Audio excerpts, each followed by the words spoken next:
All right, Twitter messages is out. Let's go ahead and get this party started. James, what's going on, man? Boss Page, how are you? How are you all doing? One second. Let me get my headphones on. And all right, let's see the mic levels. I see those going up and down. Should be good there. Let's make sure my camera's right. Hey, I see myself. Looks like all my lights are on. I'm showing up the way that I should. And let's go to the gameplay screen. Let's see. That's right. That's right. We had just transported into the ice dimension. Awesome. All right, I see you all have video. Let me make sure. Does I see you all have audio, but I'm not getting audio. So, here we go. Just wasn't up high enough. No problem. Yeah. Okay, there we go. I'm doing all right, James. Can't complain. Nice beer. Yeah. I'm gonna have to get this taken care of. I'm definitely got the caveman thing going on.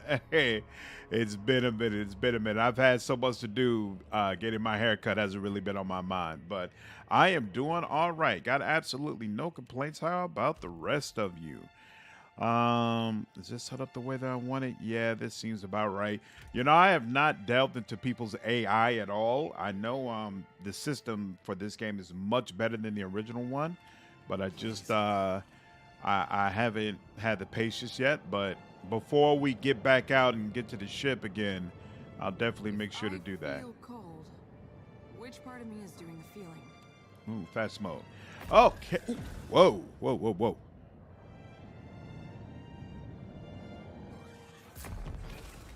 Ooh. That's probably not a good thing. Ooh. And there we go. Okay. Random, what's going on, man? How you doing tonight? I got absolutely no complaints, man. How are you? All right. Oh, hey, we get loot from that. And there we go. I got no complaints whatsoever. It's been an all right day. Work was relatively smooth. Wave the size of a mountain. We have to go. Boom. Can't. No, please. Brutal. Is he gonna? I hate when they do stuff like this, where they make you stand there and just watch somebody get obliterated that you actually want to save. Oh, wait. And yeah, I can't even do anything about that even when I saw him. Unfortunate. It's all right, though. Whatever. Oh, wait. There's more. Is there any coming from behind? No, okay. It's just those two. That's rough for a minute. Pretty good. Had the day off. Ooh, nice. And you've been playing a lot of Deadfire, so all right. So you're probably farther along than I am, right? Oh wait, can I? Yeah, I can. Oh no, I'm loot them. Spirit residue. Oh, that's I am the last. I cannot die here. that's what's triggering the voices when I'm looting the bodies. Chunks of the unnatural architecture have been torn from their roots, hanging still in the void. Personally, I just enable auto attack on them all and micromanage the spells and abilities. I might end up doing that. We'll see.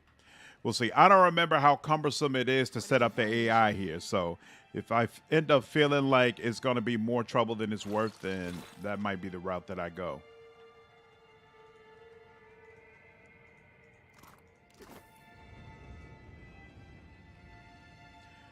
Good evening, man. You got me do another playthrough of this. Female elf, paladin, wizard. Ooh, good to hear, Sam. How are you, man? Also, let me know how that I goes. conquered every city of the Greylands. They will remember my name. They won't.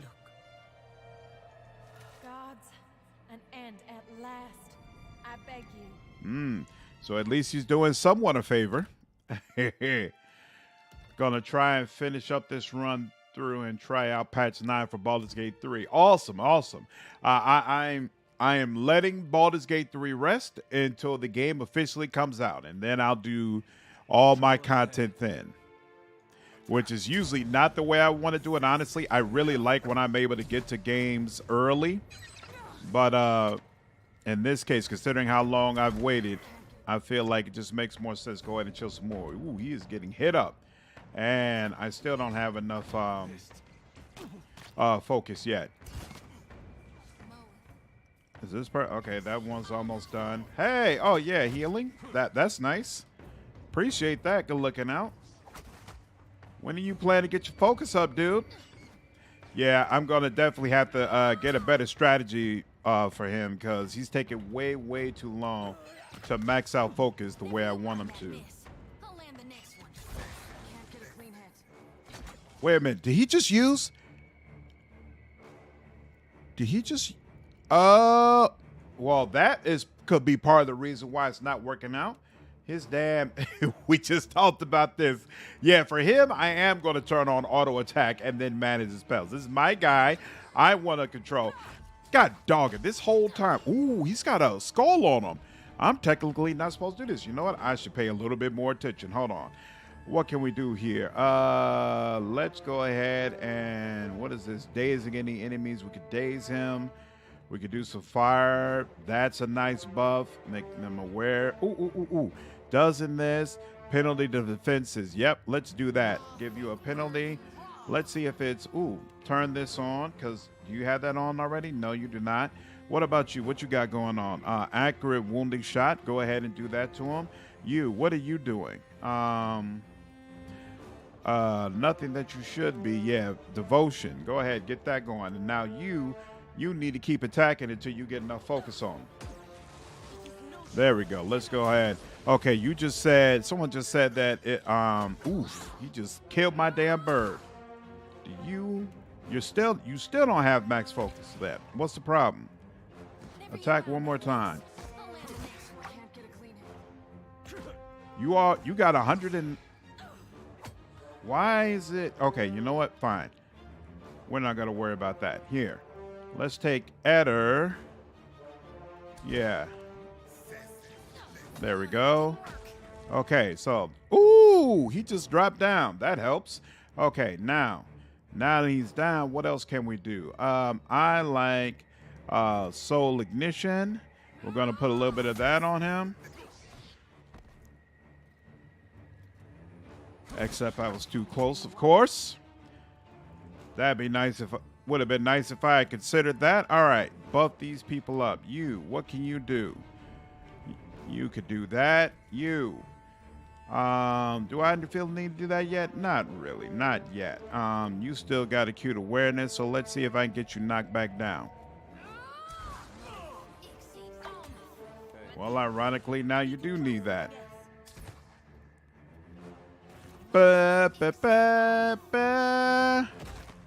And oh, this is gonna piss me off. I might end up having to redo. Oh, wait. She's got to lay on hands. And you got greater lay on hands. Man, if I was going to keep you around, I'd probably respect you, but it is what it is. Evasive roll. No, she doesn't. This is it. This is the only thing she has that's really going to help for this. Oh, wait. I don't have this on? Isn't this the one? Yeah, plus 20 accuracy. Yeah, when you hit, when you shoot, I need it to actually hit. So definitely want that. Hobbled is not going to work here. I don't think we actually need windmill slash. Do we? Plus 50% recovery time, but you get plus 2 penetration. You know what? Maybe. Doesn't this add? Yeah, plus 25% recovery time already. I don't think we need to double up on that. Let that go. All right, now, he's very hard to knock down. Just keep attacking. You already got that buff. What else do we want to do? Oh, you know what? Probably best for her to add some healing onto all of this. So go ahead and do that.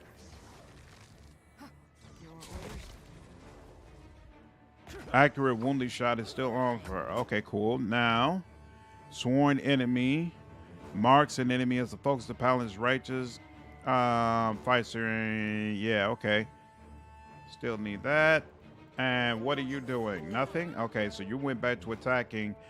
This just heals. That suppresses affliction. So we will do this. There we go. My misses. Good lord. Doom, doom, doom, doom. Oof. Wait. Now that I think about it, you were supposed to do this. What happened to that? Okay, whatever. And now she doesn't have any of that, so she'll use recovery. Wait a minute, why did you just use that? No. Withdraw. No. No, don't isolate anybody. Attack.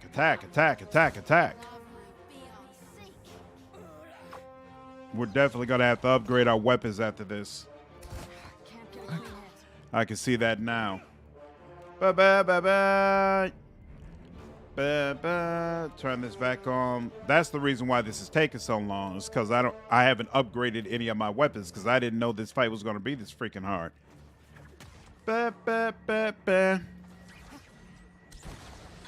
Okay. Now, yeah, none of our weapons are getting through. Except a little bit. Why aren't you attacking? Yeah, attack. There we go. Pallegina is getting through, but everybody else is... Yeah. Everybody else is inefficient. Why are you trying to hobble? Don't hobble. He's going to be standing right here. Hobbling is going to do nothing. She can't do anything else. We'll be hitting the water. I just want to go ahead and get this dude down. Come on, man. Just let me do that. It's all right, Eder. I just want to get him down.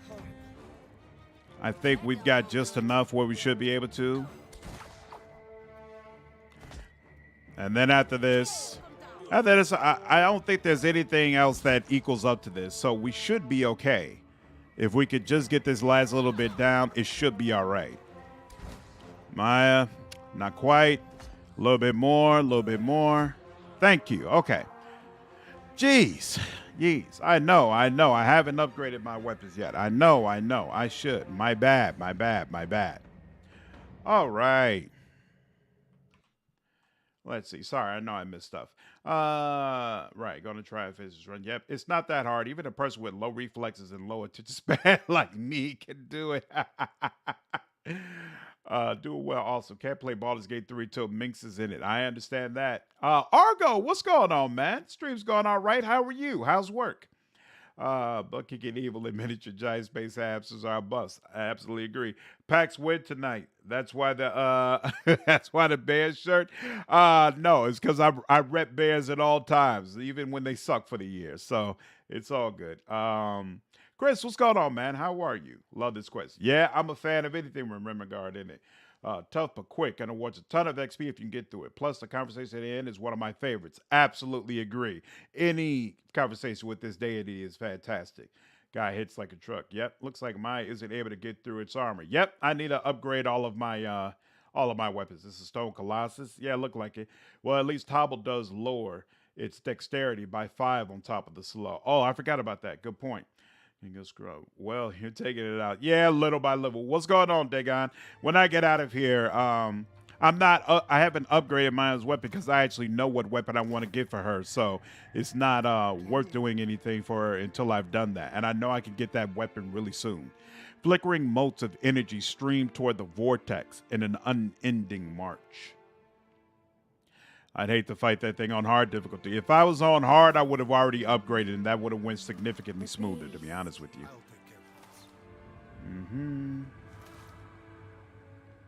Boom. A wall formed from tessellating blocks of bismuth rises before you, and from out of that wall juts a face at least 3 amua high. Its mouth hangs open in a silent shout. Eyes wide. A damp, frigid wind screams between the rocks. It carries whispers in its wake and chills you to your core. What have we here? The voice of Remergan rumbles from the stone.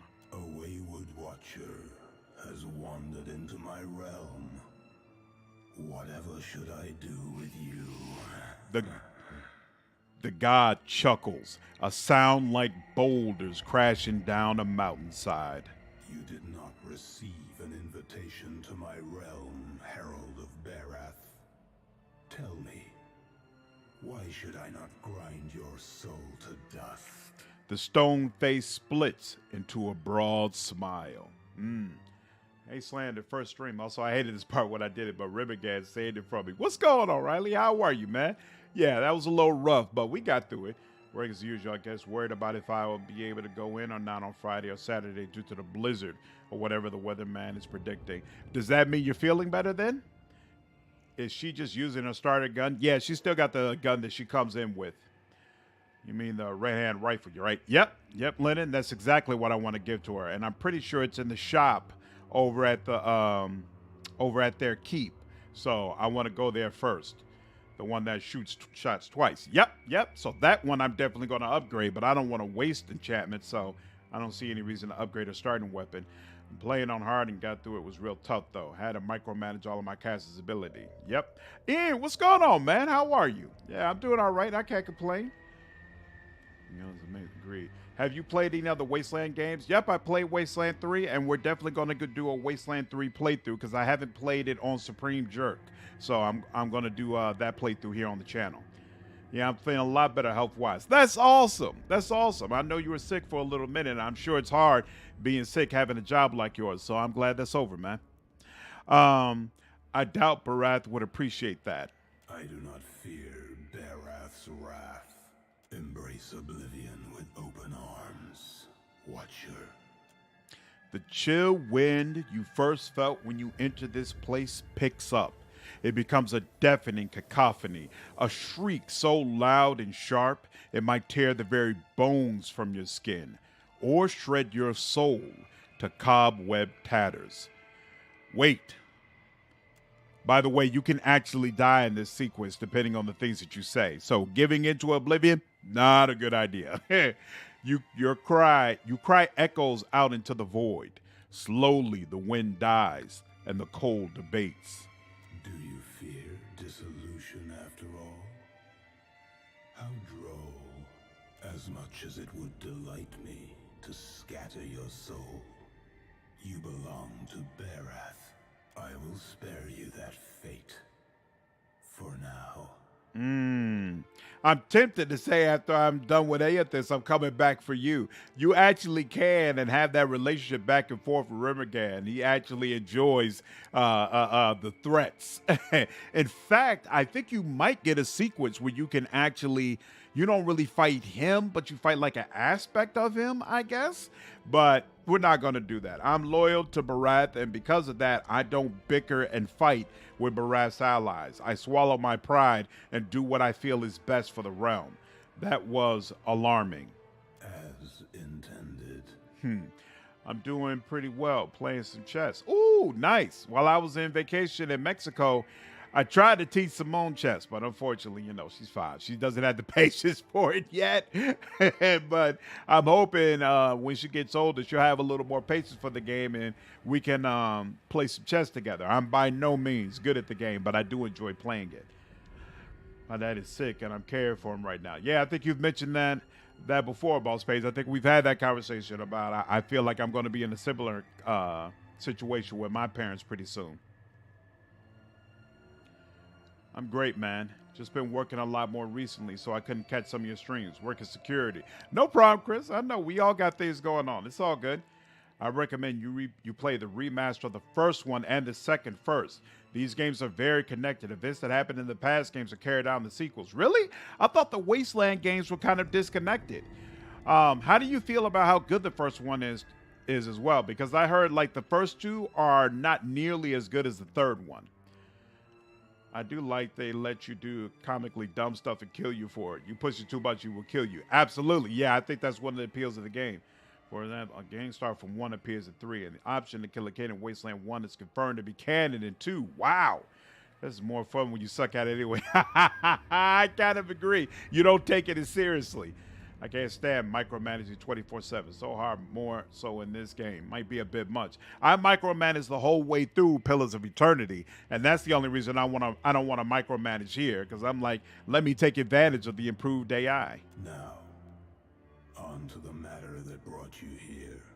Your Animancer friends meddle in things beyond their comprehension. Oh, you got a 4-year-old in? Okay, so you know exactly what I'm talking about then. Were I not the generous creature I am, you would have died. Be sure to tell the Animancers that they have failed, and that they have drawn my gaze.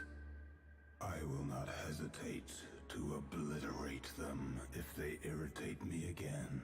I'll do as you ask. Of course you will. He radiates a satisfaction thin and sharp as polar sunlight.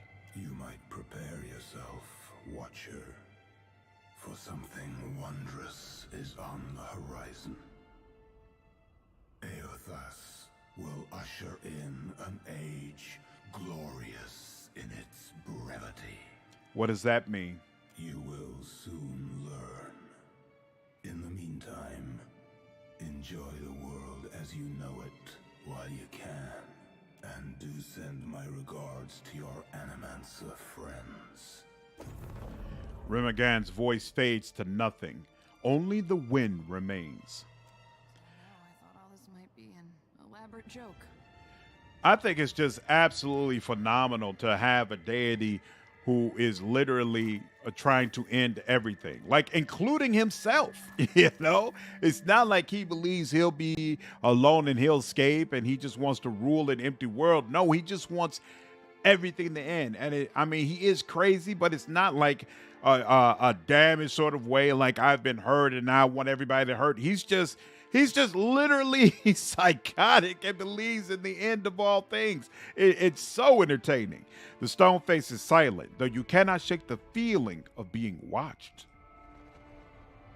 Absolutely bananas. Wasteland 1 was unique, but it was 88. Wasteland 2 Wasteland 2 continues 1, but it's basically the same story. So personally, I wasn't down with it until almost 3/4 of the way through. The first one is still clunky in its mechanics, so I recommend the guide. They basically just upgraded the graphics and added cutscenes in the remaster. Painfully average at chess. Chess is a thinking man's game. Hey, I can't even comprehend chess. I enjoy chess thoroughly, but again, I don't consider myself a great player. Really, I felt 2 and 1 was so close you could kind of play 2 and skip 1. So close in terms of gameplay and story, or specifically the story. You raise your head to find yourself surrounded by anxious faces. Flawn withdraws the finger currently prodding at your temple and nearly stumbles backwards. Oh, thank the gods. Thank Helia. Merla, you had us in a panic. Flawn sets a hand to her chest and fans herself with the other. I don't have to tell you it didn't work. The current spiked and you went completely still. Breathing, but nothing else. We sent for the physician. Myself, I was about to try throwing some water in your face. What happened? Did you feel any pain? Do you remember anything? I think I ended up in the beyond. Flawn raises a brow, but the other Animancers look at you with undisguised curiosity, even awe. What was it like? Cold, weird. While you speak, one of the researchers prods you gently with a copper rod. You hear the device in his hand give a high, piercing whine. Well, now what? Sientere, Watcher, truly. It seemed we sent your mind further afield than intended, and without the rest of you in tow. Not entirely outside our predictions, but not the result we wanted. We have stipend for volunteers. You're welcome to the sum of it. I hope it goes some way toward earning your forgiveness. Just as I hope this hasn't put you off helping us. We just have to adjust the current, give you a chance to control your flight, for want of a better word. We're all very glad you're in one piece. We'll have a look at the machines, figure out what went wrong. Until then, I'm sure our friends at headquarters will want an update, and to see I haven't done you any permanent harm. We'll send word when we're ready here. Whoa, I'm a fan of that quest. I'm a fan of that quest. But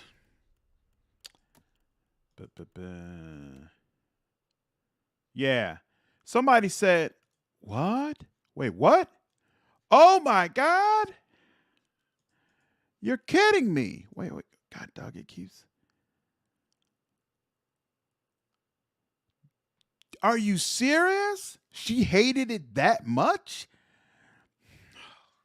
That almost makes me want to reload. But you know what? Nah, I'm going to let it go. Because you know what? Whatever. That's so irritating. But you know, it makes sense. I'm someone who follows the gods. Palagina hates that. Whatever. Yeah, I'm usually the type of person who wants to get the highest level of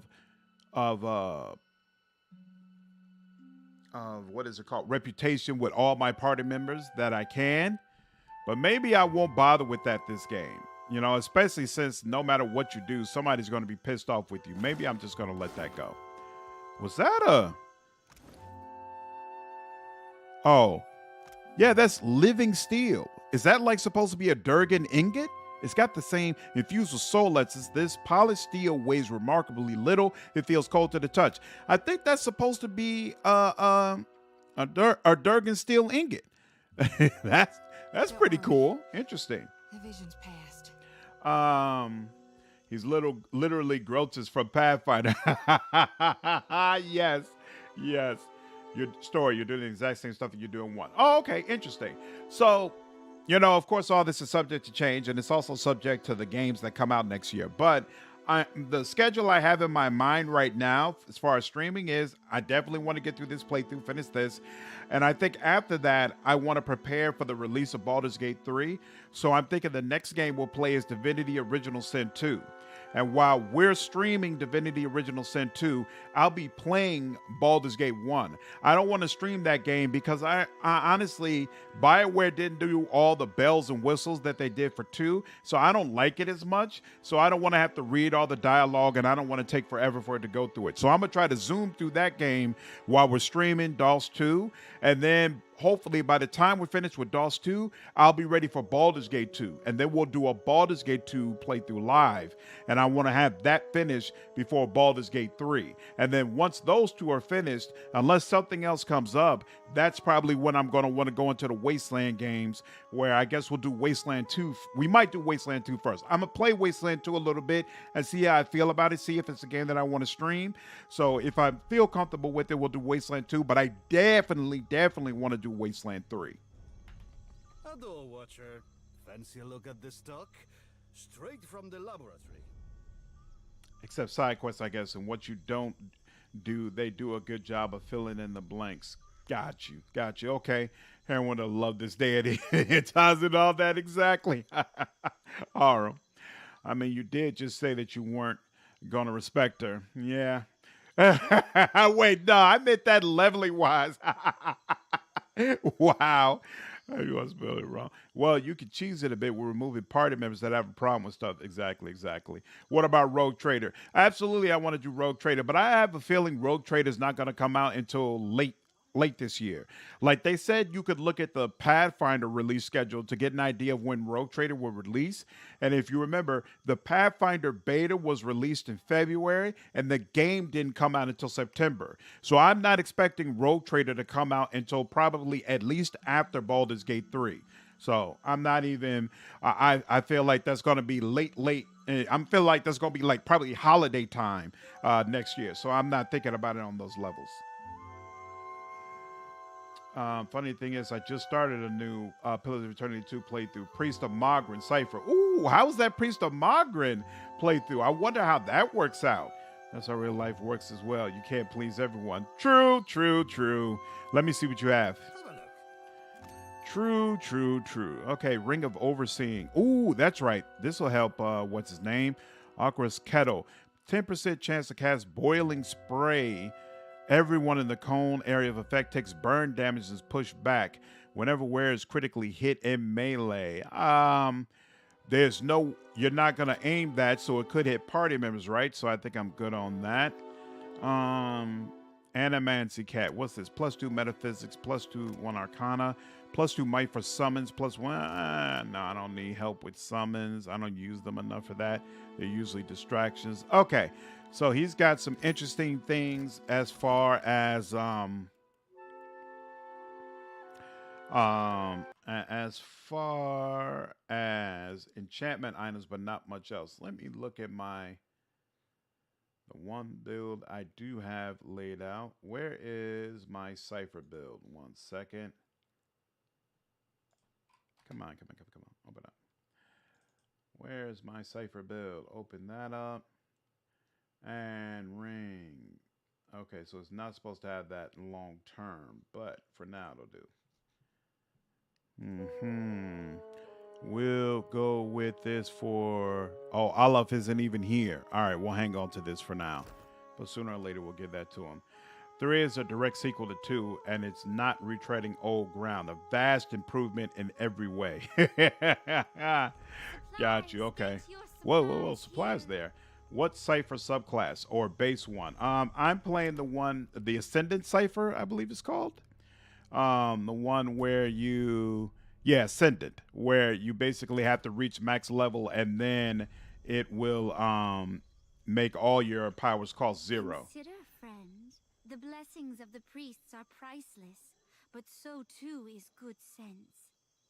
I have supplies here, so that daring travelers may live to honor the gods.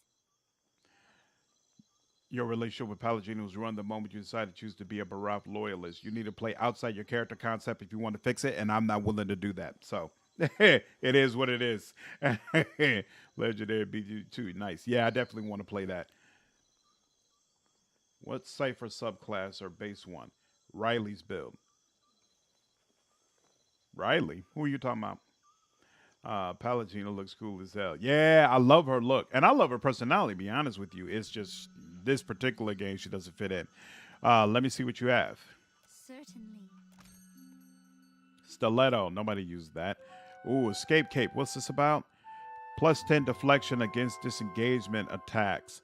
When bloodied or near death, the magnificent escape cape may be used to dash to safety, breaking engagement and expertly avoiding the next attack. Is that the cape that I felt like maybe I was supposed to put on? What's his name? Let me check that real quick.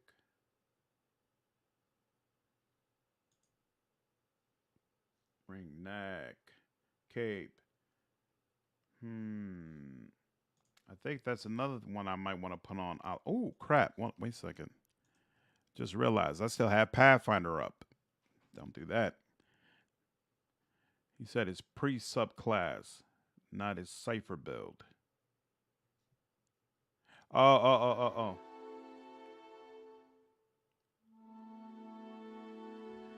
Soul Blade Cipher. Oh, you were talking to Riley in the chat. I thought you were like trying to reference a party member, and I was like, wait, who's Riley? Ooh, let's go with Spark Crackers. Because I will need to distract some people. I don't know if I have Flint and Tinder. Let's take that. And you know what? I don't know how I'm doing on lockpicks. Let's take those. And, we'll take all that. All that. Give me all that. All right. I need... You know what? I'm here. Let me go ahead and take this. I need to also figure out the things that I'm not going to use. Okay. The Herald of Berath. Are you here to see the priest? Payment for heads. It could be no simpler, I say. An armored Wanda turns and looks you up and down. She holds this motionless pose all across a long and contemplative silence. Finally, she draws out a single pyre and balances the coin on her knuckles.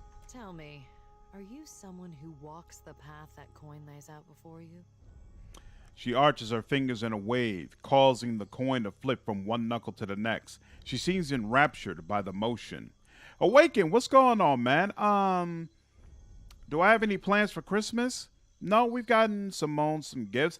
My wife and I were pretty low-key about Christmas, so we get each other like simple things like candy and little knickknack stuff like that, but we're not the type where, you need to go out and get this big present for me because it's Christmas and I want to feel special. Like, no, we make each other feel special all the time. We don't need to go crazy about it for Christmas, but... Unfortunately, my daughter has very much so gotten to Christmas. So she's all about, I want to hang lights. I want a tree. I want all this stuff. So we're going, the extra mile more than we usually would. So actually, over this past weekend, we did set up the tree, put all the ornaments and lights around it, and all that good stuff. And I know my daughter's very, very excited about unwrapping gifts when Christmas comes. But other than that, I don't have any real plans. In fact, I actually have to work on Christmas. It's my on my team, everybody has to work 2 holidays a year. And so I ended up having to work Christmas and I think Labor Day this year. So I'll be working. Black Fist, thanks, man. I appreciate the $10. How are you? I hope you're enjoying the stream, man. All I want for Christmas is you. I might have been trouble pals as well since I'm siding with the new Blood Pirates. Yep, she's not going to like you. Not that 1K birthdays and Christmas gifts. Yeah, nope. I can skip all that. Sorry for replacing my 2 favorite classes, so I figured why not. Makes sense. 2 of my favorites and Pillars of Eternity as well. I am usually not big at all on priest type classes, but in both Pillars of Eternity and actually Pathfinder, I really enjoy being a priest or cleric. What? Transmuting actions into payment is the alchemy that orders our world. All things turn on the axis of a coin bond. She touches her brow with her free hand as she says the word. Her coin continues its winding journey uninterrupted. I pay bounties so that death can bring order to life. Would you help me continue the cycle? What bounties do you have available? If you would forge a coin bond, I know of people on these islands who must die. Their fate is already decided. The coin wishes only to collect. Dugro the Ascetic is wanted for crimes against his monastic order. His people have made a coin bond for his death. She holds a pyre and lovingly inspects its edge, running her index finger along the curve. The Orlan wanders the wilderness on the island of Crookspur, northwest of Nekataka. She closes her fist around the pyre. I'll return with his head. Farewell. All right.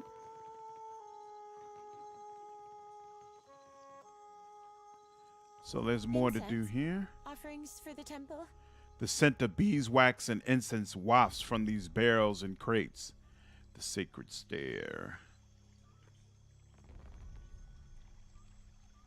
Let's see. Shining God, light your path, stranger. Can I interest you? I don't remember there being so many vendors in this area. We gathered what we could. Much of our coin goes towards feeding those in need over at the temple. My 2 favorite. I love druids and pillars as well. You know, I never liked druids, except Baldur's Gate 2. Of course, I loved your hero, but that was about it. Oh, wow, kid, what's going on, Ray? Oh, I managed to be streaming at a time when Wolfhard did the stream, huh? That's awesome. Wolfhard, as always, man, I appreciate you, brother. I hope you're doing well. What's going on, kid? What's going on, Rick? And how are you all doing? Love some Pillars of Eternity 2, and nice to meet you. Nice to meet you, too, man. Yeah, I'm really, really enjoying Pillars of Eternity, too. We actually just finished Pillars of Eternity run, and then we did a quick diversion to play Pentiment for a little while. And now I'm back over to Pillars of Eternity 2, and I do plan to do a full playthrough of it. Enjoying it quite a bit thus far. Thank you, sir. Let's see. Ooh, Boots of Speed. Let's see. What is he wearing? He's already got Boots of Speed. Is there anybody? And he's the only tank that I want. So I think I'm good with letting that go. Ooh, necklace of fireball. And then a bunch of medical stuff. Druids are weird for me. I love the mechanics, but not the flavor of nature stuff. Right. Yeah. I'm straight. Like, I like being able to change it to different animals and things of that nature. But other than that, nah, I'm good. Hey. Thanks, AI. Yeah, me and Wolf cover a lot of the same games. So I'm actually in his live all the time because we have such similar taste in games that I enjoy watching him. And he's always been supportive of the channel. So definitely appreciate him. Whereas, really enjoyed the game. I make sure to exhaust the content I want to check before doing the last main quest bit. Skip the DLC that is less story. Yep, I'm the same way. I actually enjoy doing all the quests, everything that I can before I continue the main story. And, you know, some people like continuing the game after they've completed the main quest. I hate doing that. Once that main quest is finished, I prefer a clean sweep, unless the game has specific post-game content. Awesome. Thanks, Rick, and I appreciate it. Hope you end up enjoying the content, man. Looking forward to be able to talk with you more. Right now, we just towards the end of me ranking all of the classes in Pathfinder Wrath of the Righteous. So there's about 199 classes, and I've got a video series that I think is on what, number 25? Yeah, we just finished the main class, so it's 25. 26 will come out tomorrow, where I'm basically combing through all the classes in the game and trying to help people understand what's good, what they can ignore, things of that nature. So definitely check it out when you get a chance. I don't appreciate such disrespect to Druid. and just like a princess comes in complaining. It'll be all right. Druid is okay. It knows his weaknesses. Oh, that's right. You could click on this stuff and then you can see all the additional ship stuff you need to buy. But unfortunately, I don't have any money, so that's gonna have to wait. I need to go to an inn, not only on, but you know what, the gullet is closer. And so now, yeah. Oh, okay. The Brass Citadel is already unlocked. So I'm going to go to the Gullet first because I want to switch out Palagina, get one of my other party members, and then I want to take a rest because I think a couple of people went down, and then we will go to the Brass Citadel, see about getting Maya's gun. You were in my dreams last night, Watcher. You were on your knees before my god, and I couldn't stop screaming. Oof. Woo! And we definitely need to help this girl unload those souls ASAP. As a pagan, I love the druids. I wish in real life druid path worked the same way as games. Lord, looking forward to catch up with your content. Thanks, man. I'm looking forward to your feedback. Let me know if there's anything you feel like is missing that I should be doing, or some ways that I should be improved.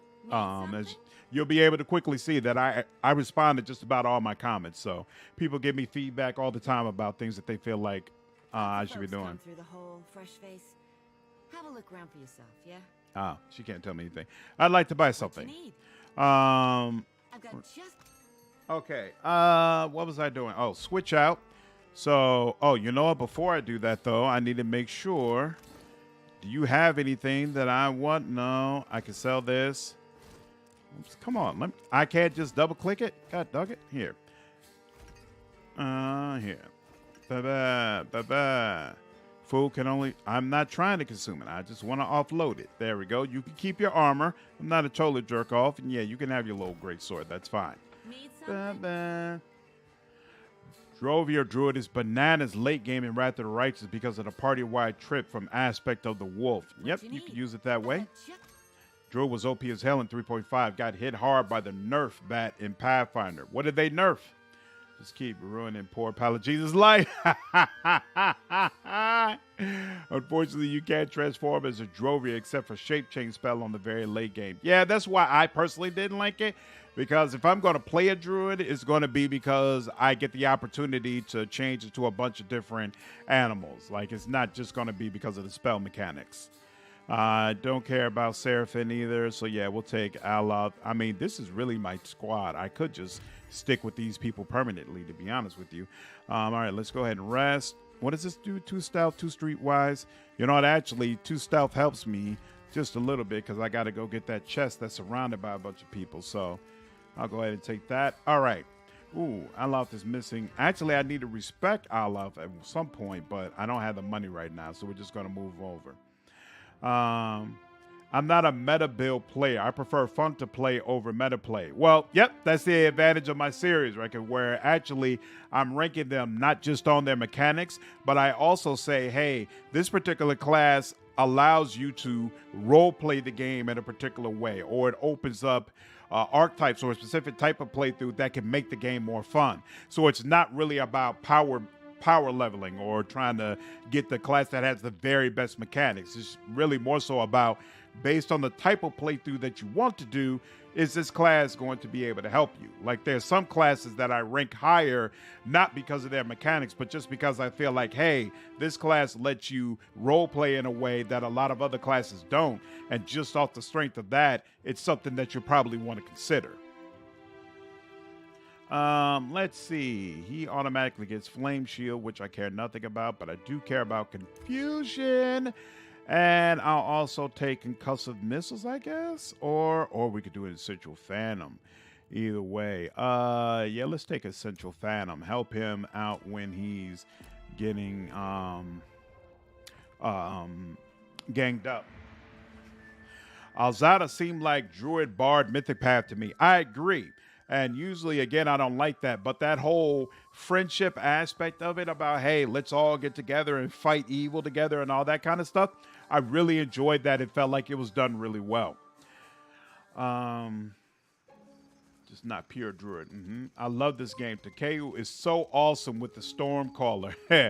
Yeah, I actually really like Takeu, but unfortunately, I've never done a playthrough with him because I never want to side with the Wana. So I end up always leaving him behind. Eso, what's going on? Appreciate the $10 donation, man.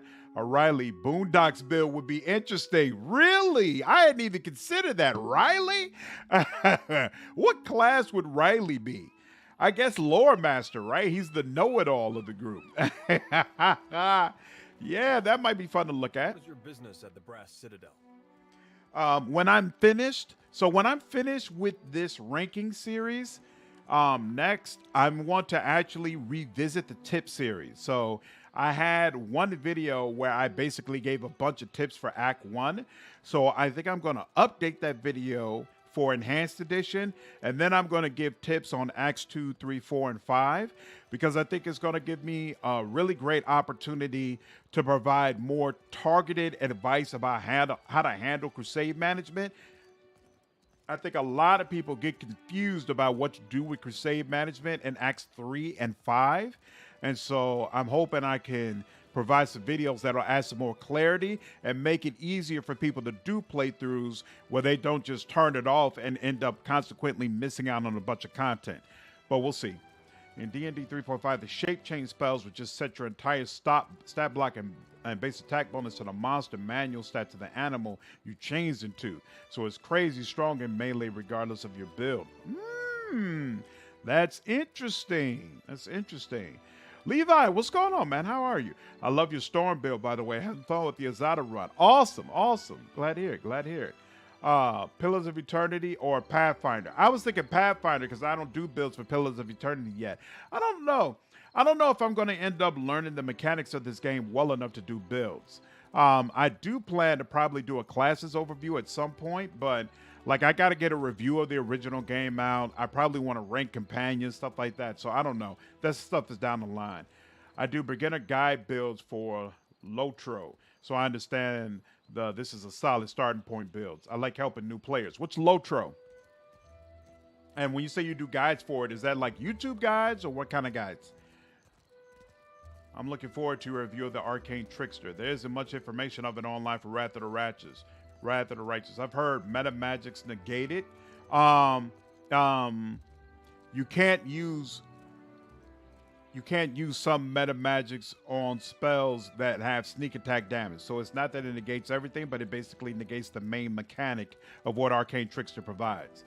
But I've actually already done that video and recorded it, so you'll see that. Is that coming out tomorrow? Let's see. There's Aldoi Sword Lord and then Arcane Trickster, right? So yeah, the video out tomorrow is going to cover Aldoi Sword Lord, Arcane Trickster, and Assassin. So you'll see it tomorrow. Just seems way too complex and convoluted with too many mechanics and choices and paths. That's why there's so much content I can make for it, because it's so convoluted that I can look at a bunch of different things and say, yep, people definitely want a video to help them figure out how to deal with this. Definitely is way, but it's worth it to learn. It is true. John, what's going on? I appreciate the subscribe, man. Hope you enjoy the content. Let me know if you have any feedback. What I see so far, you're definitely worth paying attention to. Good stuff, mate. Thank you. Thank you. I really appreciate it. Lord of the Rings Online. Oh, Oh, so is Lord of the Rings Online a good game? I love the Lord of the Rings world. Like, I read all the books when I was a kid, saw all the movies, but I've never played Lord of the Rings Online, so I never knew if that was any good, to be honest with you. Guardian Pillars, I love the dual-wielding mortar monk, any subclass. Interesting. Nice. Hey, maybe you can initiate a Pillars of Eternity 2 resurgence by doing story and build videos for it. Hijack your wrath of the righteous following. I want to, but I feel like that needs to be coupled with more information about Avowed. I feel like that's going to be much more doable once Avowed becomes more official and people are like, okay, well, what should I play in preparation for Avowed? I feel like because Avowed is dead, more than likely a lot of the interest in Pillars of Eternity is dead as well. But I don't know. We'll see. Sometime in January, probably, my review of the original Pillars of Eternity game will come out. We'll see how that does. If it seems like there's a lot of attention, or a lot of interest, rather, sure, I'd be willing to do more content on this game. All right. I met Hazani Karu at the palace. You're the Watcher. The one who nearly caused a riot in Queensbirth. His mouth quirks in a grin. The Grand Secretary at Sura wants to meet you. His office is on the lower level of Imperial Command. Up the stairs. He points to the steps. Once you're inside, go downstairs through the room on the right. What about the Hazanui? Her office is at the back of Imperial Command. She is busy organizing other matters. He clears his throat. Yes, your video's definitely helping. I appreciate you to no end. Game just may be too much for me to play well. Well, thanks. I'm glad you're definitely enjoying the content. So is there anything specifically that you find really confusing that maybe I should have done some content for that I haven't as of yet? Favorite builds are your Blade build combined with Bolshi's Duelist build. Power Fantasy level 100. I really miss Bolshi plays. I used to love his build. In fact, he did a natural weapons build that I used when I was playing the beta. I really, really enjoyed his stuff. Him and CRPG Bro, I love looking at their Pathfinder builds. Kind of the advantage, disadvantage of games like Rather Right. You can do pretty much anything in it, but it scares away a lot of players. Exactly. But those are the kind of games I like to play because I feel like it's the kind of games where I can make content that people will really appreciate. I felt the same way about King Arthur Knight's Tales. There's such a huge amount of different companions, and all of them have these different mechanics. It's hard to tell who you should be really focusing on. So players appreciate it when you can help them cut through the veil and show them what's really happening and what they really should be doing. Kind of the same with a lot of mech games or playing games. Yep, makes sense. Pillars of Eternity lore videos would definitely do well once Avowed marketing kicks off. Exactly. That's what I'm counting on. So I'll be ready. Ultra is a classic style MMORPG, tab target combat, crafting system, great narrative quests, and with their 15th anniversary, they made a bunch of content free to play. Interesting, great narrative and quest. Really, so the storyline of the game is great. So what time frame is this game set in? Is it like set in the time frame of the books and the movie, or how does that actually work? But I am sure she will grant you an audience. Leave. Uh-oh. No Valiant spy is coming through on my watch. A well-dressed Valian and a young but determined guard are arguing by the gate. The Royal Deadfire Company is a trading company, is it not? And you are on Kahanga soil. You cannot turn me away. The Valian's words only anger the guard further. Her face darkens as she grits her pointed teeth. The Brass Citadel and the Royal Deadfire Company operate under the auspices of the Ranga Nui of Rawatai. She strains her shoulders and crosses her forearms over her chest in a stiff salute. We answer to him, not to you. And certainly not to some tribal queen of Nekateka. What are you two arguing about? Wait, let's all take a deep breath. I'm sure we can work this out. Oh, you're one of those. Here we go.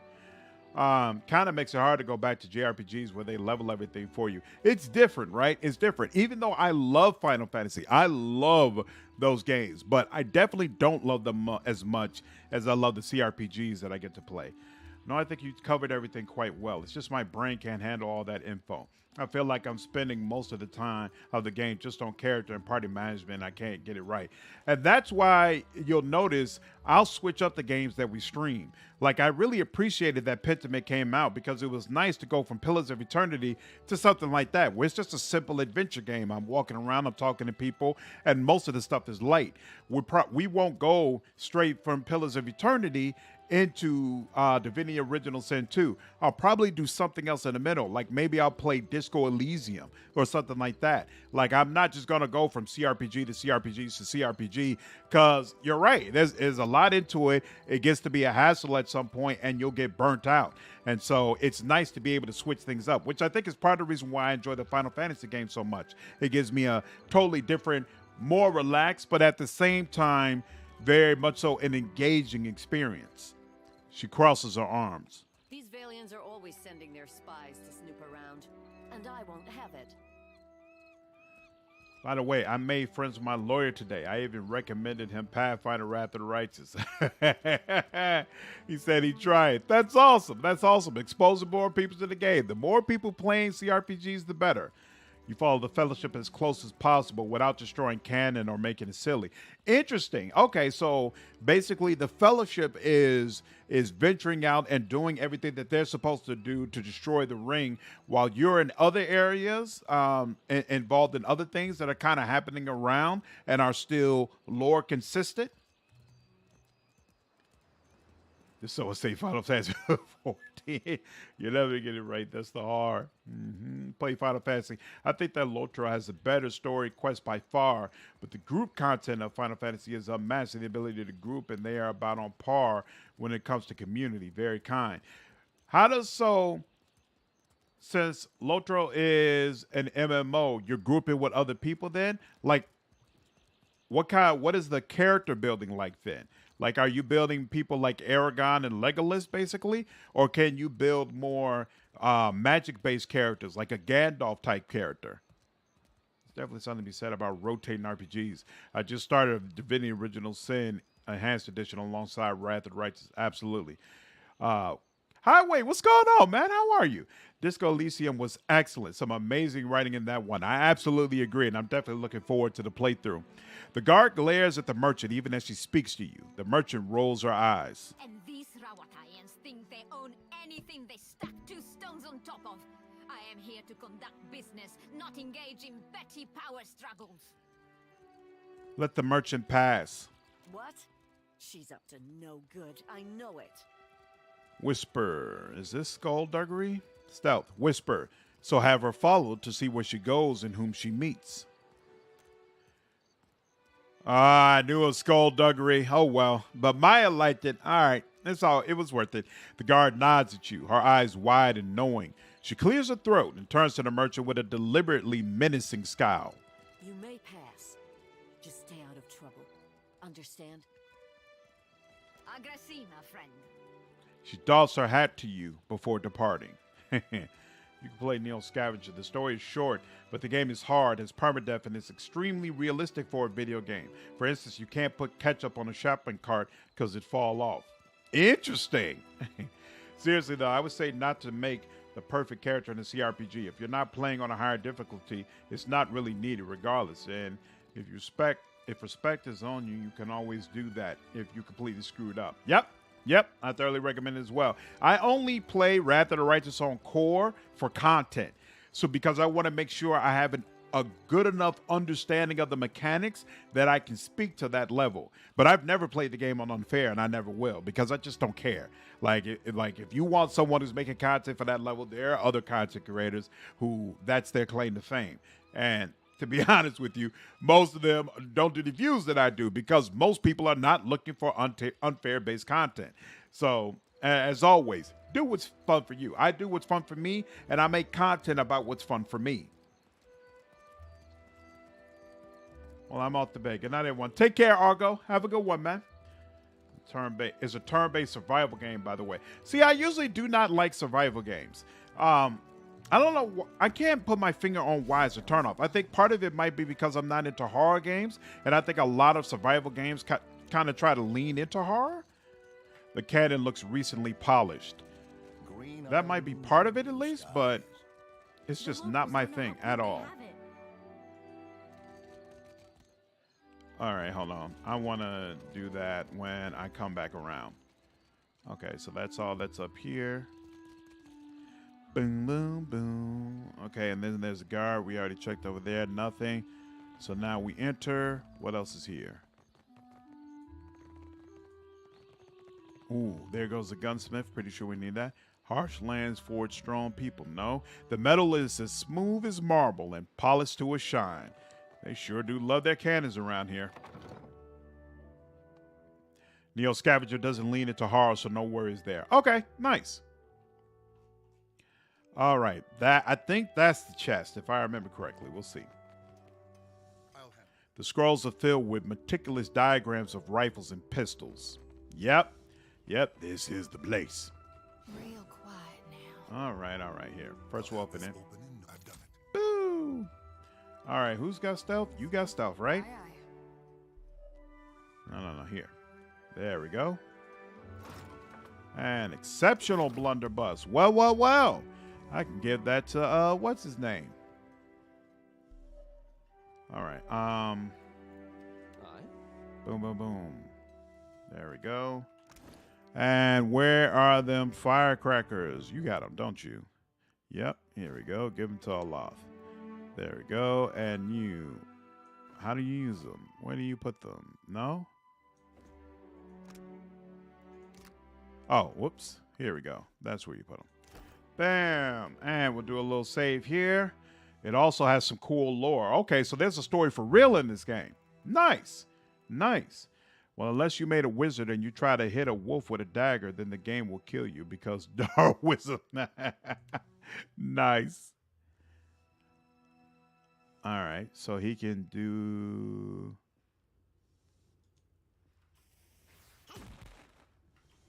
All right, girl, do your thing. Don't need that. Oh, crap. Forgot about that. I know. God dog it. Well, it was almost ready. Let's try that again. Let's give it another whirl. Give it another whirl. The only games I play on hard and have a fine time playing them because I understand the mechanics are Pillars of Eternity 2 and Underrail.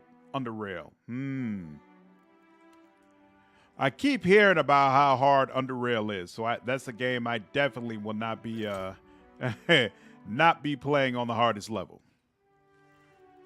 Do you still got? Yep, you got them. Okay, cool.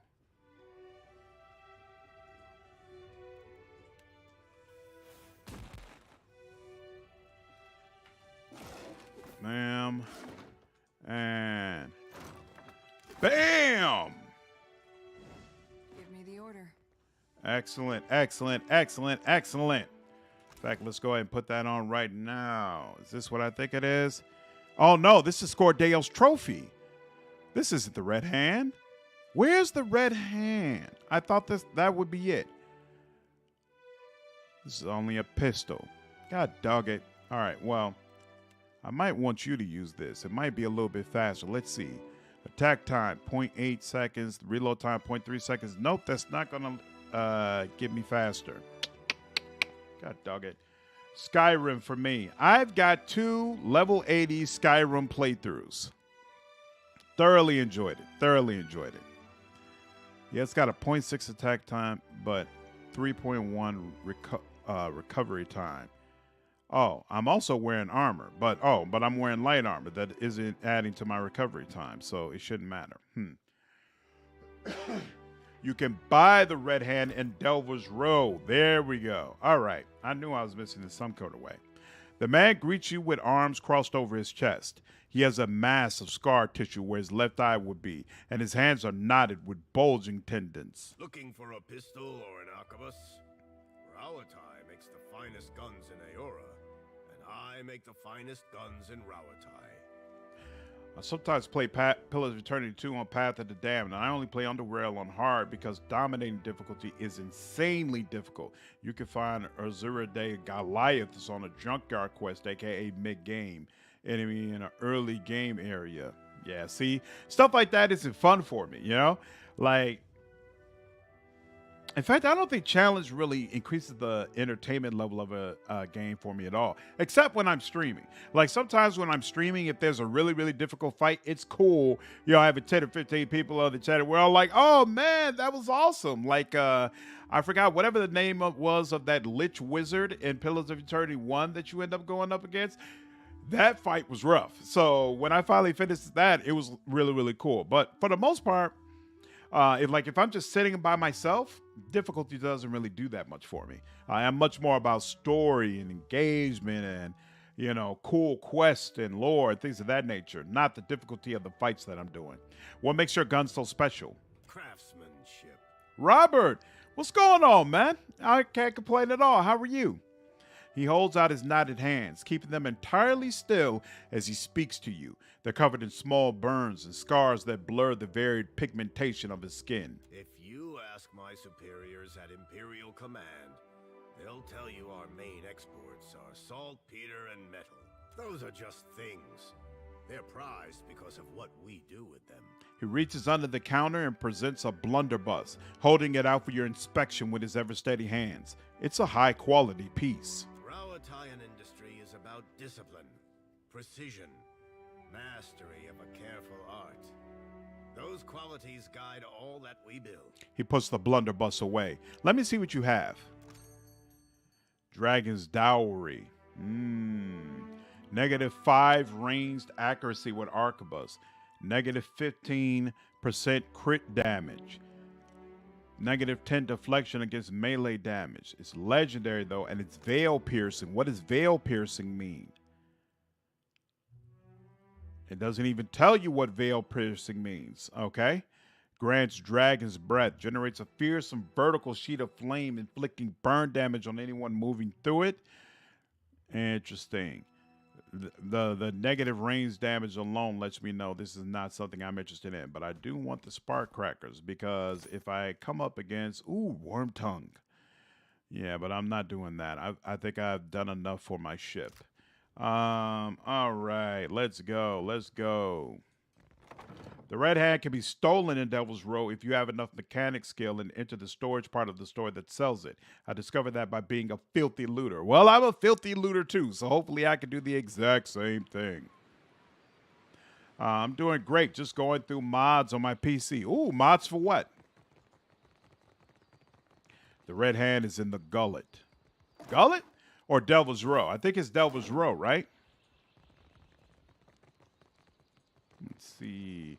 Veil piercing is something all guns have, I believe. Let you ignore some wizard shields. Oh, okay.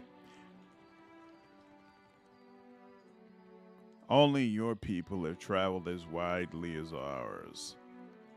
I'm sorry, but this area is strictly off limits. The young guard draws himself up to his full height, crossing his arms. What is this place? Private property of the Royal Deadfire Company, that's what. He eyes you warily. Can I just look around inside? Sorry, my orders come from the Hazanui herself. Leave. Ooh, DOS 2? Let me know if you find some good mods. That's the next game I plan to play after we get through with this. Sails unfurled and sword held high. I've got all sorts of goods and supplies. Take a look before you head. Most guns have veil piercing. Less abilities go through main shields and stuff. Yep. Okay, the boss beat me to it. Okay, cool. Why are you working at a Rowatayan outpost? Because I'm from Rowatayan. Or to be more specific, my ancestral home's been part of the Empire for decades. A few generations now. How did your homeland become part of Rowatayan? The usual way, I guess. Their soldiers beat ours. She shrugs. Doesn't that bother you? She glances around to see if anyone is in earshot. I guess it used to. When I was younger, I grew up hearing stories of the time before from my grandparents. But they were children themselves when Rowatayan took over. She frowns at you thoughtfully. Some wax romantic about the old days. Anyways, I'm just trying to make a living. That's why I'm here, after all. What's it like living under Rowatayan rule? I don't know. I never known anything else. We've got the Rowatayan's fancy new irrigation canals now, and the roads have gotten better. The ones leading into Takoa, anyhow. I have an idea. Normal Azuridae, aka side beetles, aren't strong on their own, but in groups they cook you with powerful psionics. The counter is to approach them at melee. They will run away from you. Goliaths have a horn that is a powerful melee attack and have access to even more powerful psionics. Damn, so the enemies in that game are really varied. Esau, oh, you're playing DOS 2 right now? So are you playing with any mods? Anything you can recommend? I'm gonna blast. I use some good mods that add more classes in DOS 2. There are mods that add more classes in DOS 2, and they do it in a way that doesn't break the game? Wait. Classes? I didn't think there were classes in DOS 2, though. I thought you kind of could just pick from a bunch of things and you could end up picking whatever you wanted, right?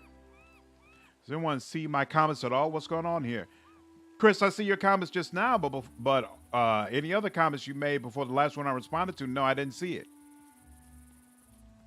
She pauses, lost in thought, and smirks. Funny thing is, the further you go on them, the nicer everything gets. And the more it all looks like this. She nods at the stone walls and towers. Let's get back to business. That's a better subject. She smiles carefully. Let's see what you've got for sale. Take a look. Gauntlets of Ogre Might, +2. +2 might. That's probably useful. +3 health, Charm of Bones. Grants calls of the restless, summon a random vessel, +2 intellect, and +5 accuracy against vessels. Ooh, that's probably useful. Yeah, that's why it's so expensive. And then she's just got a bunch of regular stuff. Okay, got to keep you in mind. Unfortunately, since I have so little money, I'm going to have to comb back through all of this. My punishment's over, you know. She looks away and crosses her arms carefully to hide her burned hands. Why were you holding a red-hot cannonball? She glances back at you, a look of defiance in her eyes. I punched my captain. Atta girl. Shorty lifts her chin in interest. It's as if the mere mention of the incident takes her back to it. Her face darkens with anger, and a bitter snarl transforms her features. Maybe he shouldn't have insulted my aim. Like I don't know the difference between a smooth and rifled bore. She shakes her head, quietly stewing. What are you going to do now? Seems drastic. Seems drastic. He asked if I knew where I was pointing my cannons. I told him to bend over in front of one and we'd find out. That's awesome. No mods, just 4-player madness. Nice, nice. In case you didn't know, psionics are OP as fuck in Underrail because they always hit with some exceptions. So I think I looked through the classes before and I had planned to play a ninja build. Like a ninja tank. Do you feel like a psionic build is probably better? Damn, that sucks. Something is going on here. Interesting. I don't know what. I don't have any, for the most part, I don't have any, what you call it? Like, I don't have anything censoring comments. Other than I think a couple of ugly words. Other than that, no, we're good. I just call them classes, but you can do what you want. Okay. So same difference, basically. Yeah, there's different classes you can mix and match if you have the right points and the right attributes. Odin Core class mods on Steam Workshop are what I use, and they're so much fun. Okay, I will definitely try that out. There's an Overlord class from the anime I really like. It's considered Necro, and you can summon all kinds of skeletons and undead. Wow. Okay, yeah, I'm definitely going to play around with that then. It escalated from there. Anyway. She shrugs. I'm not reporting back to Wakoyo, that's for sure. I crewed on mercenary ships before this. Come to think of it, that suited me better. She grins impishly. Still a scramble root at heart, I guess. But I'm plenty experienced. Maybe I'll see if anyone's looking for an expert cannoneer. I could use an experienced cannoneer on my crew. She looks you up and down, considering your offer. Don't take this the wrong way, but I only crew with captains I know. Either personally or by reputation. I can vouch for the captain here. Keeps a tidy ship of misfits, but we're still floating. Maya offers an encouraging shrug. I could use some mischief. I've about had it with the uptight stiffs around here anyway. I'll see you on board, Captain. She crosses her forearms and salute to you, then makes a rude gesture at the rest of the district. That's awesome. I guess it fixed itself now. Okay, cool, awesome. I have some DOS 2 mods to recommend. Pretty much all of Odin Blade skill overhauls. They change existing skill mechanics and add new skills. Odin Blaze overhauls are great. Seems like people are concurring. Nice. All right, I'll have to check it out because I would love to play with some mods, but you know, I'm always hesitant when I'm playing a game that I haven't like reviewed before because I don't want to change my experience so much that it makes it where any thoughts I have about the game are pretty much nullified. Seriously? Come on now. Fine. An inscription reads, that which grows is strengthened, by Coral Mason Torquo. This map shows shipping routes from Deadfire to Rautai. Okay. Maybe next time we'll be able to unlock his desk. Clear skies, my friend. Wakoyo crosses his arms and tips his head to the side. A long scar traces a path down his face, curving sharply where his cheek rises with a smile. Slandered, Captain of the Defiant, at your service. I know of you already, Captain. Maya, I assume you vouch for your new captain. He turns his focus toward Maya and Ashizi. On occasion. Why? Your ship, unmoored from Deadfire politics, is an asset I would grasp with both hands. An arrangement can help us both.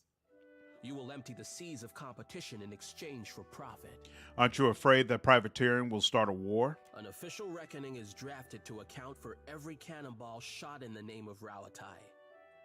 Our paperwork is most thorough. For every ship sunk, there is a legal justification. Our enemies will know the war is started on the day we fail to turn in our paperwork.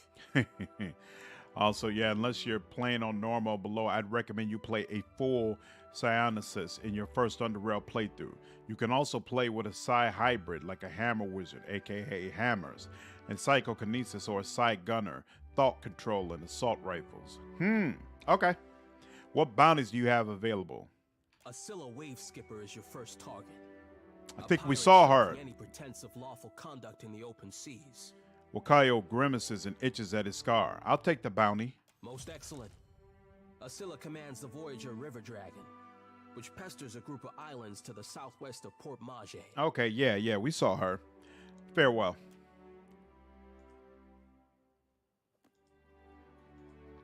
You want to let us talk to him? I'll have this open.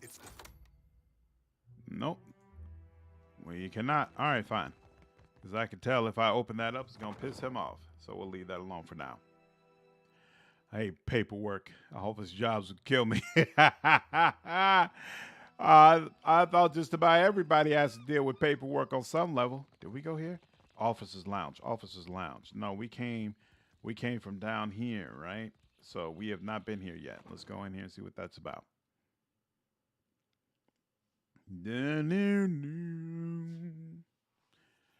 Yep. What is going on here? Anything pop up? Nope. Meet her eye when you've got bad news. The notice reads, service reserved for officers of the Royal Deadfire Company. She respects that.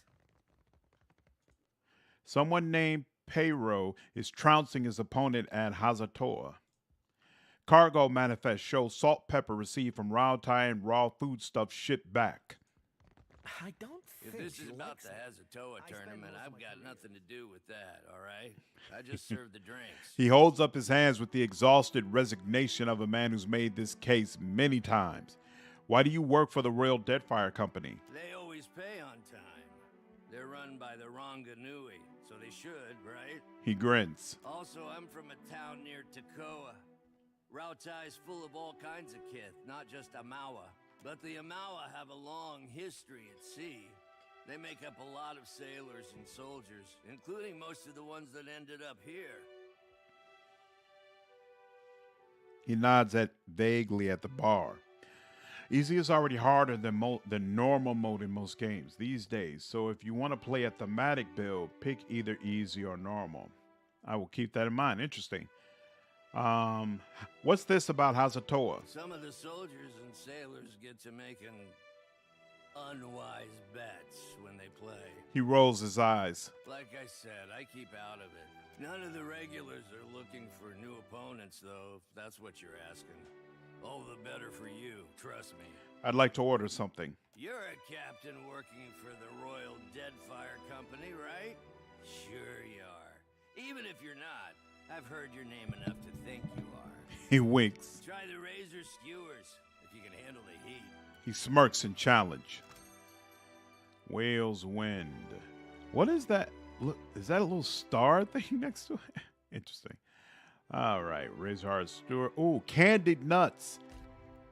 We'll take that just cause. Oh, wait, no, we won't take that just yet because apparently it's hella expensive. But at some point, we'll need to go ahead and get those. I played with any man party, but I increased the difficulty to max as well as adding multiple enemy spawns as well as elites. More bosses, increasing health, armor, and damage of enemies to be balanced. It's a war zone. Find groups of 20 to 30. Good lord. That sounds like something I will not be doing. I didn't mean to jump on you. I'm just used to being called names. It's all right. I understand the feeling. For what do you squawk and gloat over a heap of stones? Akira, you Rautayans are strange cousins indeed. A well-dressed Wana woman shakes her head at a Rautayan man. The tone of their debate is spirited, but not unfriendly. The brass Citadel is a marvel of modern engineering. With the gates barred and the cannons primed, it can withstand any attack and weather any storm. He and his Wana friend turn to regard you. Come, tell this outsider how foolish he sounds. Why does this matter to you? We transformed a rocky cove into the best defended harbor in Nekataka. Such achievements must be celebrated.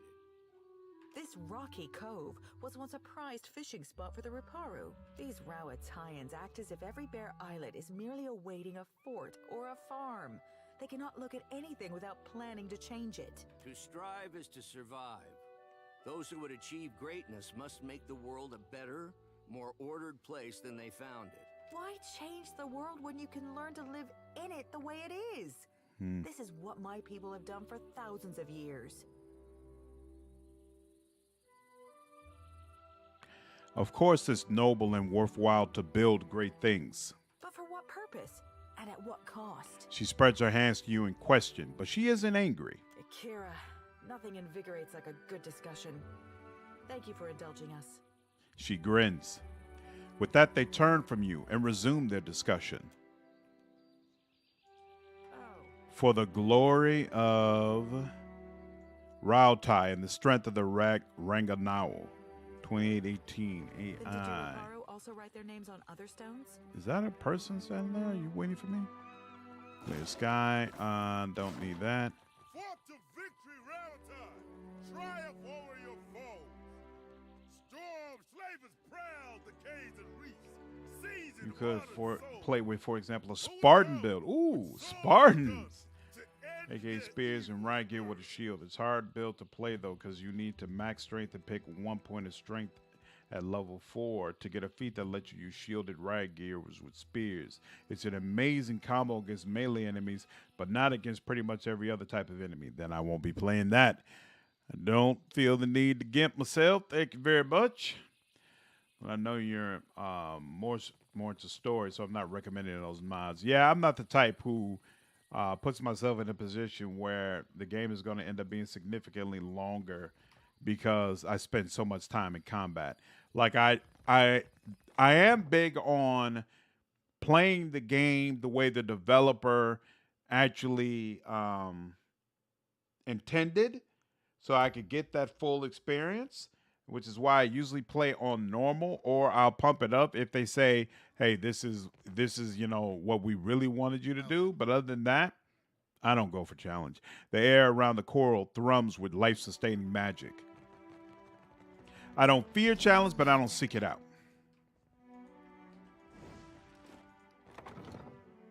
In fact, I think there's only a couple of games I can think of where I loved it enough where I actually went back and played it at the very highest level because I was like, I wonder if it's unhealthy to carry a lantern full of lost souls. You mean like if I keep at it, they're gonna do something worse and give me nightmares? I suppose we're past the point of unhealthy. This is a fact. So let's see. Mass Effect series. I played all of the games on Insanity. I haven't done that for Legendary Edition yet. Sooner or later, we're going to stream the Mass Effect series. And when that happens, I'll wipe up all the achievements. So yeah, I did that on hardest. I definitely am going to do Wasteland on hardest, even though I haven't done that yet. Ooh, can one of you? I'm listening. Can do. Can you get far enough? You can. Hey, excellent. I'm trying to remember another game where I was like, you know what? I really love this. I want to go ahead and play it on the hardest level to see what that's like. I know there's more, but it escapes me right now. They weren't that bad. I think Fable 2. I really loved combat in Fable 2. So I think I went on ahead and did that at the hardest level. Assassin's Creed Origins. I did that on the hardest level as well. That was pretty cool. I think that lets you use shielded raggers. Yeah. Outside of those, though, it's not a whole lot. Been yet. I can't think of anything else that goes with Hazanui. Rosano. Am I supposed to know you from somewhere? I don't know you, bro. Me neither. You're pretending you know me, but I don't know you. Leave epics to the lore college. Fable 2 was dope. Yep. I have very good memories of Fable 2. We might play it on the channel at some point. Who knows? Well, actually, we probably will because the new one, they're going to come out with that new one at some point.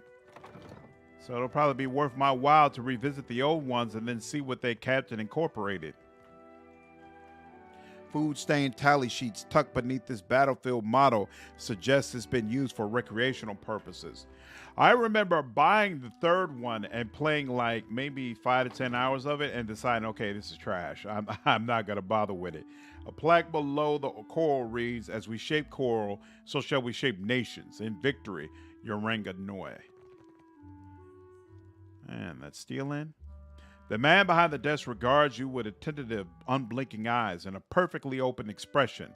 His smooth features make it hard to pinpoint his age, though the crinkles at the corners of his eyes suggest he is not especially young. Legendary Edition was great. Yep, I agree. Mass Effect games on Insanity difficulty are ridiculous to get through. I just couldn't do it. Oh, man, no. We're going to do a playthrough of the entire Mass Effect series on Insanity at some point. Probably, maybe whenever I'm done playing Rogue Trader, so not 2022. Maybe that'll be a 2023 thing. We're definitely going to, we'll definitely do a Mass Effect playthrough. I don't know. That might end up being late 2023. Because I figure sooner or later, they got to announce Dragon Age 4. So I'm actually a huge Dragon Age fan. So whenever Dragon Age 4 gets announced, and I know when I should expect that game to come out, it's probably going to rearrange everything that I've already talked about. Because and this might be sacrilegious to say, but I'm probably looking forward more to Dragon Age 4 than I am for Baldur's Gate 3. So it will probably change things significantly for me. We'll see. Good luck, man. His smooth features make it hard to pinpoint his age. Oh, we already read that. Cool. He cocks his head, taking your measure. He pauses before speaking, just a little longer than seems normal. Hey, Slandered, what armor are you using on your character? No armor because I'm a cipher. So I don't want anything getting in the way of my recovery time and making it harder for me to use spells. When he finally does, he crosses his forearms over his chest and gives you a slow, exquisitely courteous nod. The whole gesture is so perfectly choreographed that it seems he must have practiced it many times. Watcher Nui, the Lord of Cadnua. He gives you a sleek half smile that reveals a row of perfect pointed teeth. The further you get into Mass Effect, yeah, I guess Mass Effect 1 was probably a little bit harder than Mass Effect 2, but I think Mass Effect 3 was harder than Mass Effect 2, to be honest with you. So I don't think that's completely true, but Mass Effect 2 was definitely easier. Like they streamlined a lot of stuff, so it's easier for you to be sure you are working with a build that is really going to help you. Oof, that hurt a little. Hey, man, it is what it is. We all got our preferences. Dragon Age 4 better have Morgan. It better have Morgan and better have my god baby. I want real answers about my old god baby and what it's going to become. And Tevinter is the perfect place to give me those answers. So let's have at it, man. In his careful stare and the pause before he speaks, you recognize that he's studying you. I'm not one for ostentation, but your remarkable display at Queen's birth suggests that you are an individual with skills, not mere style. Who are you? I am Atsura, Grand Secretary of the Royal Deadfire Company. It sounds like a significant title, but he is strangely emotionless. He might as well be describing the color of his clothing. And what's your business here? Rawatai has long maintained trade interests in the region. He gives you that unusually placid smile again. While our homeland is rich in saltpeter, the violent climate and rocky soils make it a poor source for most other basic staples. It's my business to look after the mainland's interests here. He spreads his hands wide to include his rather plain, dim office. I mean, if you're playing on Legendary, early game is way harder than late game. Yep, that's true. That's true. I'm not too mad about it. It's a close one for me. Yeah, and to be honest, part of the reason I'm looking forward to Dragon Age 4 so much is because I'm a little apprehensive about it. David Gator, who wrote for all of the original Dragon Age games, is probably like my favorite video game writer. He's the only person I can think of who, like, every time he's writing characters, I know I'm going to have a good time with the characters. You know, he also worked on Knights of the Republic. And so to me, there's another guy, I think Chris something, when he left BioWare, a bunch of people were shocked and they're like, oh, it's going downhill. But for me personally, when David Gator left, that's when I was like, okay, I'm really worried about what BioWare is becoming now and whether or not it's still a company I could trust. So I'm really interested to see what Dragon Age 4 is like, because I want to find out if the writing is just going to go completely downhill, because Mass Effect Andromeda was a huge disappointment for me. I was very, very uninterested in the party members and honestly the overall plot. And so it's really harmed my confidence in that team to be able to do well. But I don't feel that way about the Dragon Age team, because I loved Inquisition. I know a lot of people didn't, but I loved it. Even though it had a lot of MMO qualities that weren't really good, I just really appreciated the characters, the story, the party members, the overall arc, the way it ended, the way it set up Dragon Age 4. I felt like all of that was done extremely well. And I'm hoping that even though David Gator isn't there, there's a core there, there's a team there that can still produce a quality product for us in the next entry. We're going to find out. Are you going to play all Mass Effects, including Andromeda? Yes, I'm going to play Andromeda. Absolutely.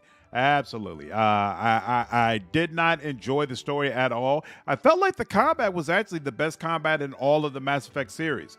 But the story, the quest setup, all that, I thought it was completely trash. But I want to play it again because actually, during the first year of my channel, I made a couple of videos about the Mass Effect series coming out. And in those videos, I complained about Andromeda. And I got a couple of people complaining. In fact, I had a kind of an ugly back and forth with a couple of people who said that I was being too hard on Andromeda and that people were really underrated it and stuff like that. And so it just really motivated me that you know what? I need to revisit it with a fresh pair of eyes and really decide how I feel about this game. So yeah, I plan to go ahead and stream it. Absolutely. Honestly, Andromeda isn't horrible, just really hurts as clearly have done. Right. So we'll see. We'll see. Modern BioWare is yeah, exactly. Scholar, what's going on, man? How are you doing? Yeah, facts. Absolutely. I'm still hopeful for it. Yeah, Andromeda didn't do anything for me at all. I loved Inquisition as well. Absolutely. I felt like they did a great job with Inquisition. It had its faults. There were some things wrong with it, but overall, I felt like it was a fantastic product and a really, really strong RPG. I enjoyed it thoroughly. Remember Anthem, though? Oh, stop it. Stop it. Stop it. Stop it. I never even gave that thing a chance. Yeah, Andromeda was horrible. I tried so hard to like it, but I couldn't. It's nothing like the others. Felt like Anthem had a ton of potential, but yeah. Everything I heard said it didn't live up to it, so I do not regret not purchasing it. And I'm pretty sure they abandoned it, right? I think EA even stopped supporting it, Well, yeah, the writing in Andromeda was horrible, but what screwed it for me was the emoting. The animation library must have had some problems, but the exploration and gameplay was fine.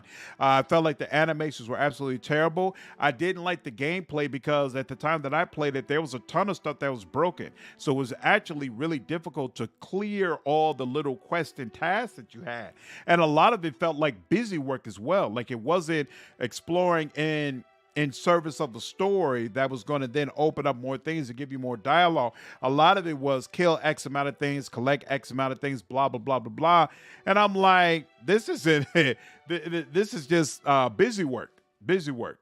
I broke down what was bad with Andromeda. My dad, he's a diehard Mass Effect fan. He was blown away. Legit, he got sad. Yeah, it's rough. It's rough. It's rough. If you have found this good. If Andromeda had been a new game from a no-name studio, it would have been positively received. But attached to the BioWare Mass Effect name, the story was complete trash. Absolutely. If it was from a new studio, I would have been like, all right, this wasn't quite up to snuff. I would have reviewed it the same way I reviewed Black Geyser. Like,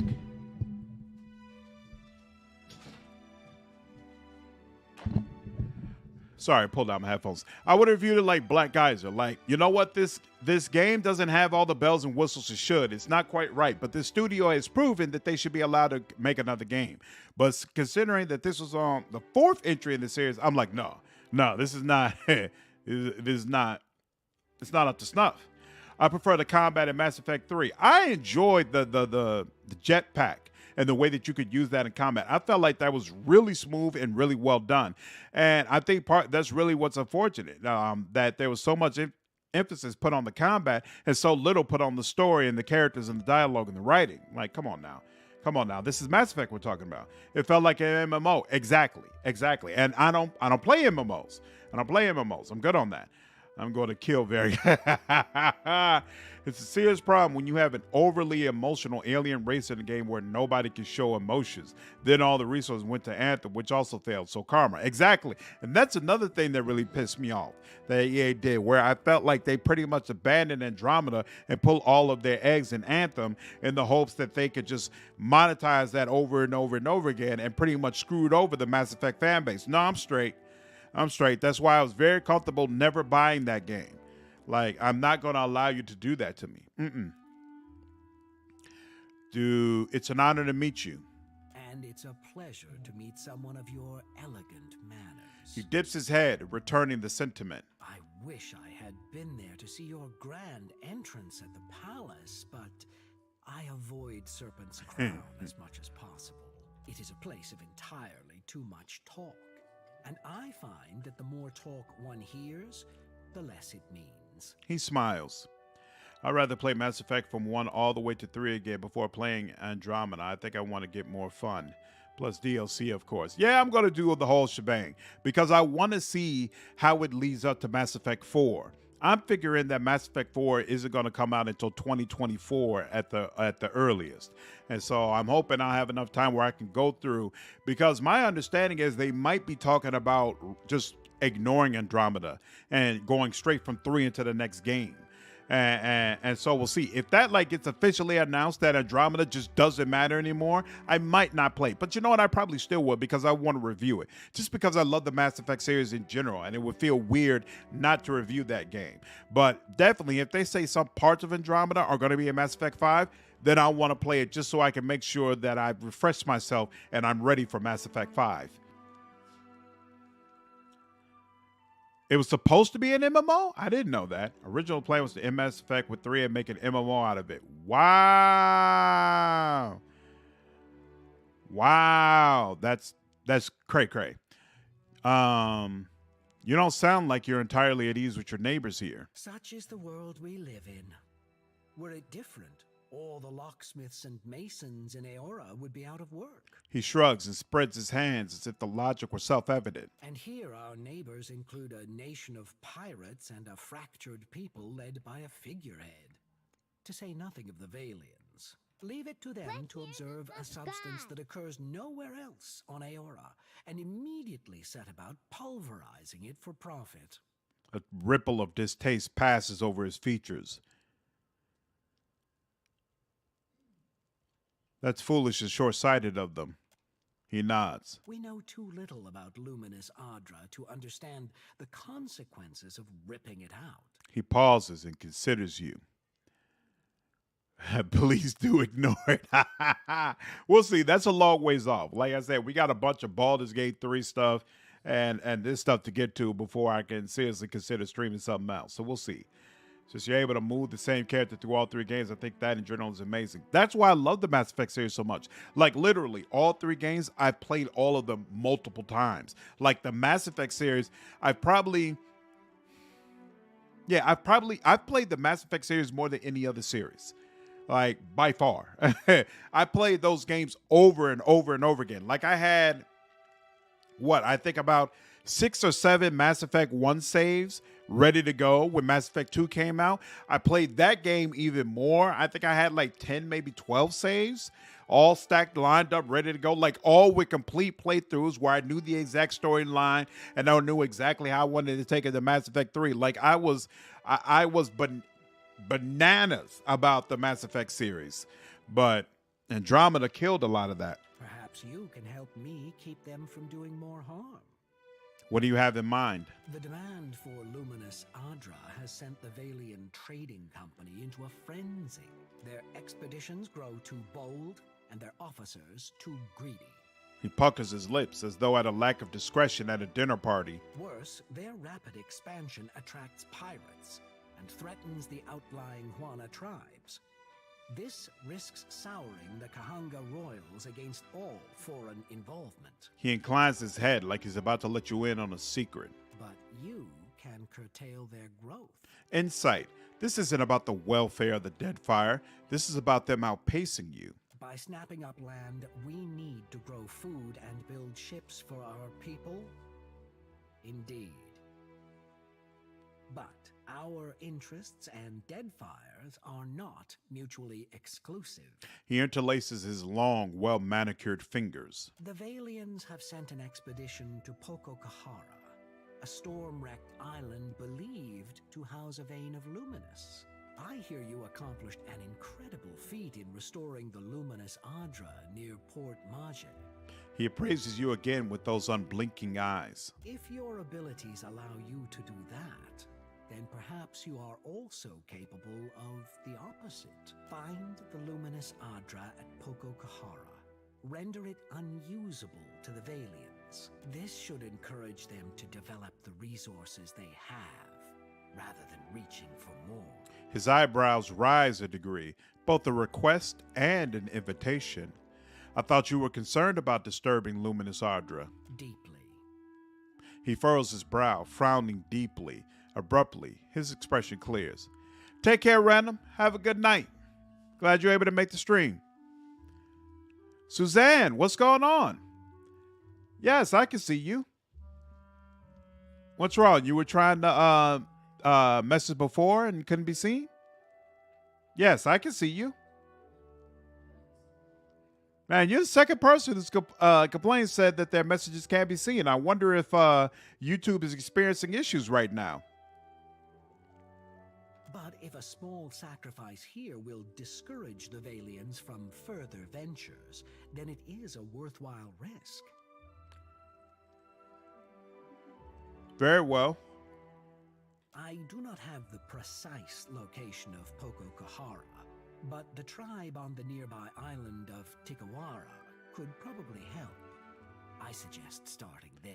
I was ghosted before, but restarted my computer and now it's working. Awesome. Awesome. Glad to hear it, Suzanne. He circles a small, out-of-the-way island on your map. Now, what else can I do for you? What exactly is the Brass Citadel? He hesitates, looking at you as if the answer is obvious. It's a trading post, of course. Your trading post has high walls, cannons, and guard towers? Anything worth building is worth protecting. By the way, there's this mobile game I really like called Monster Legends. It's freemium, however, if you can't get by being free to play very easily. And they added lore dungeons 2 years ago. What do you like about it? She has the same problem I did. Yeah, that's what I was just saying, Chris, that she's the second person now who says she was ghosted. That's weird. I wonder if YouTube is having an issue. These dungeons are pretty cool and very rewarding. Interesting. So it's a mobile. I can't remember the last time I played a mobile game, to be honest with you. Most of the time I hate playing a game on my phone, but actually my wife and I, we used to play games together. We had like puzzle games or like word games where we could compete against each other. And you bringing this up has made me think maybe I should get back to that. You seem different from the rest of the Royal Deadfire Company. How do you mean that? His eyes are attentive and utterly expressionless. You're not a soldier. Rauatai is composed of many types, but it's true, many here are soldiers and engineers, none of whom are especially diligent about paperwork. He spreads his hands to encompass the scrolls on his desk and then the shelves behind him. Farewell. Okay. And that's stealing, so can't do that. All right, so move on. Scrabble. Exactly. Imperial Command. Interesting. Okay, we'll go there in just a second. Yeah, we used to play stuff like that. A few stray bitter squash seeds are tucked under the pillow. Or there was actually this one game where we were playing like characters that would actually fight each other, but it was turn-based. So she would do her move, and then a few hours later I would do my move, and we just move forward like that. Come on. It's done.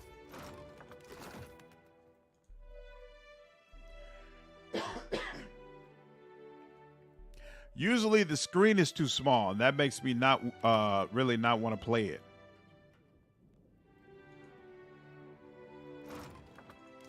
There we go, and we're all good. All right. Not a problem, Captain. These rifles look perfectly maintained and ready for use at a moment's notice. Verzano, right? That's the guy we were. Oh, it must be getting close to evening, right? Most of these papers are letters to home. Almost all praise Deadfire's weather. Have you played Plants vs. Zombies? Nope. Never played that game before. I think I've seen trailers for it before, but that's it. You know who has the worst? Front Mission fans. What's Front Mission? Is this where we came in at? This is exit. I don't think we came in here. Okay, cool.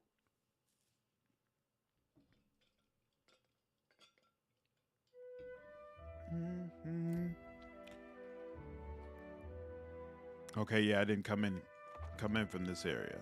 Harsh lands, forge strong people. No. Oh, but wait, I did. Maybe I haven't been here. Yeah, no, I haven't been here, in fact. A young woman with a bright, wide smile and eyes to match raises her hand and gives you a quick but enthusiastic wave. Then, with an exaggerated look of embarrassment, she stops herself and crosses her forearms over her chest. I always forget that part. Say, you're the Watcher of Cadnua, aren't you? I've never met anyone famous before. Too much paperwork, oh God. Imagine all you get after Mass Effect 3 is 2 Mass Effect Andromedas in a row, and Mass Effect 4 never came out. That's Front Mission fans. Wow, that's awful. That sounds very awful. Mass Effect 3's ending's worth something. Yeah, you know what? Don't even bring it up. That's probably one of my worst gaming experiences of all time. The patch updates made it a little bit better, but man. Like, I understood that it was going to be hard to stick the landing, so I had prepared myself for it to be not like, mind-blowing, but it didn't have to be that bad. Plants vs. Zombies was my childhood. First game I've beaten. Really? So what is the appeal of Plants vs. Zombies? Because there's been multiple of them, right? Except the Hasanui. She yells at me sometimes. Her grin widens impossibly. The Hasanui yells at you? Oh, all the time. She screws her face up into a look of mock seriousness. Still, she can't keep from smiling. Where's my white leaf? Stop daydreaming. Sabor me, if you lose the letters again, I'll have you clean the latrines. At this last comment, she leans close, her eyes wide and voice low with awe. All this time, I didn't realize she knew my name. Are you always this excitable? It's just, this is my first time away from the rough country. Rough country. An affectionate Rauataian term from their homeland. Rough refers to both the unyielding rocky soils and the storms that batter the mainland. I'd heard there were thick, green forests and sandy beaches without a storm. storm in sight, but I never imagined this. She shakes her head in wonderment. You must have traveled lots, seen all sorts of amazing places. Sabormi folds her hands under her chin, watching you intently, and had adventures you wouldn't believe. See the world, Sabormi. Travel is grand. I sure hope to. I'd love Rauatai, but it's hard to go a week without seeing storms or hearing about mudslides burying a village somewhere. Her buoyant expression sags, but only for a moment. You're the quartermaster. Can you sell me something? Her face scrunches up in disappointment. I really wish I could, but my supplies are for the Royal Deadfire Company and our allies. Hazanui's orders. Maybe if you impress her or Atsura, they could make an exception. She smiles hopefully. Farewell. Okay. It's all right. Ooh, we can actually get back here. Steal. Oh, wait, here. She should be able to come over here, right? And successfully steal. There we go. It's a puzzle tower defense game where you defend yourself from zombies using plants. Interesting. So do you like it then because of the difficulty? Only your people. Whoa. Why are there so many people in here? Ishi. Quiet time. Nope. There's too much going on here. A plaque. We already read a similar plaque. A game of Hazator is in progress. Interesting. What do you have to say for yourself?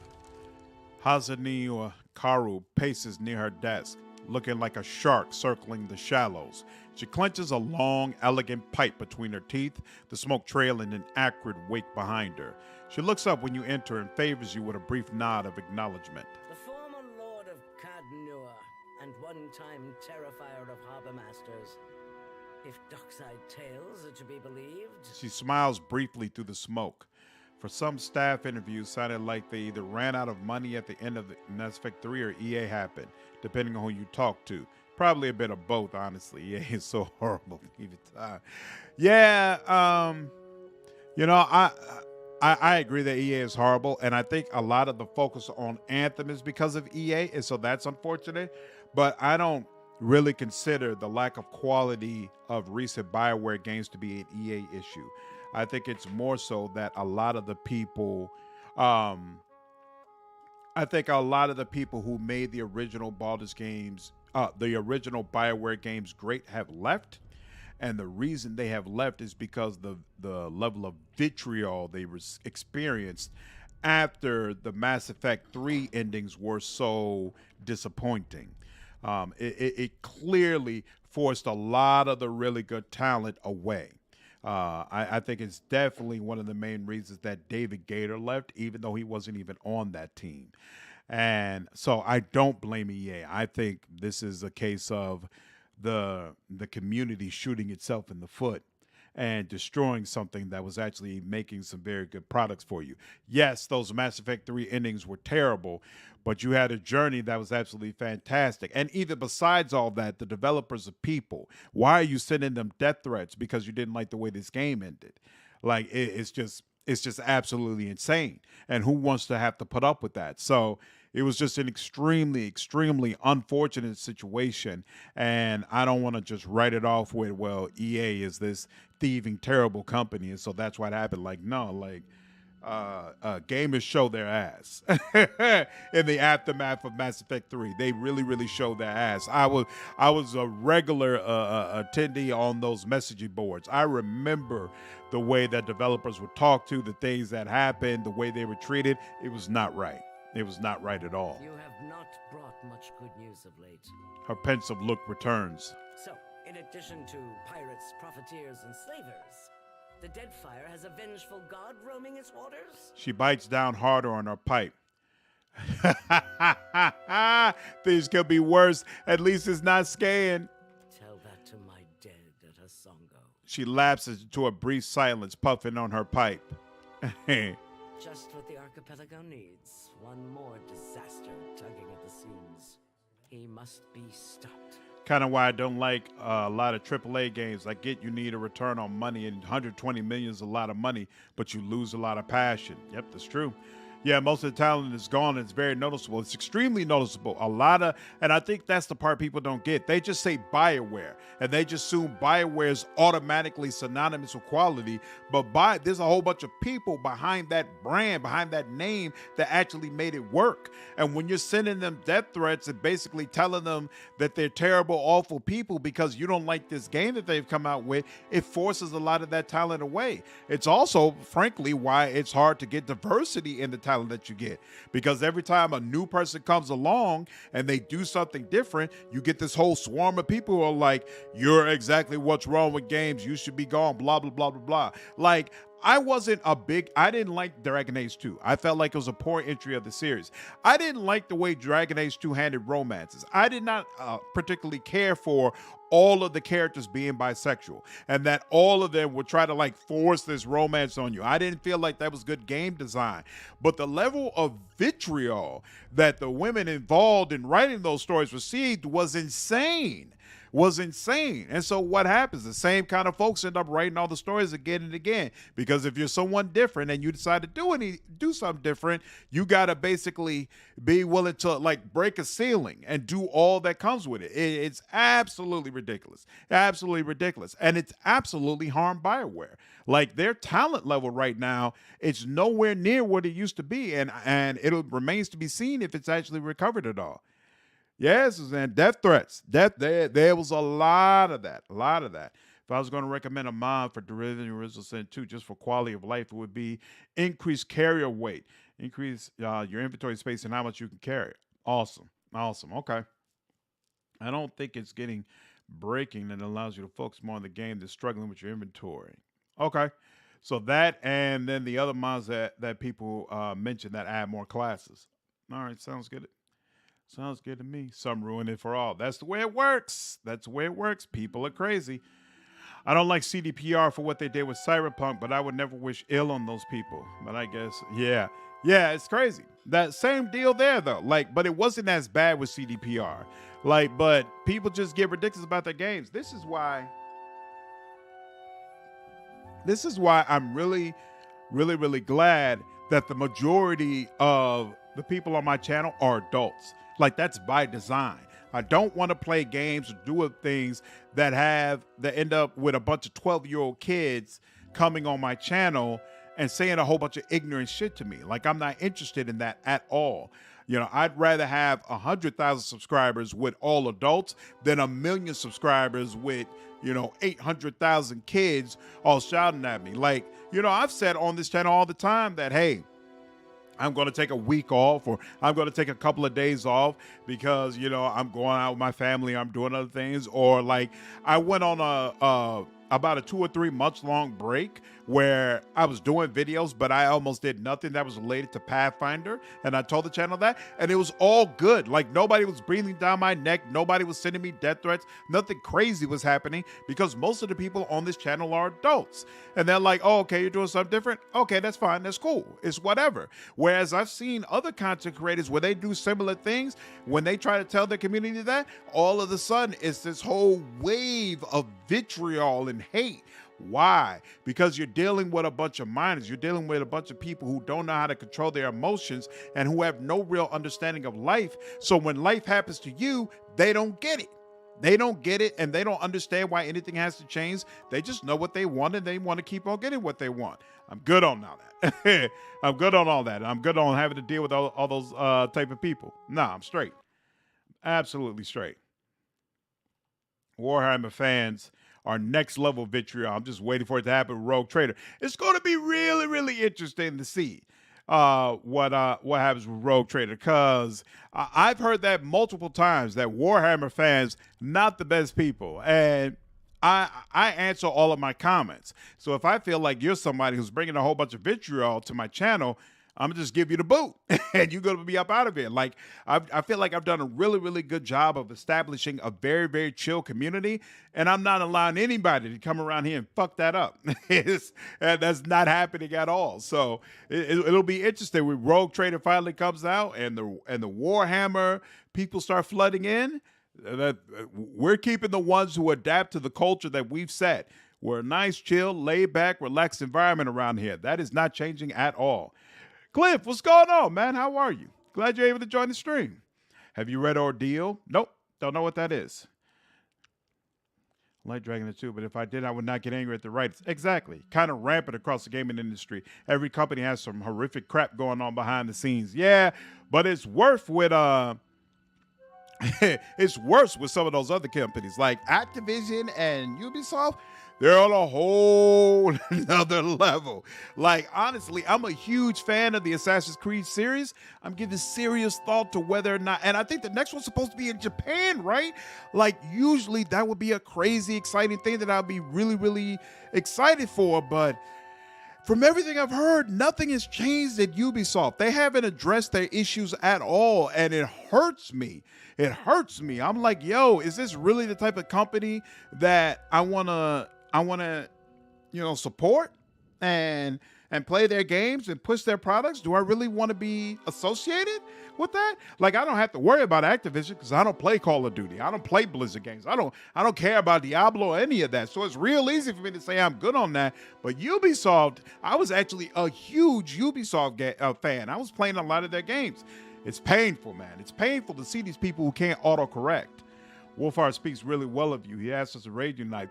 Man, thank you. I really, really appreciate Wolf, man. He's a really good dude. We've actually emailed a few times back and forth. He was someone who, when I was going through that rough spell, just got out the hospital in the middle of the year, he reached out to me, tried to help me, tell me to keep my head up and all that. Like, I really, really appreciate Wolfhard. I'm hoping maybe sometime next year we'll be able to collaborate on some things. Really, really good dude.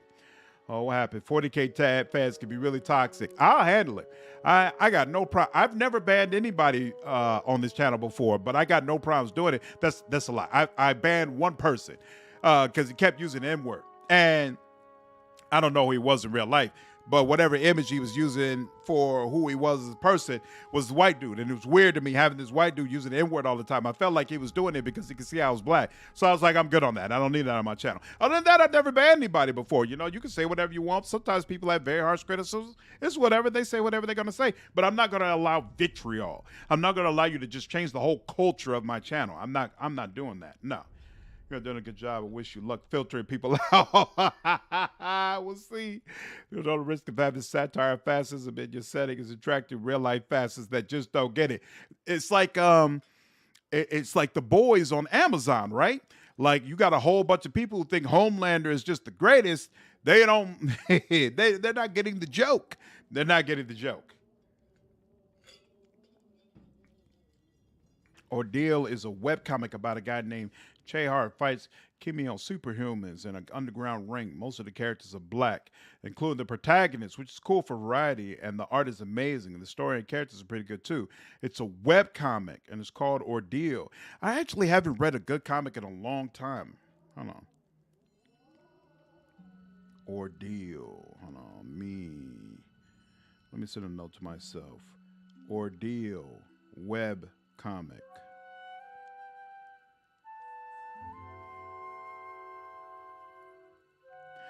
At some point, if I ever get more time, I'll one of the things I would love to do is read more comic books and then review them for the channel. Like, I actually love comic books. And even though that's really not in the lane of games, I feel like there's enough people who play video games and love like anime and comic books where I could get away with it, where people aren't gonna like, this is trash, let me unsubscribe because this dude is adding a whole bunch of extra nonsense that I don't need to see.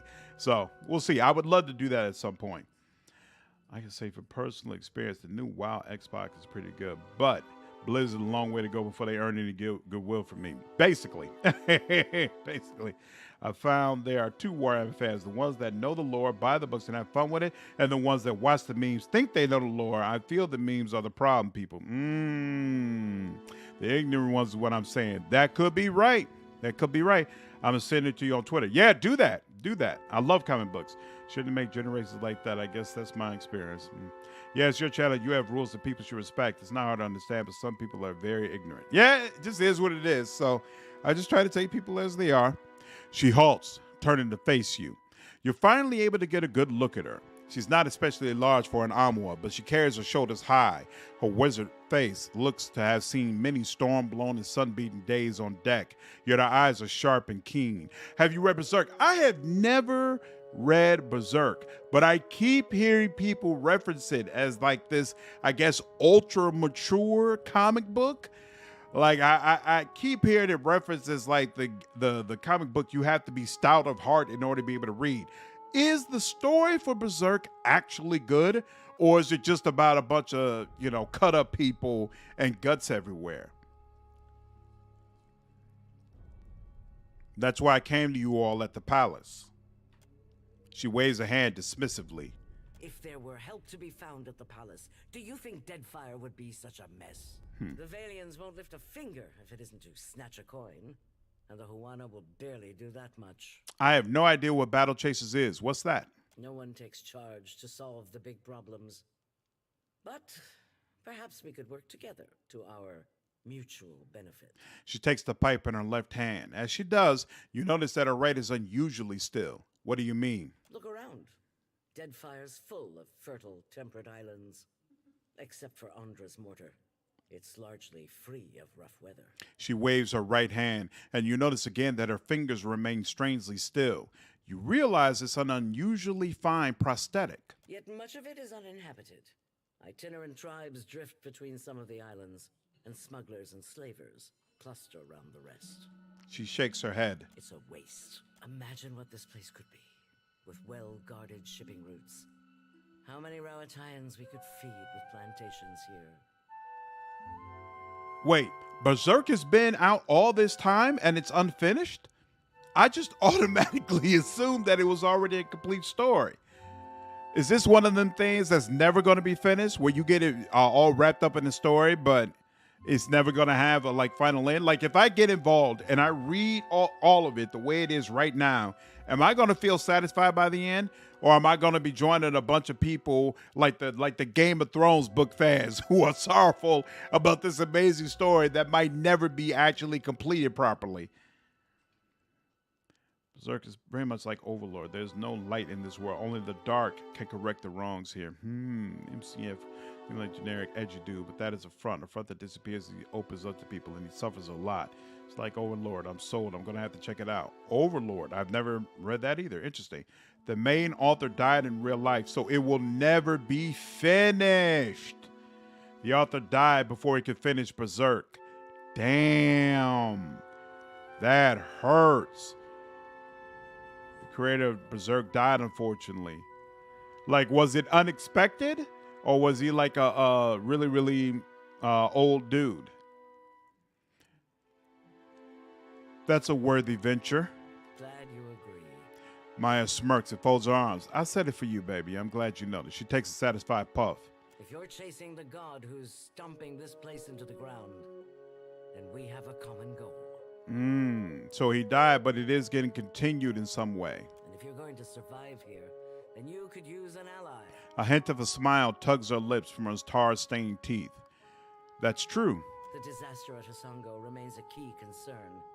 We rely on the port there to ship food back to Rawatai. She sucks on her pipe, hiding her worried expression behind a cloud of smoke. That's on hold until you investigate. Short of that, there are other matters that demand attention. You've already spoken with Atsura. For now, I suggest you continue to work with him. I might have something for you later. What's the game board for? Hazatoa. Atsura and I usually have a game running, and this one's been going on for over a month and a half. He died of sickness. Overlord is an anime. Very good story. Very evil for the right reasons. Doing ultra bad things for the good reasons. It's an anime. 10 out of 10. 10 out of 10. Okay. Atsura's good at misdirection, but I've got a mind for the long game. Man, this reminds me. I never finished Attack on Titan, because I think that's over now, right? And I was in the middle of, season 3 of Hero Academy, but I never finished that. I felt like it was getting bad. Like, I was watching around the time of the gentleman guy with the little girl. I think like I had just seen the end of that arc and I was unsatisfied with it. I was like, this doesn't really seem as nearly to the quality of the other 2 seasons. So I wonder if that picked back up and got better again. It's like if GRM died about now. Not the healthiest dude, and he worked slow, so people weren't exactly surprised, but it's not like he was super old. Got you. You look like you've come with a purpose. What happened to your hand? Yeah, about Attack on Titan, the ending is quite trash. She extends her arm, holding the prosthetic between you. It's an exquisite piece with reinforced joints in each of the fingers and a smooth, sanded finish. It happened a year into my first command. We were chasing pirates along Ralatai's south coast, and they landed a shop right next to our magazine. So you read the comic first, then you play the game. So what is Battle Chasers about? A lucky hit. She's quiet for a moment. I ran below. The fire was already spreading and making for our powder stores. What did you do? I smothered what I could with my uniform, pulled the rest away with my own hands. I would have done the same for my ship and crew. She nods approvingly. We don't get to choose our challenges, do we? Just the way we meet them. There's a cost to every victory. And the win goes to those willing to make a sacrifice. She considers the wooden hand, turning it in the light. You sense satisfaction in her gaze. I'll bet you already know a thing or two about that. And if you don't, Deadfire will teach you soon enough. Be a little weird if there was a new writer. It's like if you write a book halfway and then someone else finishes, would it really have the vision of the original path? Probably not. Probably not. It's a problem. I think again that's what people are terrified of with GRM, with Game of Thrones. It's never going to be finished. And I think they're right to be terrified. I think Brother Man's making so much money and is being asked, oh crap, I already went out this way. My bad. He's making so much money and he's being asked to do so many other things that at this point, what's the chance he's actually going to ever finish those books? Very small indeed. It just is what it is. At this point, I'd be happy if Brandon Sanderson took over A Song of Ice from George R.R. Martin. Especially considering how important the art style was. So was he the main artist and the main author? Oh, wait. Oh, no, that's still Sacred Stairs or whatever. So happened at Wheel of Time. The original author died and someone else finished it, but the guy that finished it was really close to him. It was sort of okay. Oh, nice. Okay. Battle Chasers is a fantasy story about a young girl, Gully, trying to find her lost father, who was this war hero. She is joined by a cranky old wizard, a war golem, and a soldier that served with her dad. Interesting. Okay. Wait, Pariki's Overlook is still not available yet? How do I get to it? Oh, maybe Sacred Stair probably has a way. Let's do that. Since I put in the title that we were going to, I put in the thumbnail rather that we were going to meet the waterbenders, I feel like I need to make sure I do that before I get too tired and the stream might end. So let's see. Road west. That's what I want. I want the road out to the west. Right? Yeah, I want to go west. But I came from the west. No! Tengalohu will eat me!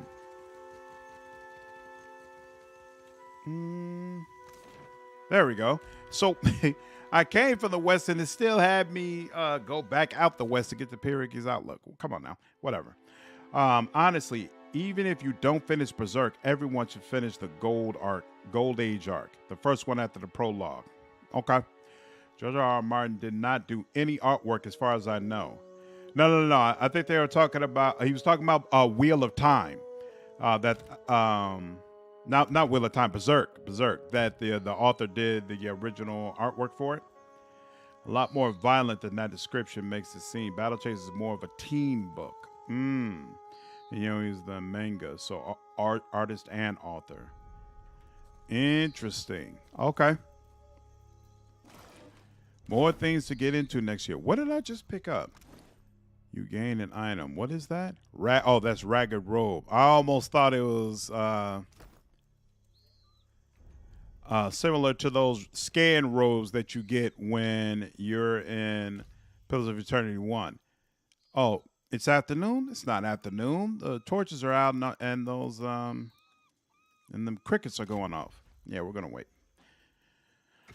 Okay, cool. Thank you. Yep, no problem, Suzanne. Just skip the prologue. Go straight to the Golden Age arc. Go back after if you want to keep going. Okay. Good to know. Yeah, I'm actually a fan of anime. And when I work out, I hate working out. So I find that it helps me to have something playing while I'm doing on the bike and doing weights. So I try to like pull up a YouTube video that's kind of educational usually.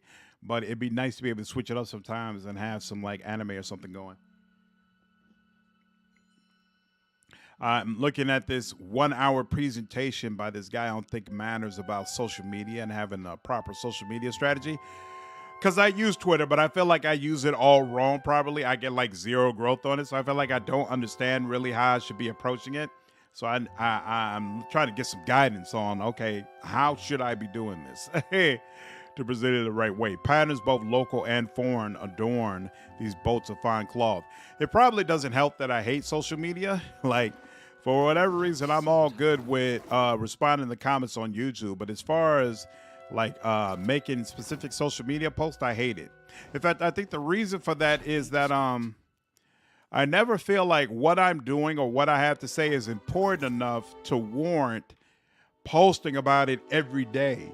Never mind 4 or 5 or 6 times per day. So just the whole thought process that you have to have In need of comfortable garb, I'm happy to oblige. in order to be successful at social media, I think it's contrary to who I am as a person.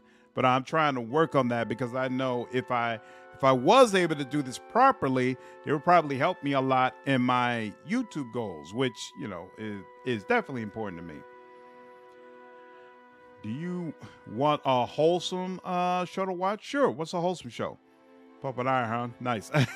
Just a little bit. Very, very small weights. Very, very small. I haven't watched much anime in my time. Just Yu-Gi-Oh! Pokemon. Oh, that's the early stuff. It's the early stuff. I usually listen to whether there's Your Problem or Trash Future podcasts when I'm exercising. What are those? Oh, in fact, speaking of anime, isn't Bleach supposed to be getting a continuation? I used to really, really love Bleach. I also love Naruto as well, but I heard the continuation of Naruto with his son, I guess, is just not holding up to the original show's quality. The dwarf tips his head in a curt, professional manner. You're a tailor? I've been known to rip a seam here and there, patch some shredded gear back into shape. His expression shifts, turning sour. Thought I was an armorer, did you?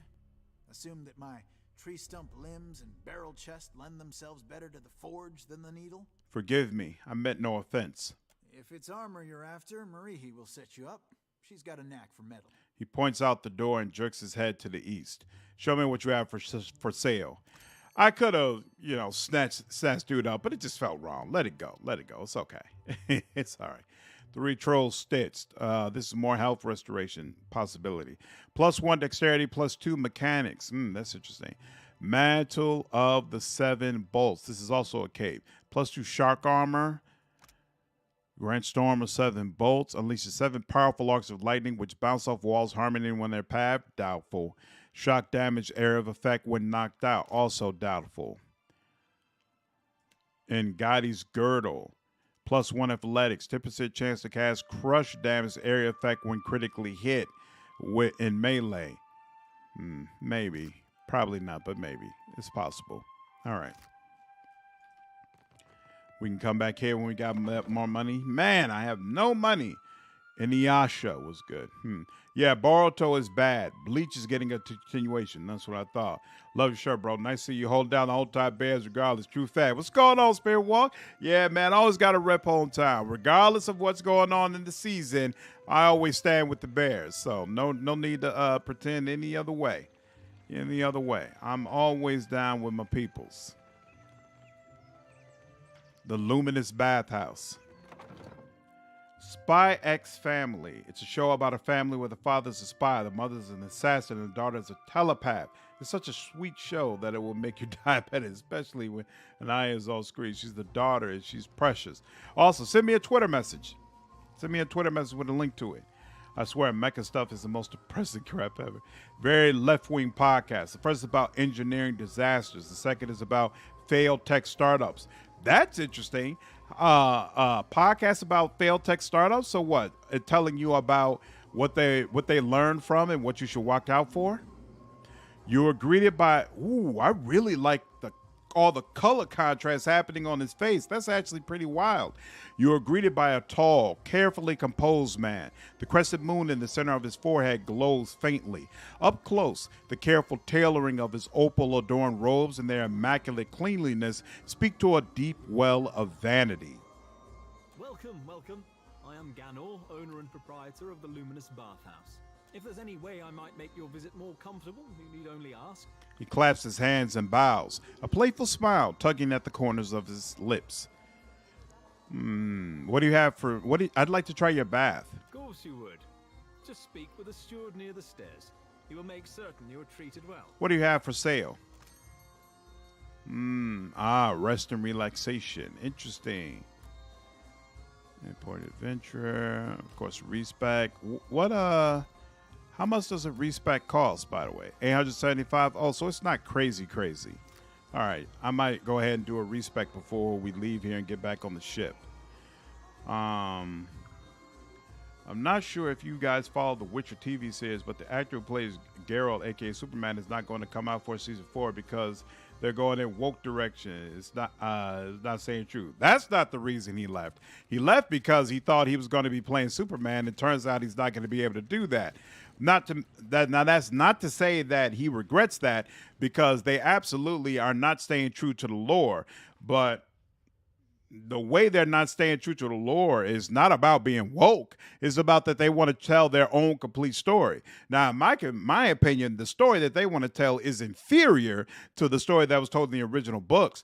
But it's not a woke issue. It's not like they're trying to, help gay people, help black people, blah, blah, blah, blah, blah. Like, to me, they're not doing anything crazy in a woke way. It's just completely different from the original lore in a very, very mediocre way.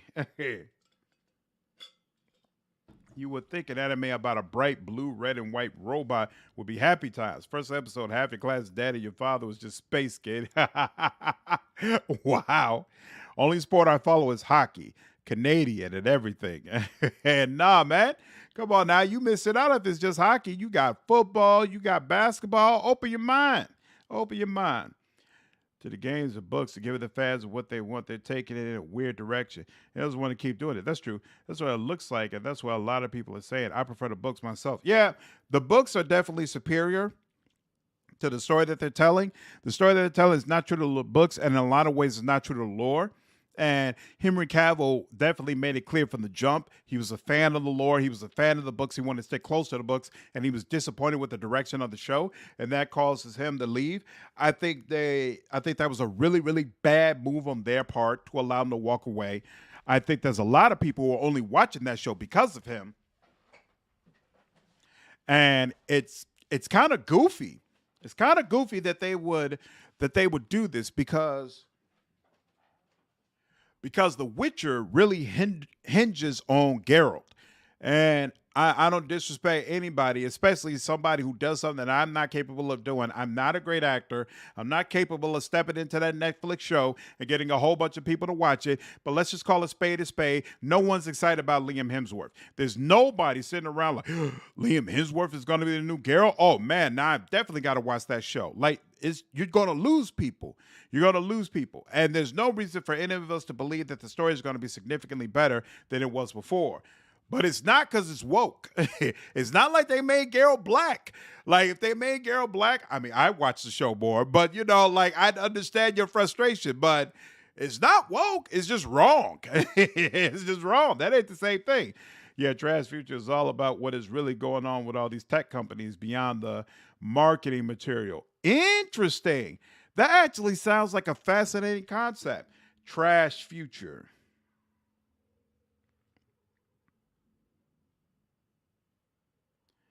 I might have to check that out. Like this whole process of curation. Now, in the upcoming years, I really want to get more into the business side of it, and so I feel like watching more things that has to do with entrepreneurship and how you actually build out a business and make it something successful and something that people feel comfortable supporting. I feel like that's probably going to help me and improve my own education. The crack in the wall is perhaps just wide enough to accommodate an Amawa squeezing in sideways. The passage seems to widen the deeper it goes. Squeeze through the crack? Maybe. Right. Yeah. So yeah, exactly. Exactly. I don't it's always weird to me to see these people who kind of just self-destruct their own stuff. What is this? I don't know what this is. This wall looks recently repaired. Many of the stones are new and were cut to fit into the older structure around it.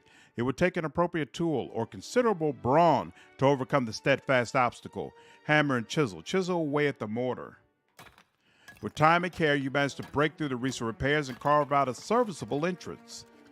As the last of the loosened stones tumbles free, you catch the silver glint of a wire snapping.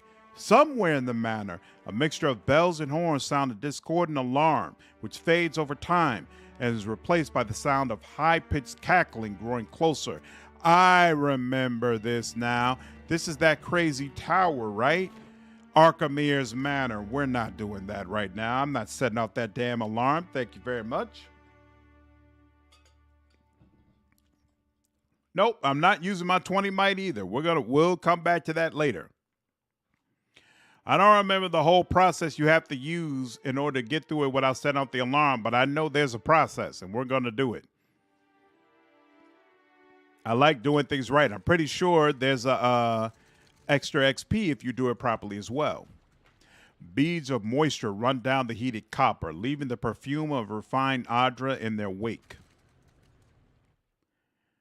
Where they're supposed to focus more on Geralt, but the way I see it, he takes a back seat, and it's mostly about Ciri and the other girl in The Witcher. It's all back of the bus. But I think they're just focusing on whatever's making money. That's what the writers really care about. I don't think they're staying true to the books or the story. I don't think they're focusing on what's going to make money because it's obvious The Witcher is not doing as well as it probably could or should do. I do think they're... You brought your pain, but you need come to ease it. Pity. Nay, the Orge homie word for no. But I do think they're making Geralt take a back seat, but I don't think that's really a bad thing. I don't think you could do the TV show the way you do the games. In the games, it's okay that you're always walking around watching Geralt because you're actually playing as Geralt. But in a TV show, it's hard for me to think of a TV show that is always coming from the perspective of one person. Like usually in a good TV show, it's running around showing multiple people's perspectives, and the viewer gets to see things that the actual main character sometimes doesn't get to see. I mean, that was one of the main draws of Game of Thrones, right? That the viewer oftentimes had more information than the people you were actually watching. And part of the joy was then finally making discoveries of things, hell, you might have known a whole season ago. So I don't think the problem is that they're not following around Geralt as much. I think the problem is the lack of quality in the story, in the storylines. Like the character arcs are the real issue. I think the characters themselves are done well. Like I think Geralt, the character, is done well. Yennefer is done well. And Ciri, you know, I hate watching kids in TV shows. So for what she is, she's fine. I think the characters themselves, it's fine. But the arc, the plot lines that they're going through, horrible. Horrible. It's not up to snuff. A vulnerable elf sits beside the water, her creased and spotted skin slightly flushed by the heat. Numerous scars mar her skin on her face and torso alike. Her eyes open and their sharp gaze focuses on you. When the rioters are mocking the source material, it's not a good sign, honestly. It's true. It's pretty funny that the damage-dealing castles and Pillars of Eternity are all jacked, save for the healers. You know, I've never actually thought about that, but that's a great point. Mocking the source material is a red flag. If these writers are mocking it, they shouldn't even be hired in the first place. Moni Revelation is a perfect example of that. MOTU, what is that? The wokeness accusations always ring false to me. If a show is going bad, there are always more sensible explanations. That's what I'm saying. Like, it's not a woke issue. It's that they want to tell their own story. I feel like it's more so. I think sometimes as a writer, especially if you're really serious about being a writer, it can be frustrating to be put in a position where you basically feel like you're forced to regurgitate somebody else's work.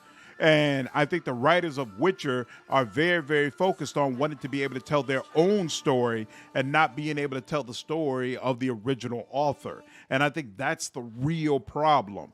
I think part of the reason Game of Thrones was so strong is because the people in charge of the writing were also the showrunners. And they consider themselves showrunners first, writers second. So following the source material closely and basically doing a lot of the things that the book does and only making changes in service to the TV show was okay for them because they were really trying to put out the best TV product they possibly could. And they were not interested in showing the world how great they are as writers. Where it seems like the people who are in charge of The Witcher, they want to take this popular property that they know a lot of people are going to look at, and they want to use it as their opportunity to show how great they are at writing. When the people who are fans of the original source material are not interested in that, and they don't want to see your little custom stories. They want to see the original core stories that they came to love played out on the TV screen, and you're not giving that to them. And then on top of that, the stories you're coming up with yourself aren't particularly good. I think that's the core issue. None of that has anything to do with being woke. Like it just doesn't. It's not about they're highlighting like minorities and women and all that, and that's why the show is bad. Like, no, the show is bad for some completely different core reasons that are pretty clear to see for anybody who's paying attention to the show and the situation. Pain. I have no pain. Aye, if you say so. The elf's eyes examine you as a physician might, probing, but impersonal. What brings you to the bathhouse? That eases my pain. More than that is an awful long way. Oh, Masters of the Universe. So I've never been a huge He-Man fan. Never watched the original cartoon. And so consequently, I never watched this new version of He-Man that he's responsible for. But the reaction online from the people who I guess are huge He-Man fans, damn, these people are not happy at all. Like, I'm just sitting there watching like, y'all are that mad? Is it really that bad? It can't be that bad. It's Kevin Smith. Like, I watched the Clerk movies. I never walked away from a Clerk movie dissatisfied. Like, it can't be that as bad as people are making it out to be. And so I always assume when I see the vitriol, like, y'all just mad that it's a female in the front. And I understand that the show is called He-Man, but just because He-Man is not the most important thing in it does not mean that it's automatically garbage. But again, that's coming from someone who don't watch He-Man, so I don't judge. I'd like to hear it. I fecht in the broken stone war some 2 centuries gone by now. I left the woods of a deer for the eastern reach. I claimed to seek to protect our colonists. But in truth, I sought the glory of battle. She sighs and touches her brow. How did Kevin Smith lie about He-Man? And how did he mock the fans? Like, what does that mean?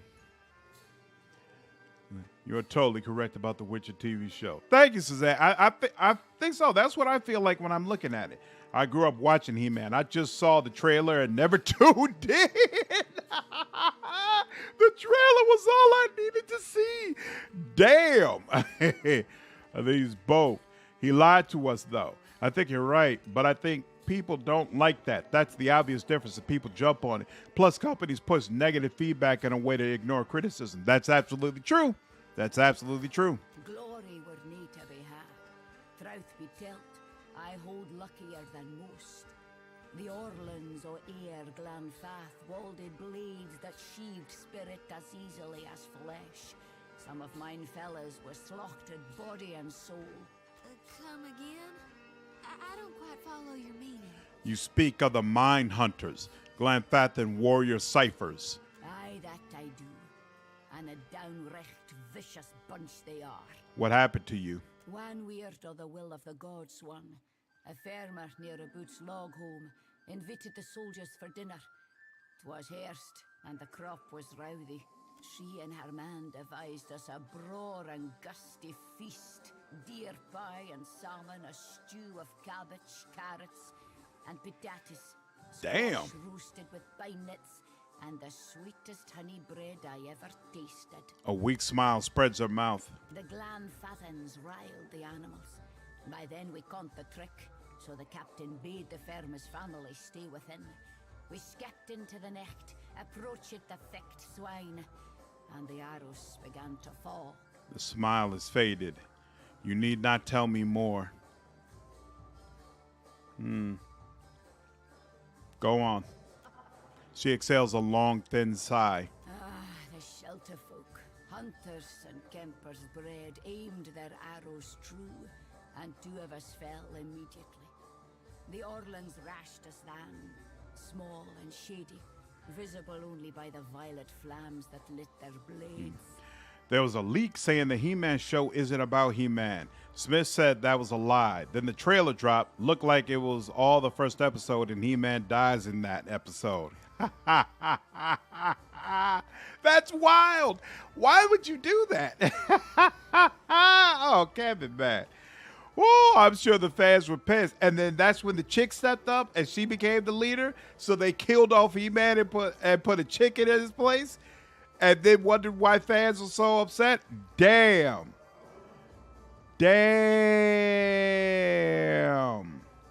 Watch The Critical Drinker on why modern movies suck. They're killing our heroes. What's going on, Asar? Glad you're able to join the stream.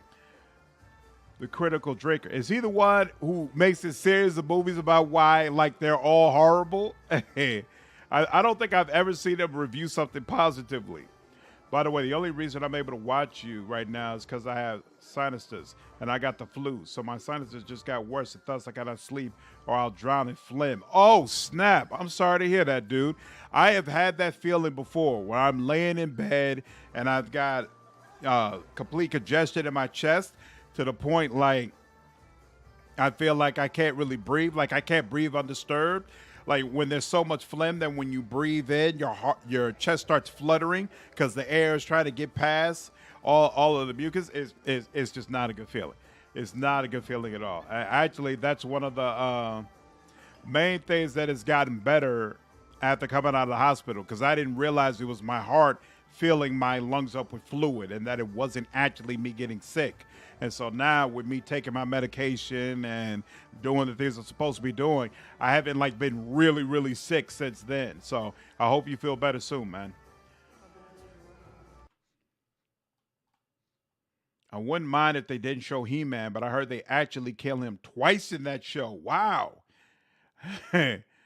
Then he said he was a huge He-Man fan. Later said he never watched the show before. Then he said he killed off key characters just to piss people off. He really needed... Oh, that's not good. That's awful. Why would you tell...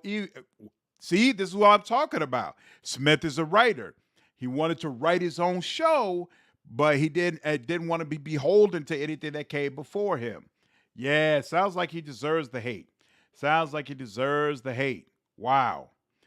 That's just unacceptable. Glad it gross behavior. See, Tila is fine. If you said the chick was the main character, nobody would care. She had a full show after all. He just needed to be honest. But it wasn't the Tila I grew up with. She is rude and ungrateful and selfish in the new show. Wow. Nah, new Tila is horrible. They killed He-Man and put a chick in his place. If that's not work, I don't know what it is. Wow. Okay, I can see the problem. Skeltro folk. The formal name for what else? How speak for sheltered people. We drank it that firm in blood, both sides. In the end, only I remained standing in the farmhouse door, holding mine innards in, waiting for another cocksfeather to come and finish the work. I only lived because of that farmer. She sewed me up, fed me till I had health enough to stand. She said she out me, but She shakes her head. I think we both count that we brought the trouble upon them with our presence. The raiders had been too many a slecht at simple farmhouse. Your wounds trouble you still? The pine bothered me little in mine youth. I fought ye. I set flames to black trees. I took arms again, the uprising at New Dunreed. After that, little welcome remained me in the new Duke's Kintra, and I travelled northward. Yet with age, the old wounds show new death. By my count, I've suffered 18 arrows and half again as many stabbings. That I yet live testifies to either my stubbornness or that of the gods.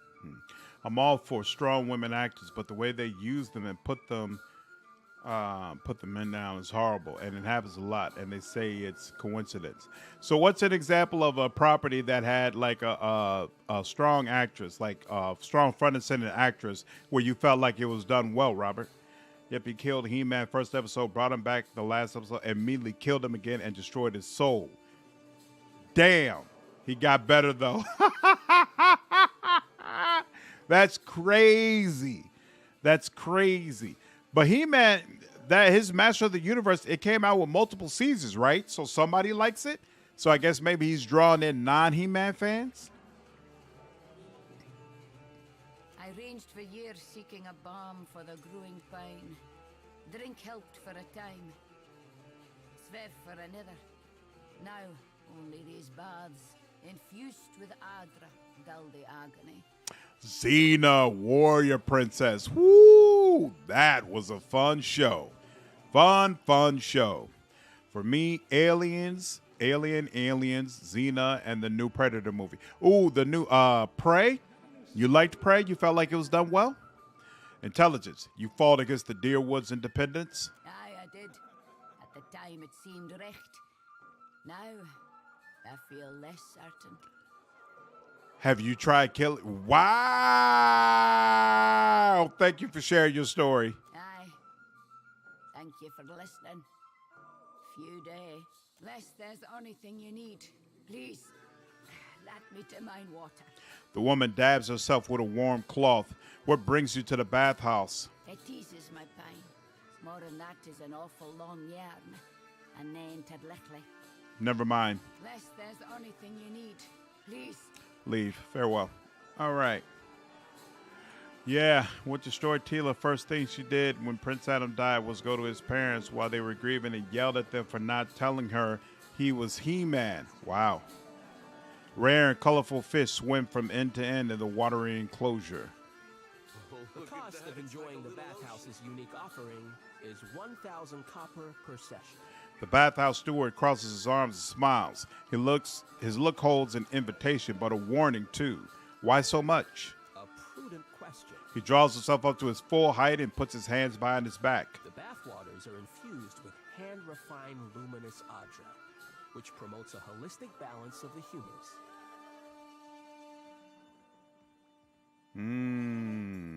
Yeah, Teela sounds pretty awful. Wow. I love Prey better than the first Predator movie. Wow, really? That's pretty awesome. Smith doesn't even like He-Man in the first place. The man says so himself. Why Netflix hired him in the first place is beyond me. Meatballs. I hope his career is impacted by his actions. So, but Masters of the Universe has gotten multiple seasons at this point, right? So, like, somebody's enjoying it. Usually, because Netflix is quick to cancel shows, aren't they?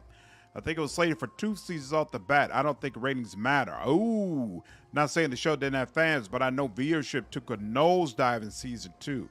Interesting. Because of luminous Adra's remarkable qualities, it is also a significant investment to both supply and maintain. Ganor may tell you more if you're curious. He is something of an amateur alchemist, in addition to being a businessman of remarkable skill and insight. Next, you'll tell me luminous Adra grants the Bather eternal life. Would that it were so.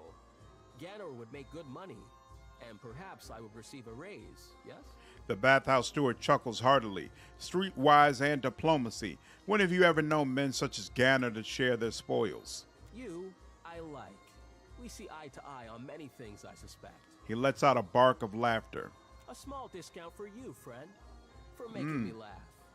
900 copper. I'll keep it in mind. Farewell.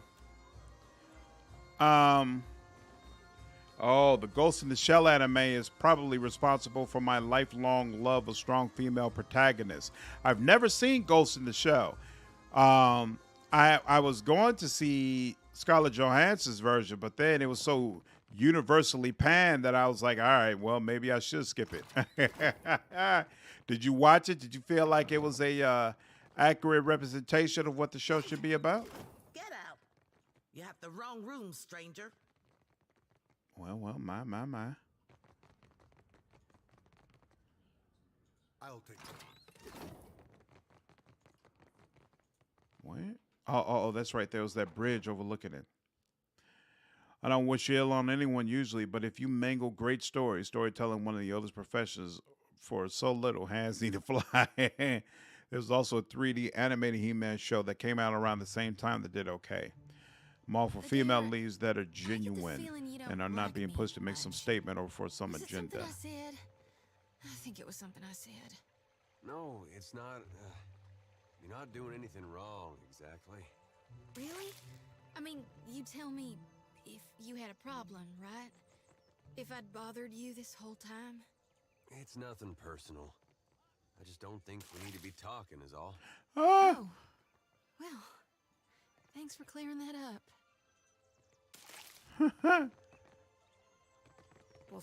Nago.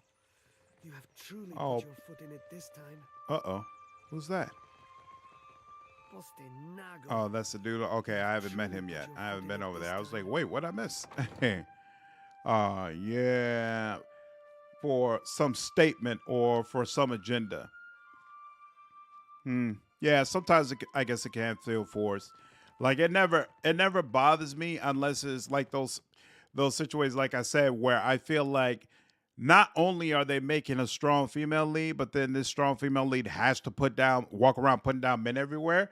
Like if it's not about putting down men, then I'm fine, but that's when me personally it gets irritating. An old man stretches his arms over his head and yawns, making a show of displaying his moistened physique. Strong female leads, movies I like so far. I really enjoyed like the Aliens. I felt like she did a great job. I really enjoyed what was that? There was a really recent movie that I feel like was a fantastic version of a strong female lead. Well, it was Atomic Blonde.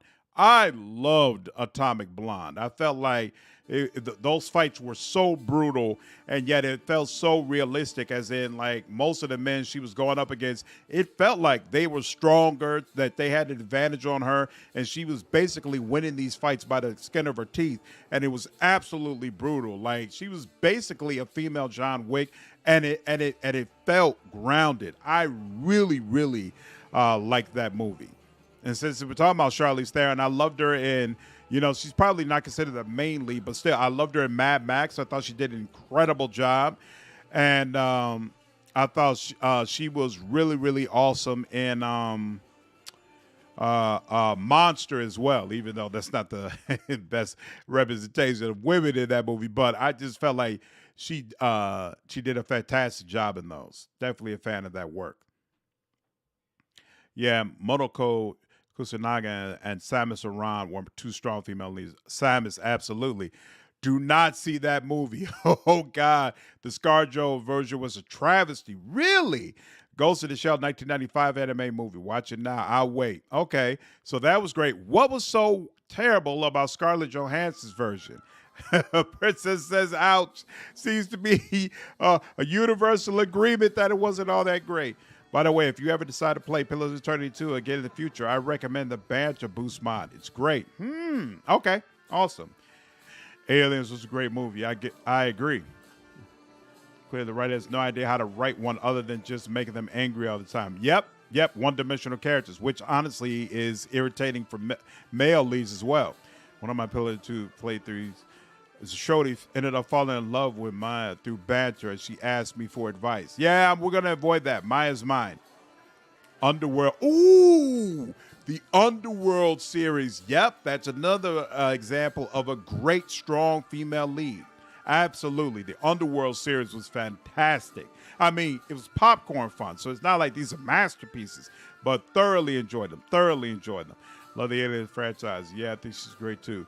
Short of it, Scarlo Ghost in the Shell isn't Ghost in the Shell. But now, look, you don't have to give me the whole spell. Give me like one thing that you feel like is a major unforgivable difference between that movie and the original anime. Other than she's a white chick and the original anime chick is, I assume, is Asian. I haven't been in the water yet.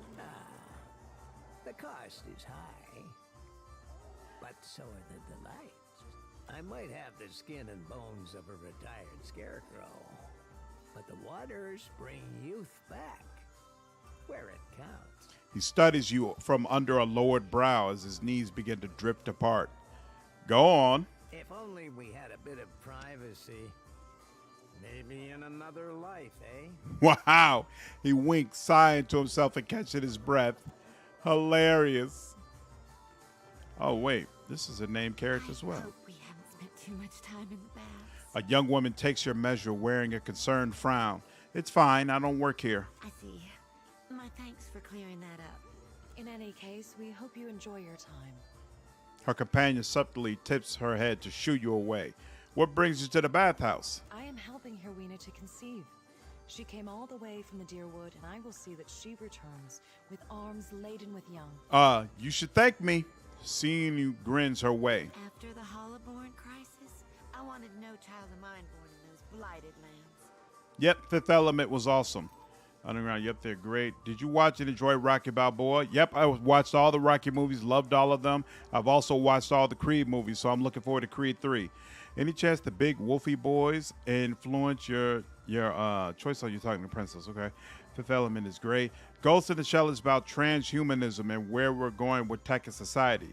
What does it mean to be human? Scarlo doesn't have the level of intelligence that film has. Oh, Kill Bill, absolutely. That's another one. True. I don't know what True is. The new Resident Evil live action series was something interesting. Code to the Matrix. Let's get out of here. Rules, laws, politics, corruption. Much has changed in the so-called modern world. Fans love good stories. Absolutely. This place is a miracle. Every day I emerge from the baths as a new woman, and my first child will be as strong as an Adra pillar. She looks at Sinu with a bright smile. Metaphysics, I think this is. Yeah, I don't think that's a guaranteed result. Is that true? She blinks at Sinu. Do not listen. Luminous Adra is the life of the Deadfire. It can bring life to you, I say. She rests her palm on Hironu's shoulder and dismisses you with a look. Stop lying to that girl. I ended the Hollowborn crisis. It's all good. All right, I think we're done here. We are. Let's roll. Let's roll. Ba, ba, ba, ba, ba, ba. You should consider watching Hajime no Ippo. It's an amazing boxing anime. Ooh. I've never seen a boxing anime before. That would be pretty cool. Yeah, send it over. I meant that it is true that Kill Bill is another movie with a strong female lead. Yep. Oh, Kill Bill, true. Another one. Got you. Okay, yep. I agree. I thoroughly enjoyed the Kill Bill series. Love that music. Adolf Entry, you go to visit the luminous Bathhouse, yes? Hello, unmarried man. That's hilarious. Perhaps. Why do you ask? My satchel. Like a fool, I left it inside. My ship is due to sail from Nekataka with the next high tide. If I do not find it, my Kasita will surely throw me overboard. Captain. Merla, I cannot swim. A look of horror spreads across his face. I would go by myself, but... No, it's a bathhouse. They bar the doors to me without my Kasita present. They think I am a thief. He stares at his feet, his hands in anxious, twisting knot in front of him. Insight. Why can't you ask your captain to retrieve it then? I would rather her not discover my incompetence. His eyes dart to the side as if looking for something or someone just outside his vision. An understandable concern. He bites his lower lip, uncertain whether or not to take your words at face value. Are you a thief? No, of course not. His eyes widen in fright, and he waves his hands frantically before you in a warding gesture. I could help you find it. Gelade, you mean it? Agrasima, I am in your debt. The air of misery suffusing him lifts for a moment. His eyes go wide and he grins. You notice a light sheen of sweat on his upper lip. He shifts his weight from foot to foot and stares at you intently. There is one thing. Madiko, how could I have forgotten? He tugs at the collar of his shirt as if he's suddenly much too hot. If you could, do not open the satchel. The contents are... The information is... He searches for the word. Proprietary.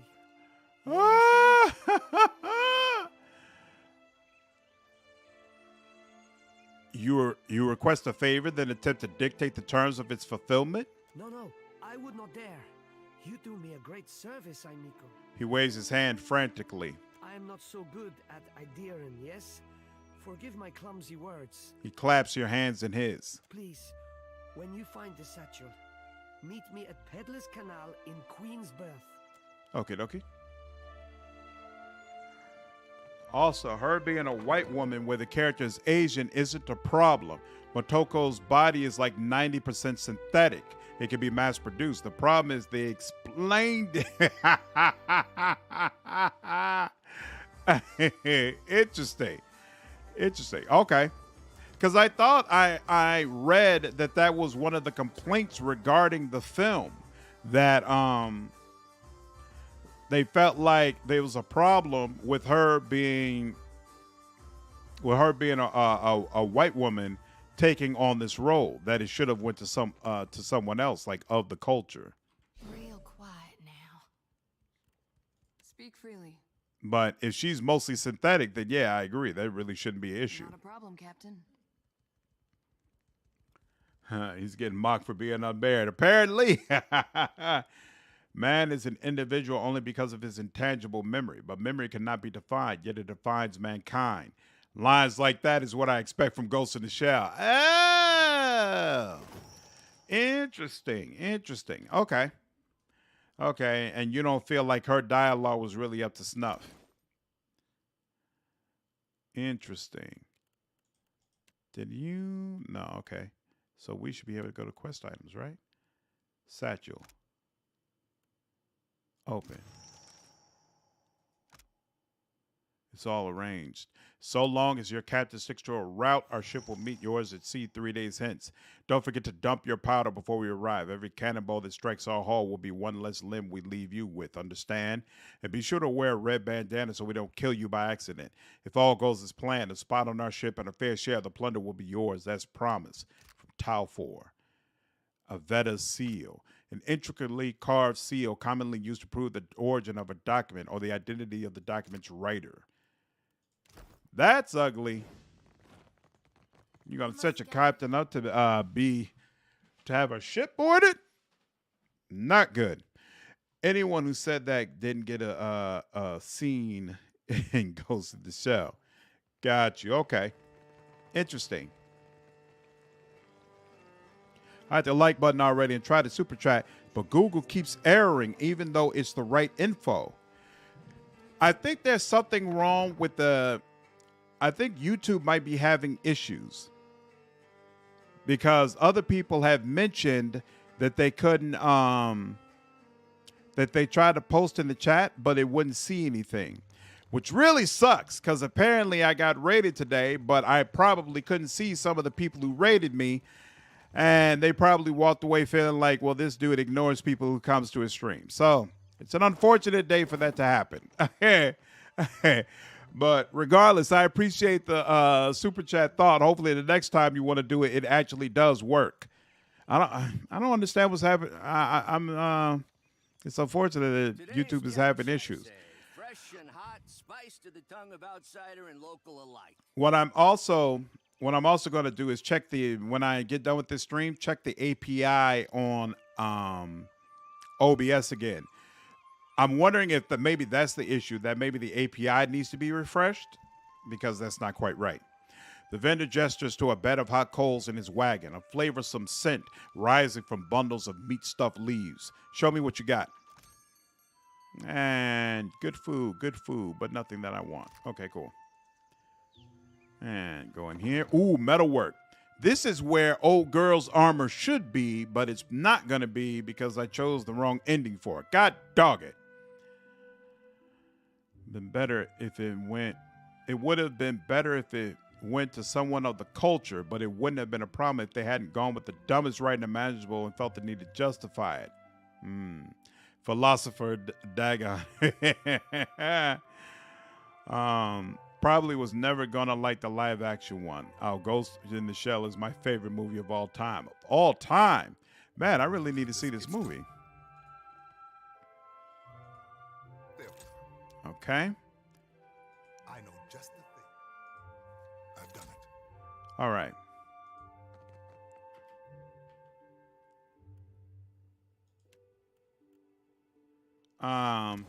Do you have to throw those things in secret?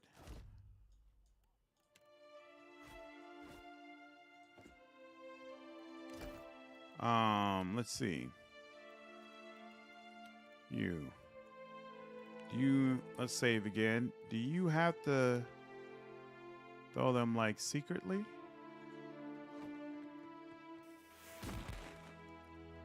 Well, that definitely didn't work. Let's do this again. Yep, still watching. Wow, okay. So you feel like it holds up today then? Real quiet now. Yes?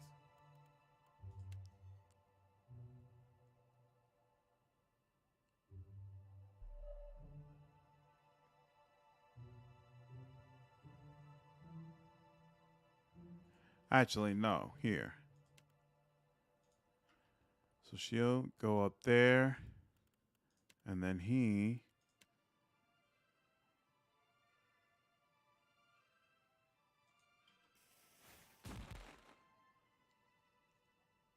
Why isn't the guard moving at all? Like, what the hell? What do I have to do to get you to move, bro? Actually, you know what? I don't need it to move. I don't need it to move because she has a stealth rating. You were saying? Here we go. That's excellent.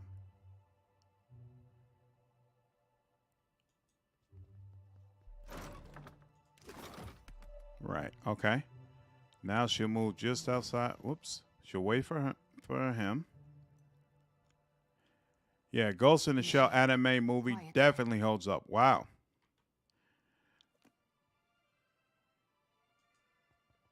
Do you plan to play? Ooh, what's this?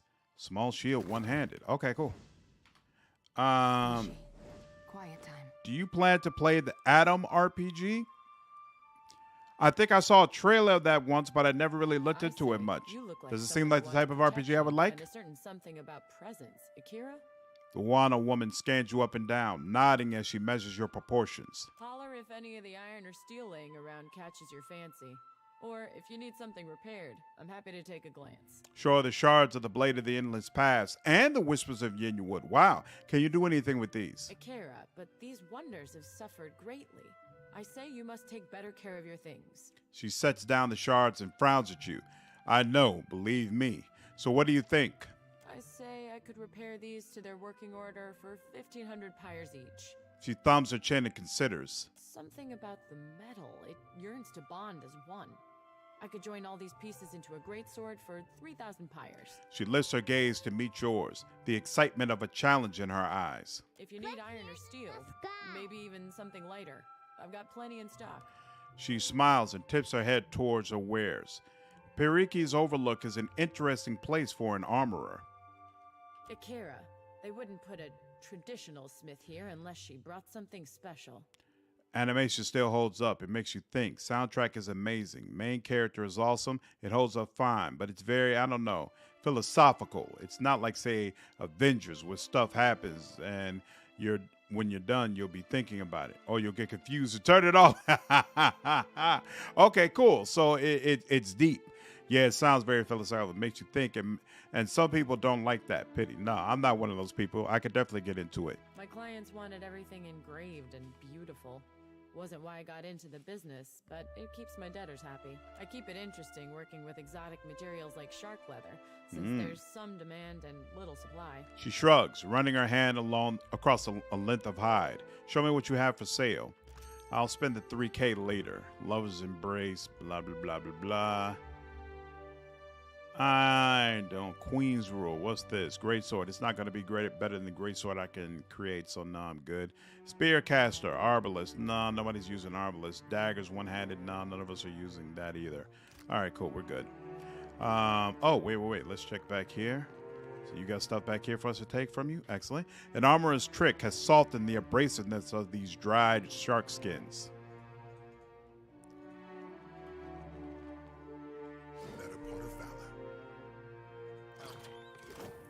The better part of valor right before I steal some things from a bedroom.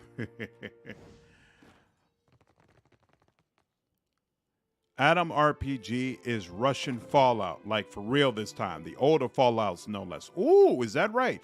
If you enjoy the older Fallouts, you have a good time in Adam RPG. I have never played the older Fallouts. I've always been interested because I've heard there are more mature version of the Fallouts that have come out now, and that a lot of people prefer the older ones. But it's so old, and my understanding is it's extremely difficult to play on current PCs, and so that made me not get into it. But I've heard great things about it. Ghost in the Shell is like the Blade Runner. Slow and introspective. I really enjoy the Blade Runner movies. Has some very short action sequences that are some of my favorites, but calling it boring would not be unfair. Got you. So Larry, what's going on? How are you? Really love your content. You're one of the reasons I got into rap. Awesome. Thank you. I'm glad to hear it. Glad you've been enjoying the content thus far.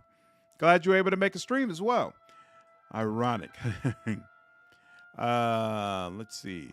The older Fallouts are basically the dads of CRPGs. Really? Real quiet now. I'll have this open in no time. There we are. Did the Fallouts come out before the Baldur's Gate games? I don't know how that old timeline works, because I always felt like the Baldur's Gate games kind of ushered in that new era of CRPGs, but I could be wrong. At your service.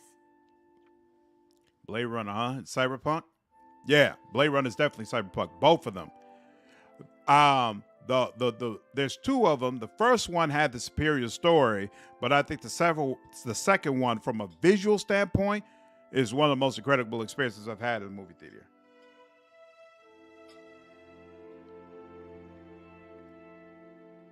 She sets down her pruning shears and looks you up and down with a warm smile. I'm guessing you're already familiar with the herbs I sell?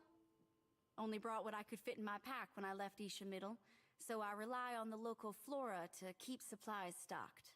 She gestures to a row of orchards and sealed pots. What brings an herbalist to Pariki's Overlook? Money is the obvious answer, but I don't think that's what you're after. She smiles. Yes, I'm an herbalist, but I also pride myself as a florist. I think the city liked the idea of putting a flower shop somewhere visible. It's ostentatious, really. Fallout 1 and 2 are legendary. Fallout 1 did, not sure about 2. Interesting. Okay.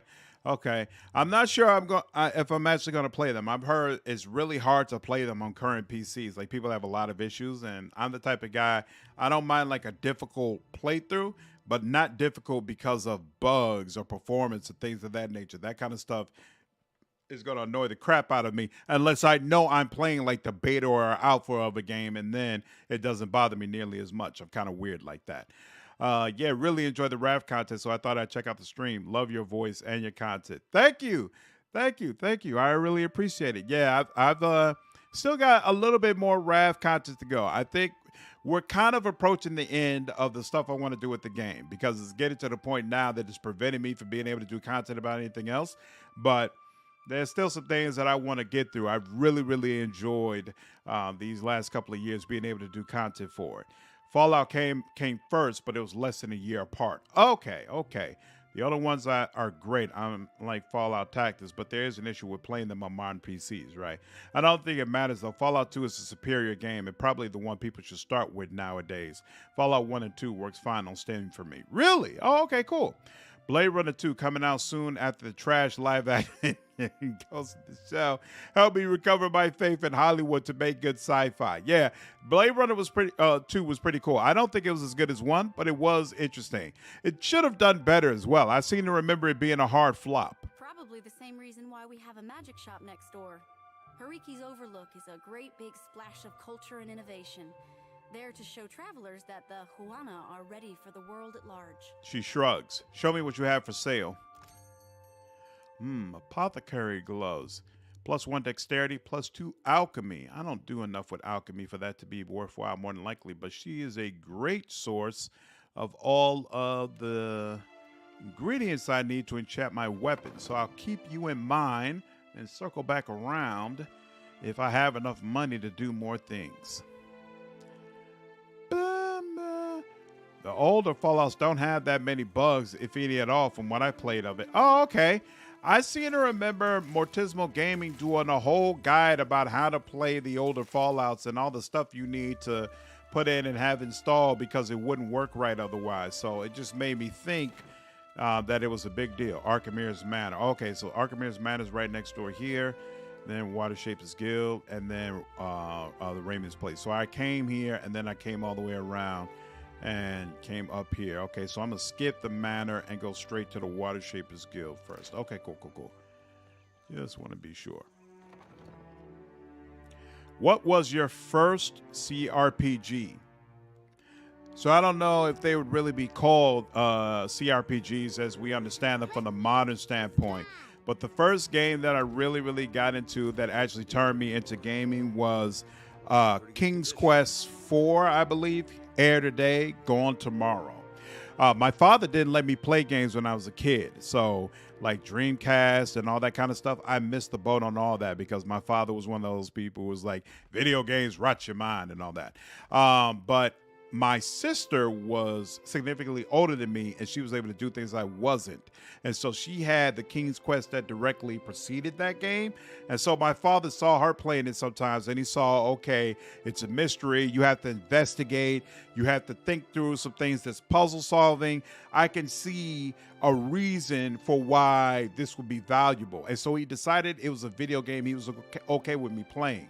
So when the sequel came out, he went on ahead and bought it for me, and I absolutely loved that game. Like, I don't know if you played it, but not only was it puzzle solving, but it actually had a full story. It had multiple endings. There was a romance in the game. Like, for an older game, it was really well developed. And so that was like my first entry into games and really made me love them. Real. This is a horrible game, but I love Fallout Tactics. This looks like the rich district of the city. Yep. New Vegas might have great story and characters. However, it crashes a lot. I tried it out after 5 minutes of trash. Yep. New Vegas was fantastic, but it was rough. I'm hoping that there's some mods that have cleared up a lot of that stuff for when we actually play it. There was an isometric version, King's Bounty. I played Might and Magic and Mech Warrior, my first 2 games ever. Nice. These exotic spices sting your eyes when you lean in to examine them. Oh, so can we? Just say the word. Here we go. Yeah. Excellent.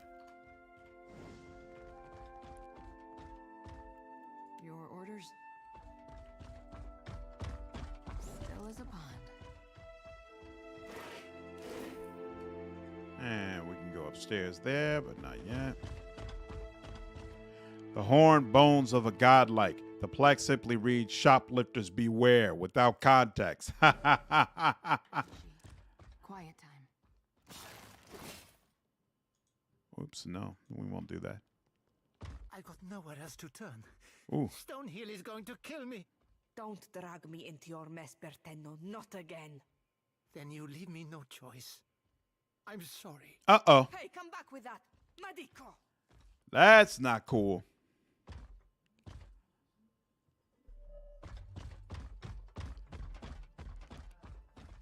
Who's watching me?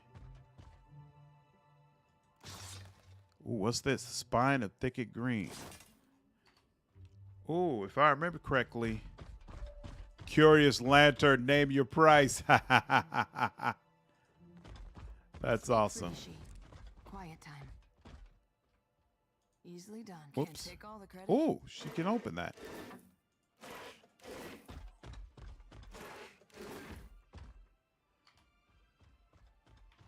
Video games are awesome. Some people make careers from playing them as well. Never understood the hate towards them. Well, remember, I'm talking about, you know, I'm, 38. So we're talking about over 30 years ago. Back then, people, like, you had developers, but you didn't have streamers. You didn't have YouTube. So there wasn't a whole business around video games like that, you know, unless you were actually the ones making them. Playing them bought you nothing. So from my father's perspective, you know, I don't want you sinking a bunch of time into something that has nothing productive about it. But ironically, my father brought up the idea of me having my own gaming channel and being a streamer years before this happened, because he's always sending me little stuff. So there was an article, I forgot who it was. I think it might have been an article in Forbes magazine where they did a spread on Ninja.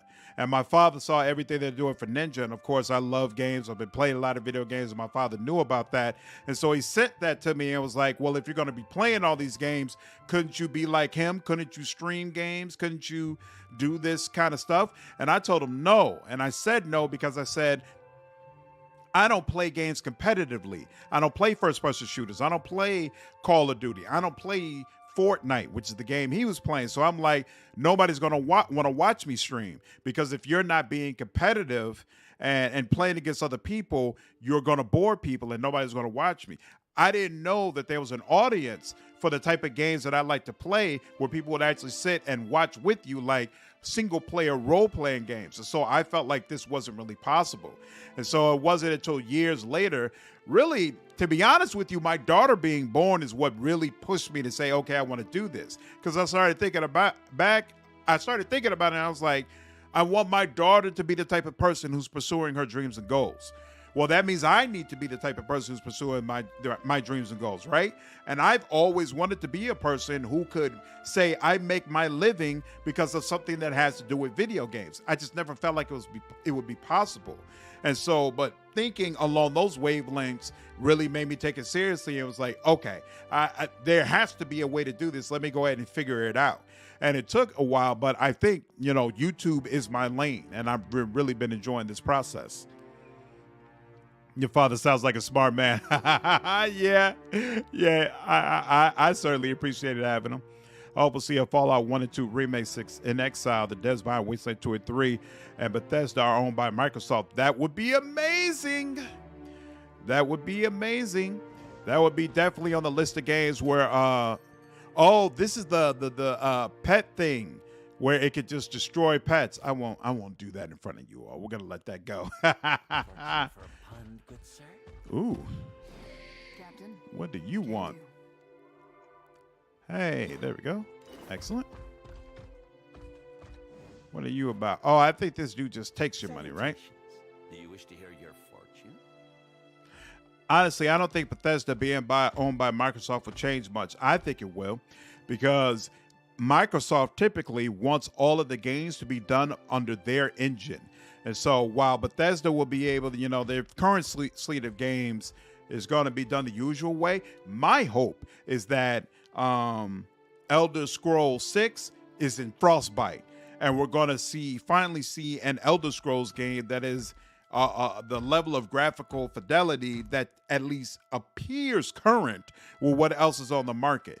That's what I'm pulling for. I feel like Microsoft is going to say you're on our stuff, so you gotta actually use our stuff, as opposed to them using that same crappy engine that all of their games since forever have been made on. But we'll see. If Baldur's Gate 3 becomes a great success, that might happen. Absolutely. I think a lot of PC games will be able to ride that wave. That's my hope. ZeniMax is already a huge company. I don't think the extra money will change much. What is ZeniMax? My parents were the same way. What's going on, Gene? My parents were the same way back then, and we couldn't have any game systems as kids. Now they play games all the time. Exactly. The puppet in the box cocks his head to the side and stares at you with a vacant expression. He taps the metal coin slot expectantly. What's your story? I got on Archimere's bad side and didn't exactly survive the experience. Archimere is an archmage of worldwide renown. The spells bearing his name focus largely on illusion and pain, qualities that he prizes in his personal life and teaching philosophy. Over the years, he has fostered dozens of students, but none have graduated from their apprenticeship to Archimere's satisfaction, opting instead to leave his service in bitterness and resentment over the Archmage's notoriously unfair treatment. He lives in Nekataka at Periki's Overlook, where he operates a local magic shop, the Dark Cupboard. I'm not really supposed to chat with customers. The same thing that contributed to ruin Andromeda might save Elder Scrolls 6? Seems unlikely. That's not, it's not the same. BioWare is owned by EA. Bethesda is owned by Microsoft. I'm not saying that Microsoft is necessarily a great company for video game developers, but I don't think it's fair to say that they're on the level of EA. Metaphysics. I wasn't aware it was possible to bind a soul to this type of contraption. How about you get yourself over to the Animansis Tower in the Sacred Stair then? No need to gawk at me. Do the Wana have any problem with Archimere holding you here as a slave? The Queen is too pleased at having an Archmage at her disposal to care. His hinged mouth twitches in a sad smile. I can't blame her. The Juana have got it rough. We all need coin in the end. Do any of your fortunes actually come true? Sure. All the time. Oh, ZeniMax Media. Got you. The Elder Scrolls 6 seems like it will never come out anyway. What? Skyrim is almost 12 years old now. Bethesda, man. Bethesda. Nah. It's definitely going to come out. Oh, no, I mean making the devs use Frostbite. Oh, I got you. I don't think that is what ruined Andromeda, because those animations have nothing to do with the writing, all right? BioWare's messed up all the way. If they had the proper talent there, they probably wouldn't have allowed that game to release with those crappy animations in the first place. So I don't blame the engine for that. I blame BioWare, and I blame the way, the way talent basically fled, leaving them with a skeleton crew, essentially. And no, the Elder Scrolls 6 is definitely coming out. Come on now. They'll make it happen. I had other questions. He tips his head to the side and waits. Give 1 copper. I'd like to hear my fortune. The puppet's eyes close and he steeples his fingers. You hear gears whirring and clicking inside the box. His eyes reopen, this time with an amber glow. I see an island. Its shores are pitted, wreathed in fire. But you are bound to go there. Someone awaits you. A man, I think. An old friend. Off Topic has it once in the VR.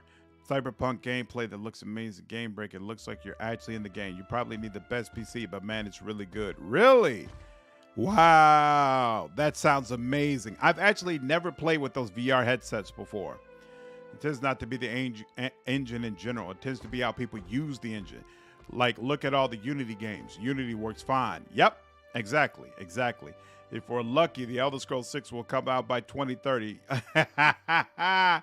I'm going to go out on a limb and say 2026. That's what I would say, because I feel like they're probably going to give like a 1 to 2 year cycle for Starfield at least, right? And then they'll still, whatever crew's working on Elder Scroll, they'll probably still have another year or two to work on that. So I'm going to go with 2026. I can see no more. Unless you give me another pyre. All right. I'd like to hear another fortune. The puppet's eyes close. Yeah, same thing. A bucket? No, a ship. You're going to embark on a journey very soon. Or have you already?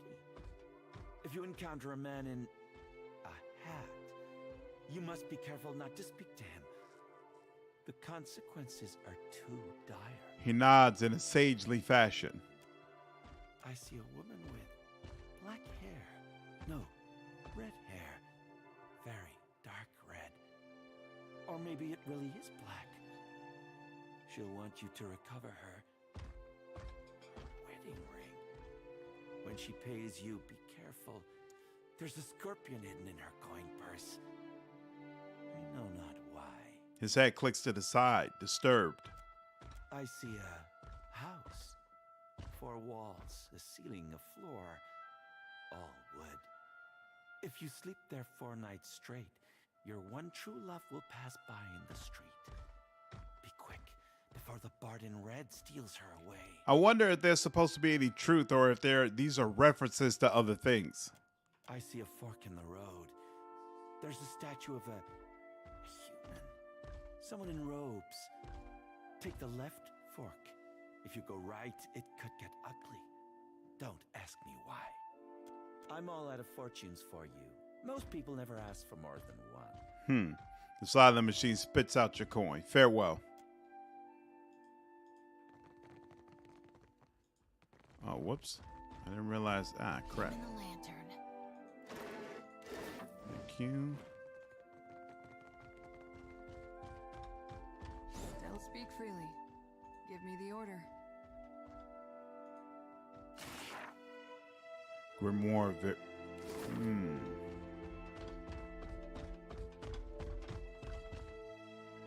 They're focusing on something nobody really wanted. Us, the Elder Scrolls fans, have been waiting for over a decade now for this game. It's a bit absurd at this point. What do you feel like they're focusing on that nobody wanted? Because I think those Skyrim versions sell out every single time. You may not want another Skyrim, but it seems like the rest of the world is all the way down for it.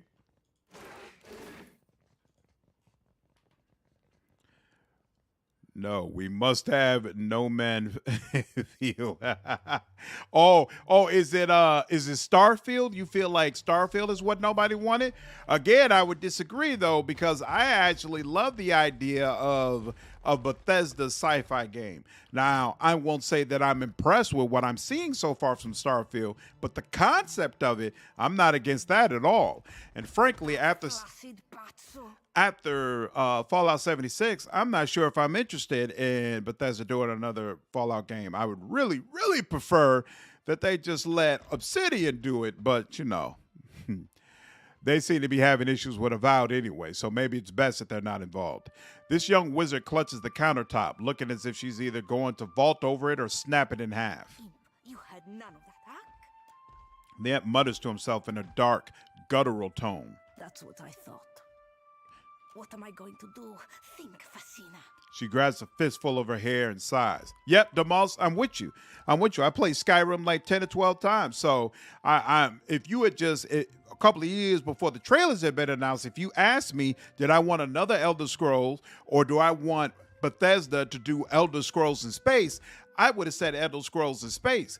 But when they first announced Starfield, I was thinking, okay, this is going to be their new space epic. They're going to go all out to make it better. You know, it's going to have these amazing graphics and it's going to show a different system. And I'm looking at what they provide and I'm like, this doesn't look right.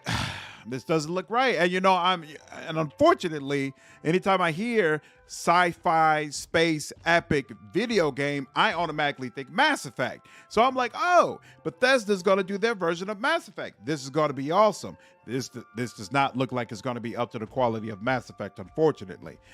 Personally, yeah, an Elder Scrolls farming simulator. Exactly. What was that all about? My postenago of a lover stole Rokawa's fingers. That's the gloves I need, if I remember correctly. If I don't get them back, he must have wanted to raise some fast coin.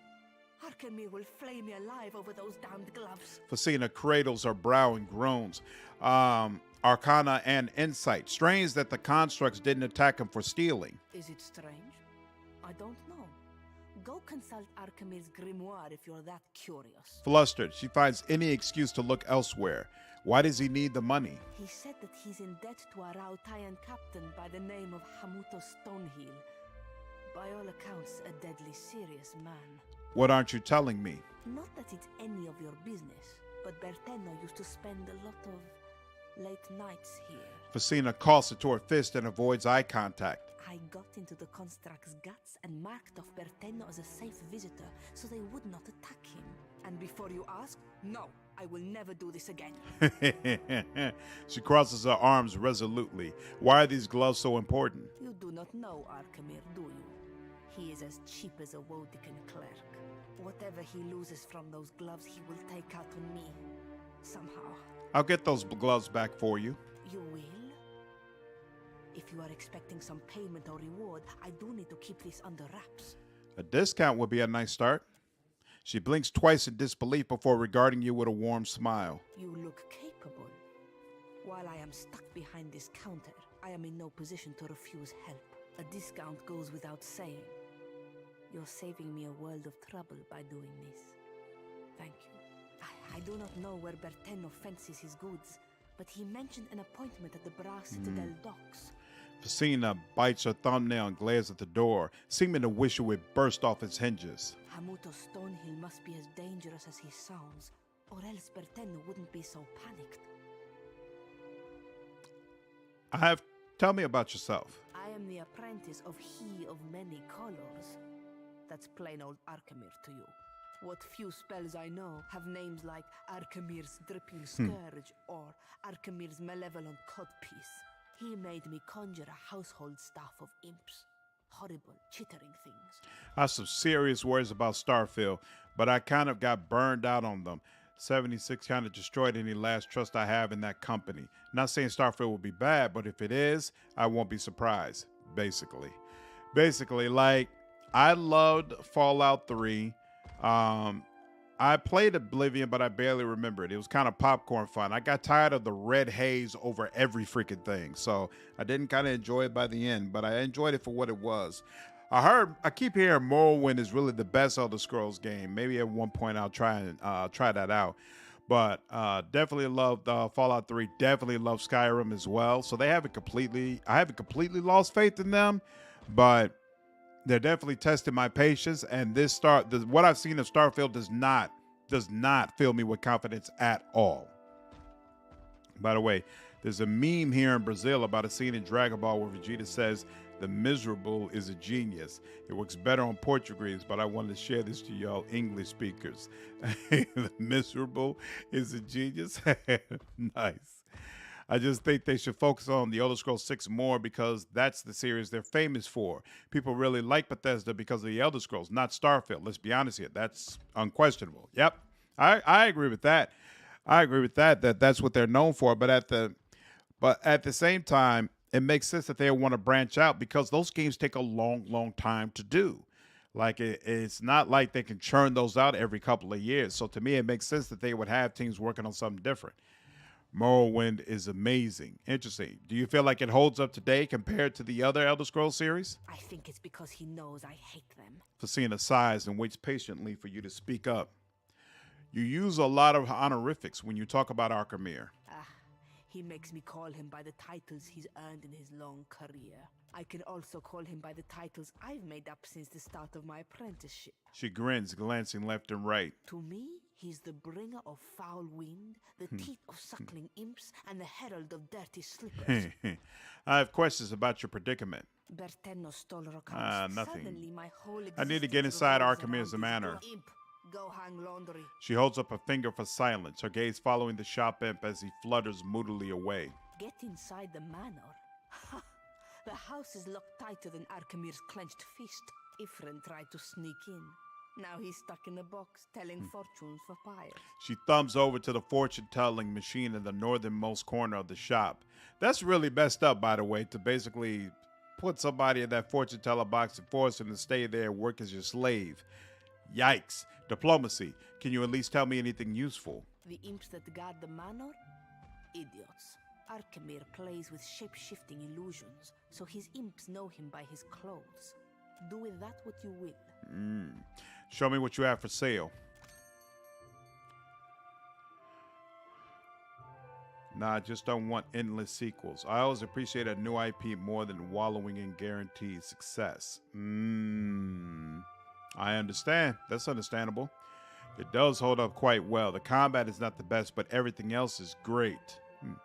I love Fallout in general, but after Fallout 76, I have no faith. Starfield sounds nice. Maybe if there's no money transactions, it'll be good. The concept sounds nice. Yeah, The money transaction issue in games has been yeesh. It's been it's been rough. Morrowind is when Bethesda was really creative. Yeah, that's what people keep saying, that it was just totally different kind of world from anything you've experienced before. Let's see, petrification. I was killing bolt. Interesting. Let's see. Scrolls. Find scepter. Ring of focus flame. Plus 10 accuracy with fire attacks. That's interesting. Lathandria's devotion. Boom. Plus 5 against all spells. Possibilities. Lengrath's martial masteries. Woo! If only I was playing as doing a Lendrath playthrough. Gwen's bridal garter. Interesting. Dusty black grimoire. Cloak of death. Council Hop. That's the name of the that wizard that I faced in the last one. Is Council Hop's hammer anywhere in this game? I would love to be able to use that again. You being able to defeat him and then use that against him was beyond satisfying. You were saying? Give me the order. Still as a pond. I don't sympathize. This is the problem of having to make this huge single-player games, but I'm a customer at the end of the day. Yep, I understand completely. I absolutely understand completely.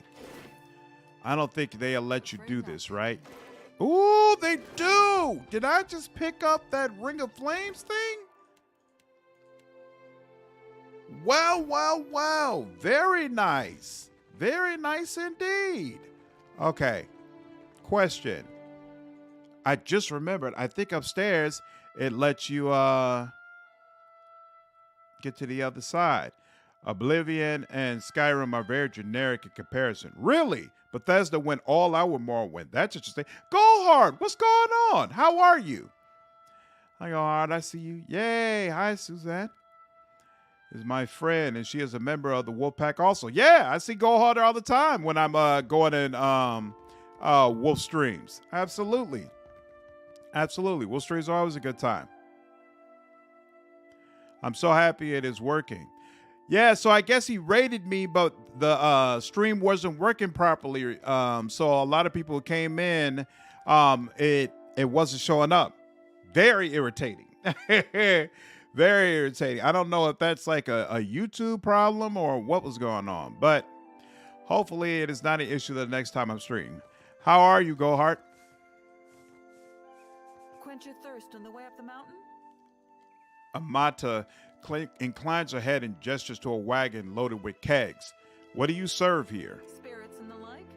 No one this side of the slope will scorn you for a little indulgence. She smiles. Between us, folks tend to linger and spend coin in parikis when they've had a few.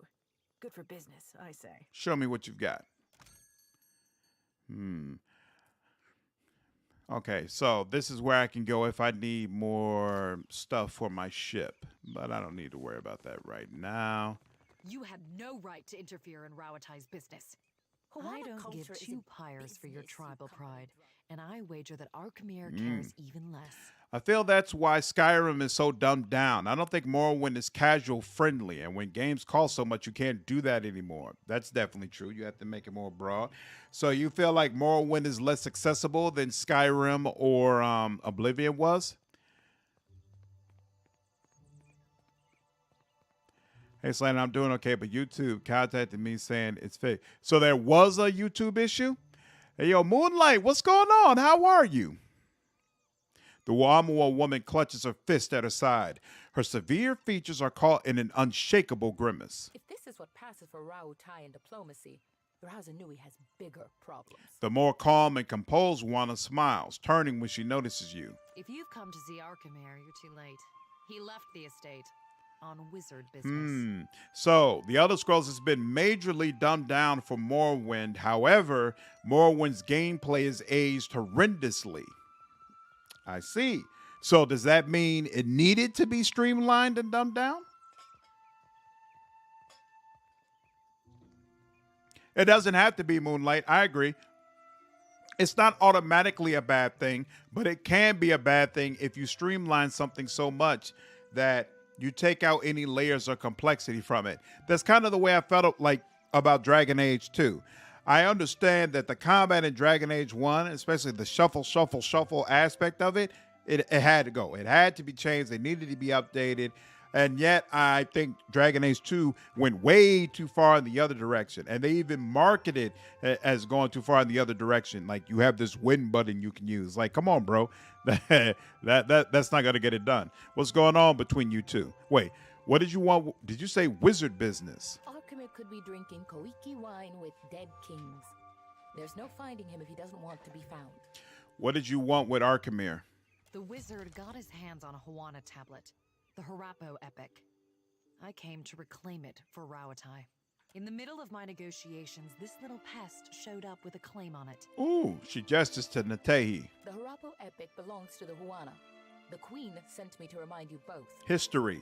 An intact primary source is a rare find for the Huana. Akira, few outsiders can appreciate what such an artifact could mean to our people. It was some type of glitch that was causing comments to be ghosted in the chat. It was Karen time. Wow. Well, I'm glad it's fixed finally. Also, why I'm not excited for Elder Scrolls 6. I feel like it'll just be worse. Possible. Posturing about cultural value is worthless. We both want the tablet for the same reason. Who's Arkemir? A spellcaster, and a damn good one. Specializes in hexes and illusions. Did they confirm where Elder Scrolls 6 is supposed to be located? He and his apprentice run the Dark Cupboard, a local magic shop. You lose the hardcore fans, which is fine as a company, but it sucks for the fans. But it's obviously impossible to please everyone. But accessible gaming can be done properly. Dragon Age 2 is bad, but Inquisition is amazing, and its league's more simple than 1. That's a fact. That's a fact. I agree with that. It is more simple than 1, and I did love Inquisition. That's a great example. It's a great example. Same here. Yep, heading back to bed. Night-night. Take care, Goldheart. Have a good one. Hammerfell. Is that the place that I think it is? Hold on. I don't know the lore well enough. Hold on. What is Hammerfell? Elder Scrolls. Hammerfell. Who reside? It's a vast prominent bordered by high rock. But who are? That's what I thought. That's where the Red Guards are. So the next Elder Scrolls game is supposed to be about the Red Guards? Stop it. Stop it. Wow. Dude, my channel would be all about it. Y'all would hate me. I might play Elder Scrolls games and make videos about them the entire year in the lead up to that. That would be sick to have a game about the Red Guards. Stop it.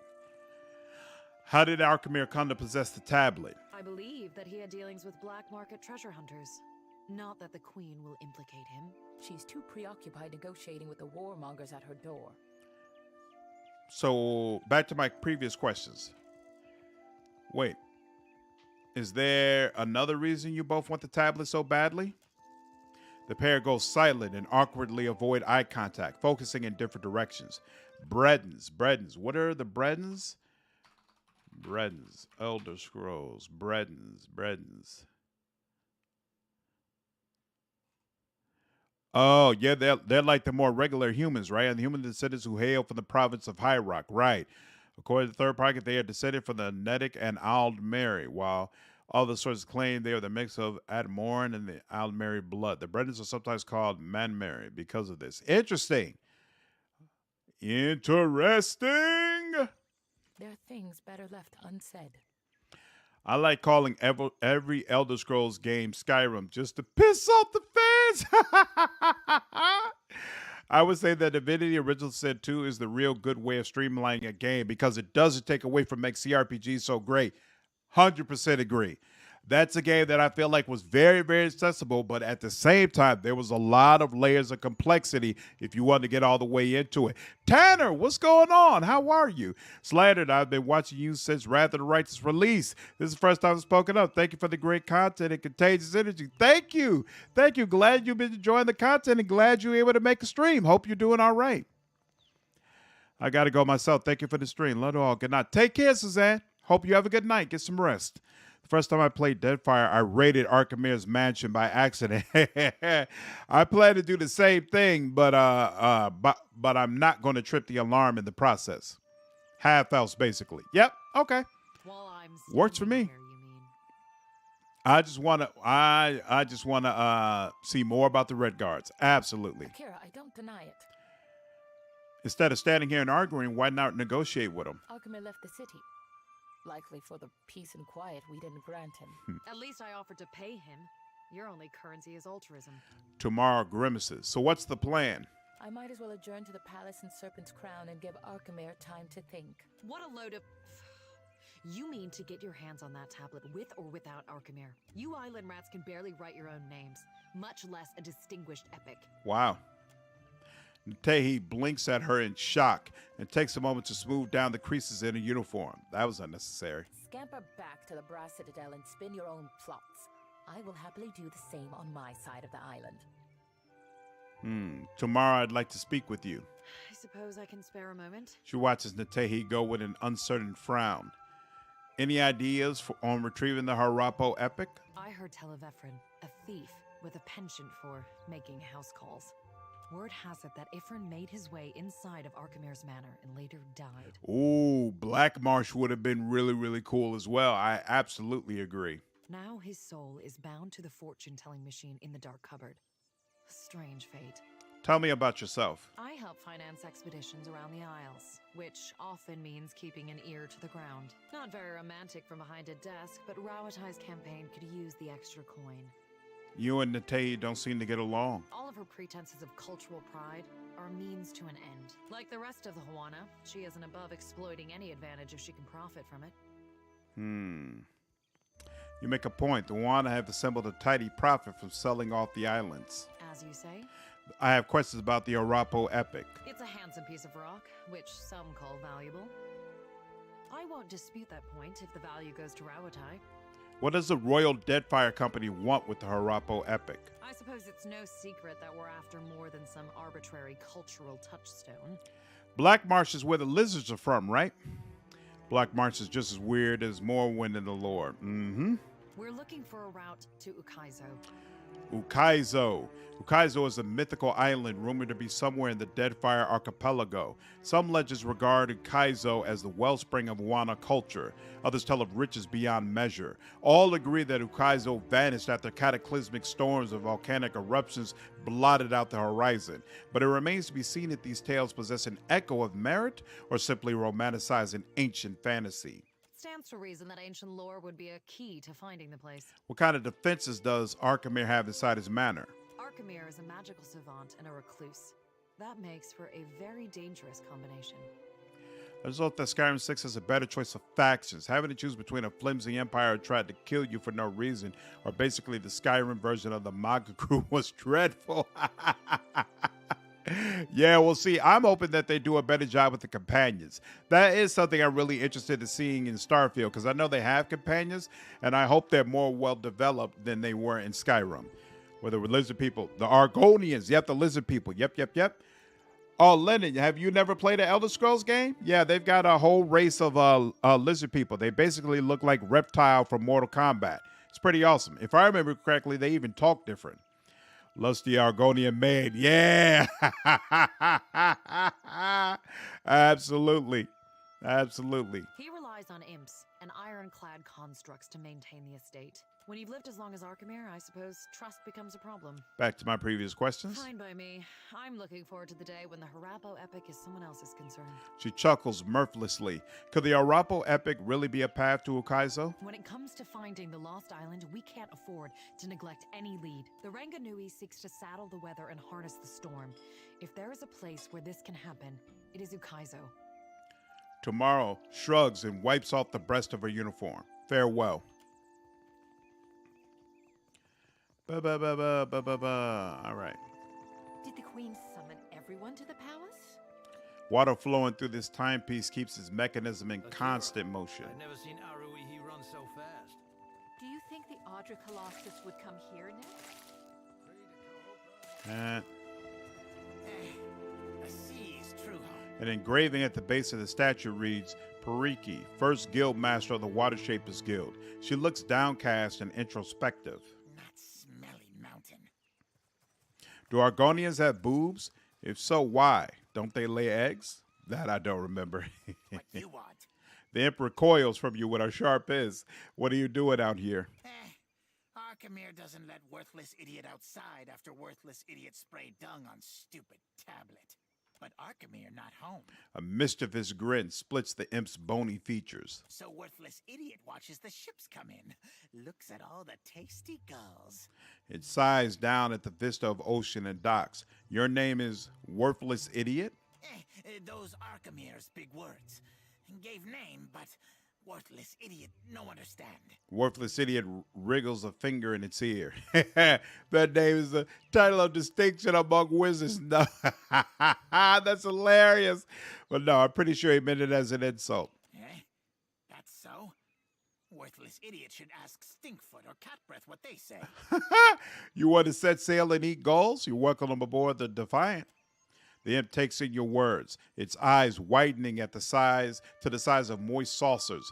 A flap of its wings carries it closer to a whisper in your ear. How often you beat your crew, huh? It doesn't whisper at all, and the question sends a ringing through your ears. I don't. Follow my orders and we shouldn't have a problem. I join crew?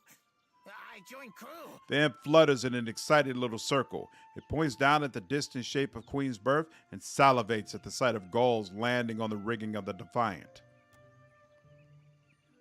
Excellent. Getting crew left and right. Let's see. Archimere's bedroom.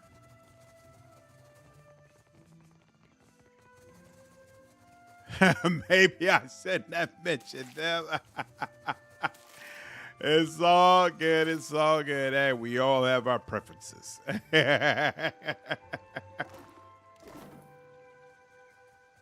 Yeah, I'm looking forward to when you finally get another Elder Scroll game. But like I said, Dragon Age 4 is what I'm really waiting on. But I say that, but I'm actually kind of hoping that it doesn't come out next year, because next year already seems super, super packed. Plus, if it came out in 2024, that would give me even more confidence that it was actually going to be good. I don't think next year is a good year for it to come out, to be honest, unless it comes out early. Takehu, you have shirked your duties for the last time, I say. A guild master in fine robes stares down the sizable blue-skinned Amua before her. Students observe the exchange in a loose circle, exchanging whispers. Guildmaster, be reasonable. He tosses his anemone-like hair, which glows faintly as each bulbous strand settles in place. I skipped one lecture to travel up the mountain. Still, the palace is closed until you present me before Onikaza. He crosses his arms and raises one eyebrow. The murmurs of the crowd grow in volume. You went alone. I asked for patience, but as usual, you make a trench out of a tide pool. She pacifies her tone, suddenly conscious of the onlookers. This lad is an amazing navigator. That's right, the imp is a navigator, right? I'm also a Christian along with being a Scally. Just being a Scally of skin. If my parents knew, they probably would think so. That's awesome. She pacified her tone. Don't let me stop you. Say nothing, actually. My patience wears thin, old shark. You have stifled me enough for one trip through Rakuhu's bowels. In spite of their obvious age difference, Takahu raises an instructive finger to the guildmaster. She flares her nostrils and takes a deep breath. I say Ngati weeps at her petulant spectacle of a child. I've heard of Ngati's Chosen, but I don't come across your type often. You see, Myru? Finally, one who appreciates my birthright. For a water shaper who treasures his duty to the goddess, you spend too many days cavorting at the brothel. The guildmaster sidesteps Takehu and takes long strides away from the circle. Sparing another glance at Takehu, the crowd disperses. Ugh, insufferable. Takehu sighs and smooths back his hair. He turns his attention to you with a raised brow. What say? Have you come to gawk at Ngati's Chosen like the rest? Water shaping sounds like a prestigious talent. Did your tribe never teach the art of our people? He tuts and shakes his head. Well, through our connection to the gods, the Hawana mold water like it is clay, easing it into an assumed form. Grinning, Takehu adjusts his posture to assume a flowing, almost weightless stance. We could sink every ship in Rauatai's fleet if they drew too close to the city, but some of us have gentler tastes. He sighs and stands once more at ease. Some of us see water shaping for what it is. A gift of divine expression. So you're a water shaper? Well, surely you have seen my works across Nekitaka. Takehu knits his brow with immediate concern. We'll look to the antechamber of the Kahanga Palace for my Apple of Ngati, or to the luminous Bathhouse for my Dance of the Wanton Priestess. Takehu folds his arms and nods towards the door. For as long as there have been Hawana, there have been water shapers. But only since Takehu has water shaping. I take it you and the guildmaster don't get along? Kira, I bring art to the Guild of Water Shapers, but they do not tolerate expression here. What I am is to blame, I say. Ngati's Chosen. Kira, the locals revere anything to do with the sea. Water shaping is Ngati's gift to the Hawana, and apparently I am too. Savior to the tribes. He folds his arms and grimaces. Shouldn't you be? Sounds like they put a lot of pressure on you. The only question is, do I return to my duties, or while away a few hours in the bathhouse? Consider your responsibilities first. The guild can wait until I am good and ready to return. Very true, Lennon. Very true. Have you got something to tell the crown? Kara, I sent the prince a missive and heard nothing back. Takehu crosses his arms and sighs. He is a busy warrior in a time of peace, I say. Ariu sent me to find you. I had not expected the prince to respond so quickly. Serpent's crown is under pressure, I say. And what exactly did Prince Aruihi tell you? Takehu crosses his arms and levels out his expression to track down the black market among the Raparu. Black market? But this has nothing to do with my problem. Unless... the prince did not mention anything about water shapers? People think I'm a commie or trying. I know. What is the reference of your name? Why does your name make them think you're a commie? What does the beanie Sauhacker mean? Takehu frowns. I had thought the guild would be his first concern. It seems I was wrong. Why is that? Because of what I told him in confidence. Let us speak of this somewhere else. One can never tell who is listening. To the gullet, Ben. Frowning, Takehu glances back at the guild entrance. If you don't mind the company of a watcher, then I will accept yours. A watcher? And here I am, used to being the freak of Pariki's overlook.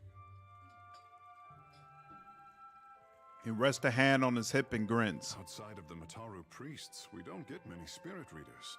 He purses his lips, considering you with care. You are not unknown to me, I say. Whispers of an Adra colossus reach my ears. Mine's off. Just the linen part of the name. Ah, okay. Let's not bring politics into this. Otherwise, I'll lecture everyone on anarchy. Nice. Louder whispers of a corpse who follows him. Love chaos. Takehu raised one of his brows. Every time I play Disco Elysium, I always side with the commies. I just pick what naturally makes sense to me, and it always seems to end up tilting that way. What will you do when you catch catch up to this walking god? That will be for the rest of the guys to decide. They will, I say, have bickering thoughts on the matter. If it untangles me from the guild's apron strings, then you can mount me as the figurehead of your fair ship. Blood for the blood god. Takeo inclines his head and touches the circular marking on his brow. Our quarters may smell of fish before long, but your crew will be more beautiful by association, I say. He winks. No one's ever called me beautiful before. Blushes, she averts her graze. Lead on. It will be good to put some distance between myself and the guild, even if we find less savory places along the way. A fair warning, Captain. Ingati gifted her favorite son with more than his stunning complexion. Takeo tosses his hair and sighs contentedly. What, can you breathe underwater? Good guess. Only for as long as, well... Takeo folds his arm and considers. I say you will learn. In time. He winks, his eyes suddenly as dark as beads of polished onyx. Oh, he's talking about him turning into a shark, which reminds me. Yeah, we're going pure shark. Pure druid. Because I need him to be able to turn into a shark. That stuff is awesome. Farewell. Okay. If you want for company, look no further. He wants to talk? I don't want to talk yet. Anarchy and chaos have nothing to do with each other. Anarchy is actually similar to communism, just different methods.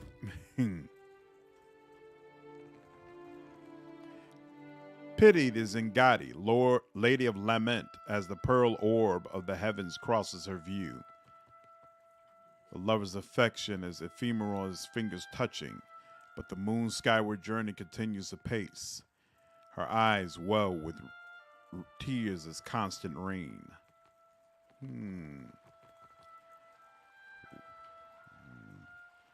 Soul Hacker is a dual reference. One to a game called Soul Hackers, and two to a character named Soul from a visual novel. He wears a beanie and is a hacker, and as you can see, he's my avatar. Ah! Got you. Tangalote if I was you. I'm personally a Minicris, a.k.a. minimal state. Mother and Gotti take you. A young Wada holds out his hand as if to catch an incoming missile. He winces in concentration, and an orb of water rises and floats midair. Sweat drips down his nose. Takeo clears his throat loudly. He flinches, and in that instant the water loses all shape and splashes on the floor. Crestfallen, he sighs and drops his stance. Damn it, Takeo, why? I almost had it that time. Not even close. If you want to achieve the second form, you will need to loosen that posture. Spending a day submerged in the bathhouse always helped me. He smirks.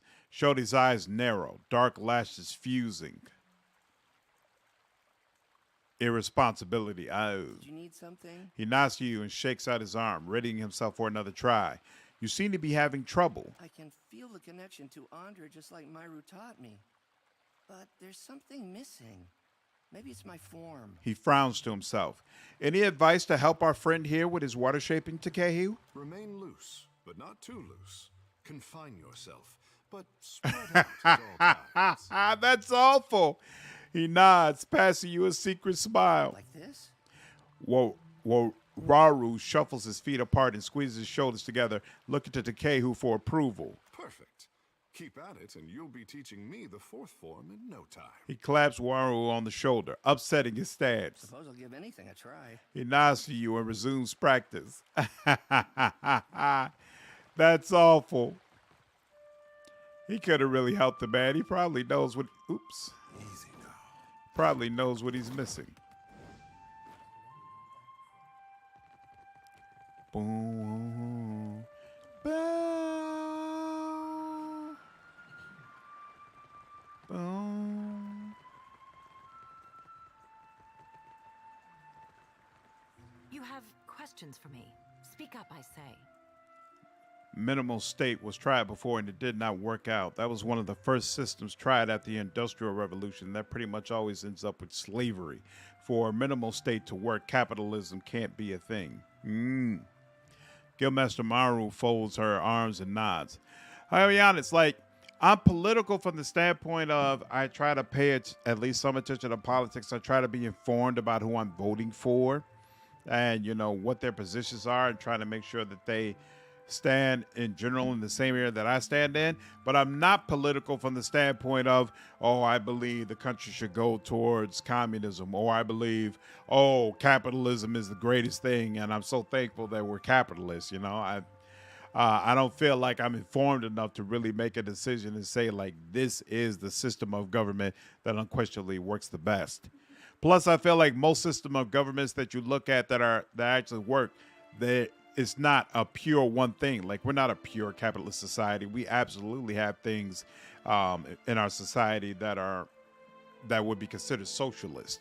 You know, so I don't feel like it's clear cut in that way where you can say, like, oh no, this is the one that really works. Tell me about the guild. Ikira, my pleasure. Water shaping is a talent bestowed on the Juana by the goddess Ngati. I didn't get it. Okay, Chris got it though. Capitalism always comes in and ruins things, doesn't it? Koiki was the first in recent memory to organize the talent into a series of teachable forms. What else would you like to know? Where do the water shapers get their power? Our art is the yield of the Juana's ancient covenant with the goddess. Our ancestors pledged to protect the luminous Adra, the islands, and the tribes. Ngati gifted us with the strength to keep our promise. What do water shapers do exactly? We control tides, prevent storm damage, and keep unwelcome ships at bay. She gives Maya a discomforted look. Remember the tenets of iron. Maya raises a fist to her heart. Takehu furrows his brow, sighing through his nose. Remember the Battle of Nikaro Atoll. The guildmaster mirrors her gesture before shifting her focus back to you. In 2758 AI, Rautai encroached on Wana lands and made an enemy of the Wahaki tribe. The bloody conflict came to a head in Nakara Atoll, where Rautai's warships decimated the tribal force. In the aftermath, the Wana crown dispatched water shapers to sink Rautai's most prized vessel, the Tenets of Iron, as a reprisal and a demonstration of power. Yeesh! Lately, we haven't experienced an artistic revival of sorts. Thanks to our star pupil, Takehu. We represent the best of Juana achievement. No small responsibility. Back to my other questions. Akira, speak farewell. Okay. It's an animation channel. Oh! Okay, interesting. Nope, I didn't get that reference at all. I'm not 100% passionate about either system, but it is a fact that if we let capitalism go unchecked, it goes wrong. Same with communism, actually. That I definitely agree with. None of these systems probably work all that well if they're just allowed to go unchecked. You don't move at all? I know you move, so go. So, oh, here we go. Here we go. Go, go, go, go, go, go, go. Come on, come on, come on. All right. Now she... Captain, not a problem, Captain.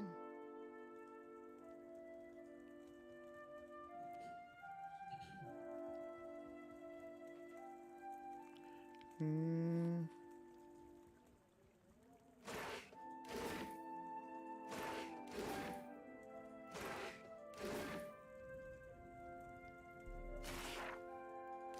what is that? That looks interesting.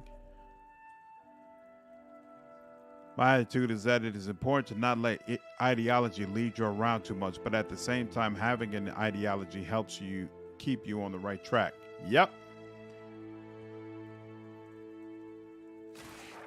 You got to have a code, but at the same time, be flexible.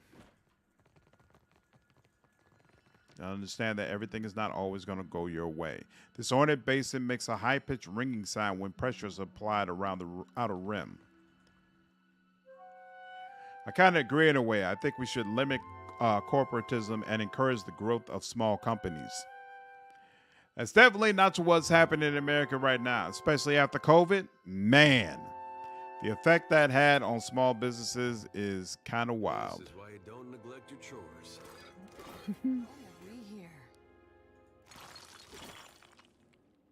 Whoa. This stone door is sealed shut. A few engraved symbols stand out among the other carvings and inscriptions. Apart from that, you find no evident means of opening the way. A faded inscription is nestled among the elaborate stone carvings. perception. Search for a locking mechanism. As you search among the door's ancient carvings, you come upon a stone panel that seems to protect an internal mechanism. The panel remains fixed and unmoving. Read the inscription. Huana runes decorate the stone entrance. Ngati would not have gifted or chosen people a watery covenant unless they persisted in deserving it. The sanctum is a covenant of our making. Only the sigil of the covenant and the words of my devotion will open the way. Pariki, master of the guild.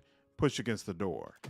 The door stands resolutely shut. No amount of brute pressure will influence that one way or another. Leave.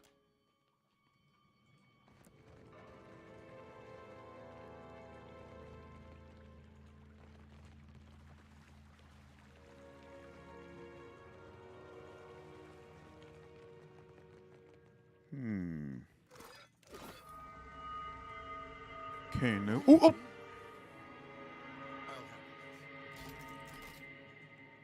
The statue depicts an Amua woman, her hand extended and grasping at the air. An eroded plaque sits by her feet. How do you people, if they make Vampire the Masquerade game like Pillars of Eternity? Tana, I'm not sure what you're asking. Can you reword it? Cool tip about this game. People don't consider it stealing if you take something. So lockpicking is 100% cool and it gives you experience. So pick everything. Yep, that's exactly what I'm doing. VTM, I believe it's Vampire the Masquerade. Would be nice, but at least in my country, we have reached a stage where support small businesses just politicians speak for cutting taxes to the wealthy. Exactly. I know that game. Heard many good things about it. Vampire the Masquerade Bloodlines is absolutely fantastic as this game. Very, very much so worth playing. Todd, if your question is, how does this game compare to Vampire the Masquerade Bloodline? They're both CRPGs, but it's a very, very different type of game. But I would just say they're very, very good games in their own way. And that you might as well play this because who knows when we're going to get Vampire the Masquerade Bloodlines 2. And I'd love a game in the style of Pillars of Eternity with that universe. Yep, that would be nice. Something about the statue calls out to you, the echo of a fractured soul that tarries in this place for long and thoughtful years. You feel victory tinged by grief and regret. Inspect the lingering soul. Your vision bobs with the motion of the sea. You stand above the deck of swift winds, where your mates share bemused, self-congratulatory glances as they work. One of them claps your back with approval. Shake off the gesture. You step back and aim a reproachful look at your mate, however friendly his intent. You know there will be time for reprieve when you are squared away in Nekataka. Something cuts through the water to your port side, an enormous shape just beneath the waves.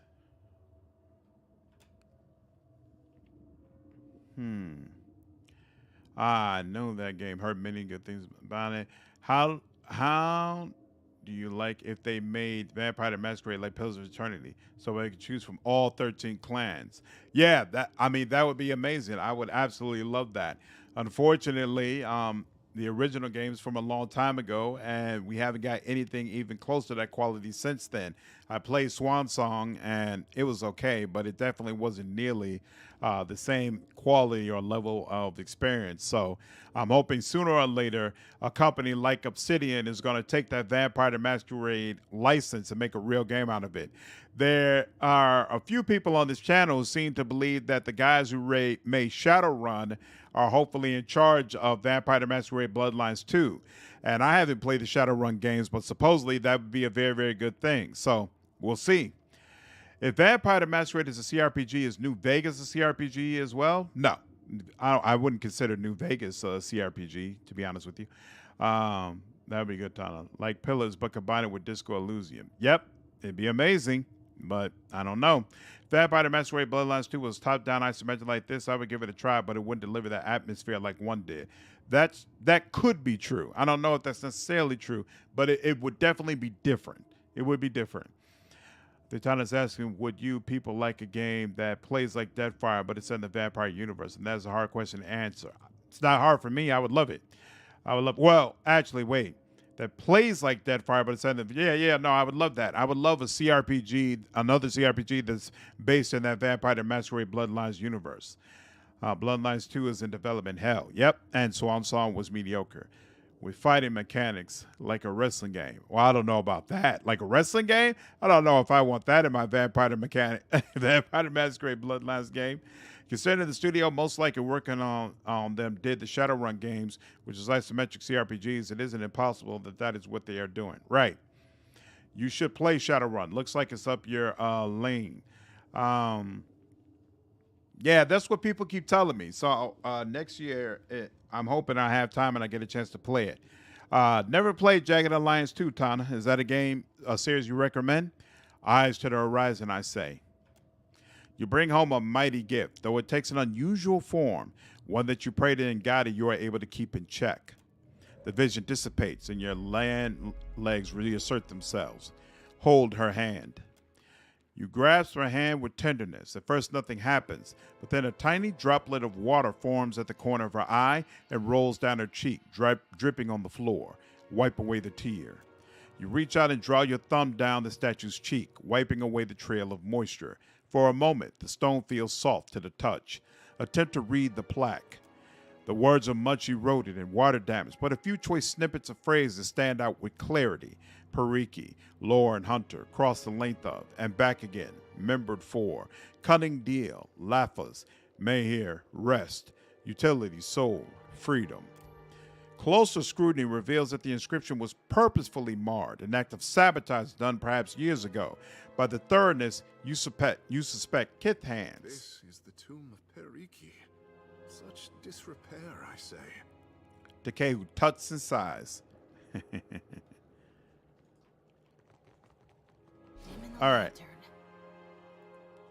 You were saying? Can do.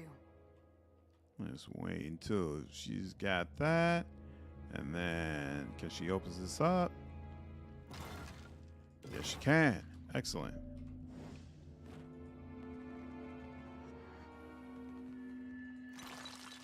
What did you find, Isha? Ooh. That's excellent too.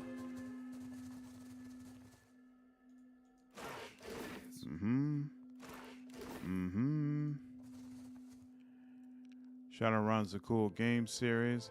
I heard Returns isn't that good. People recommended you skip it and play Dragonfall in Hong Kong instead. Yep, that's what they were saying. Godzilla, what's going on, man? How are you? What's up, y'all? I sent someone hyping Shadowrun. I'm here to join. Of course you would show up now. That's awesome. Yeah, we were talking about Vampire the Masquerade and how some people believe that the Shadowrun developers might be the ones in charge of that.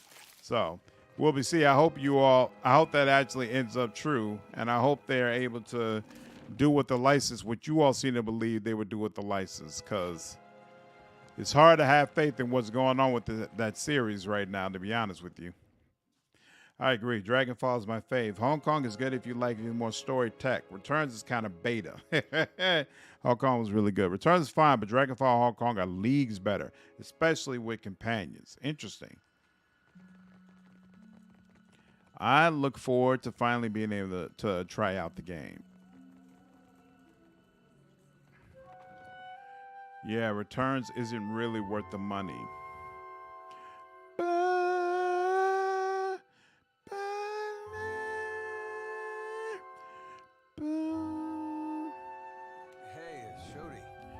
God dog it. I didn't mean to interrupt this conversation, but oh well. As you turn to Kehu, a shadow passes over your vision. You feel a tug from somewhere deep within his soul. A faint ripple creases the air between you two like a forest of ethereal kep. Surrender to the sensation. Takehu's soul is vibrant and energetic, almost too lively to occupy its mortal shell. There's a bright thread of energy that trails away from him. You instinctively follow it. You stand in a grand hall, underwater and cloaked in oppressive shadows. Pillars of coral and bone reach up to support a ceiling that must be hundreds of fathoms away. Chandeliers lit with bioluminescent globes dangle from long ropes, swaying in languid tentacular motions. At the farthest end of the hall sits Andra, as tall as a castle keep and leaning forward in her throne. She has adopted the head of an angler fish and regards you with his globular stare. Her sickle-shaped jaw opens and closes in a rictus of conflicted emotions. A life without friction or challenge has left the boy in need of guidance. The voice of Andra pounds at your mind with relentless force. He thinks himself frail, but my heart beats in his chest. He is stronger than either of you could know. She claps her hands and the vision shatters, flooding the hall with a deluge of awareness as you return to your senses. Regarding you with a warm smile, Takeo at first seems oblivious to your momentary detachment. Then his brow furrows with concern. Captain, what say?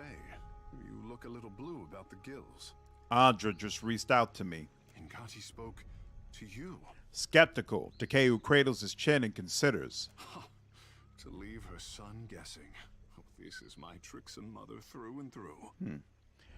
Jagged Alliance 2 have a real time when exploring, but switch to tactical when encountering enemy. It has lots of unique mechanics like permadeath, stamina, and bleeding, all affecting combat. But how's the story?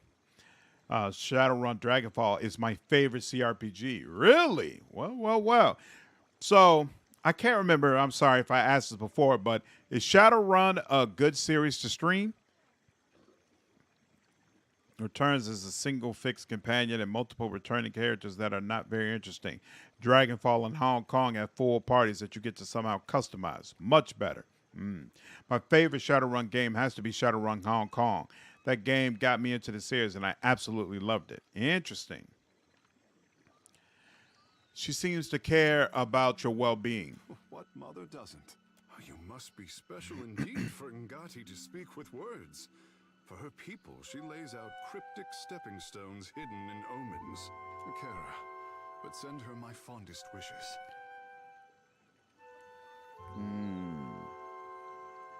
I don't want to have this full conversation with him yet. Let's be off. Oops. Hey, Shodi, those dreams of yours still getting to you? I can deal with the dreams, for better or worse. What makes me sweat is the not knowing. What happens when I stand face to face? Take care, with my Robert. God Glad you enjoyed the and he stream, man. reveals what he intends for me? What if it's not as I thought? Yeah, I've had thoughts like that for a long time. Except now I'm worried about what he intends for the world. Whatever it might be, at least we'll face it together. All right. Pretty sure if I remember correctly.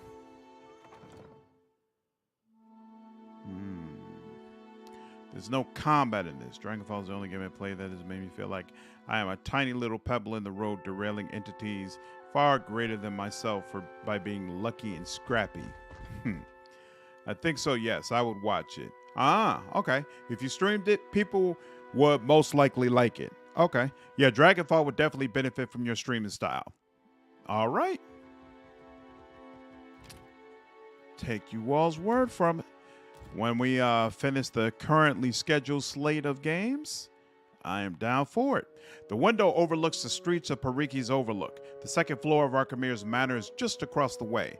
The right tool and a practiced throwing arm can make crossing the gap a manageable feat. Study the distance. The gap between the window and the manor is too far to leap. Moreover, the sheer wall and erratic gusts of wind make the prospect of scaling too treacherous. However, anyone with decent climbing experience could secure a grappling hook from this distance.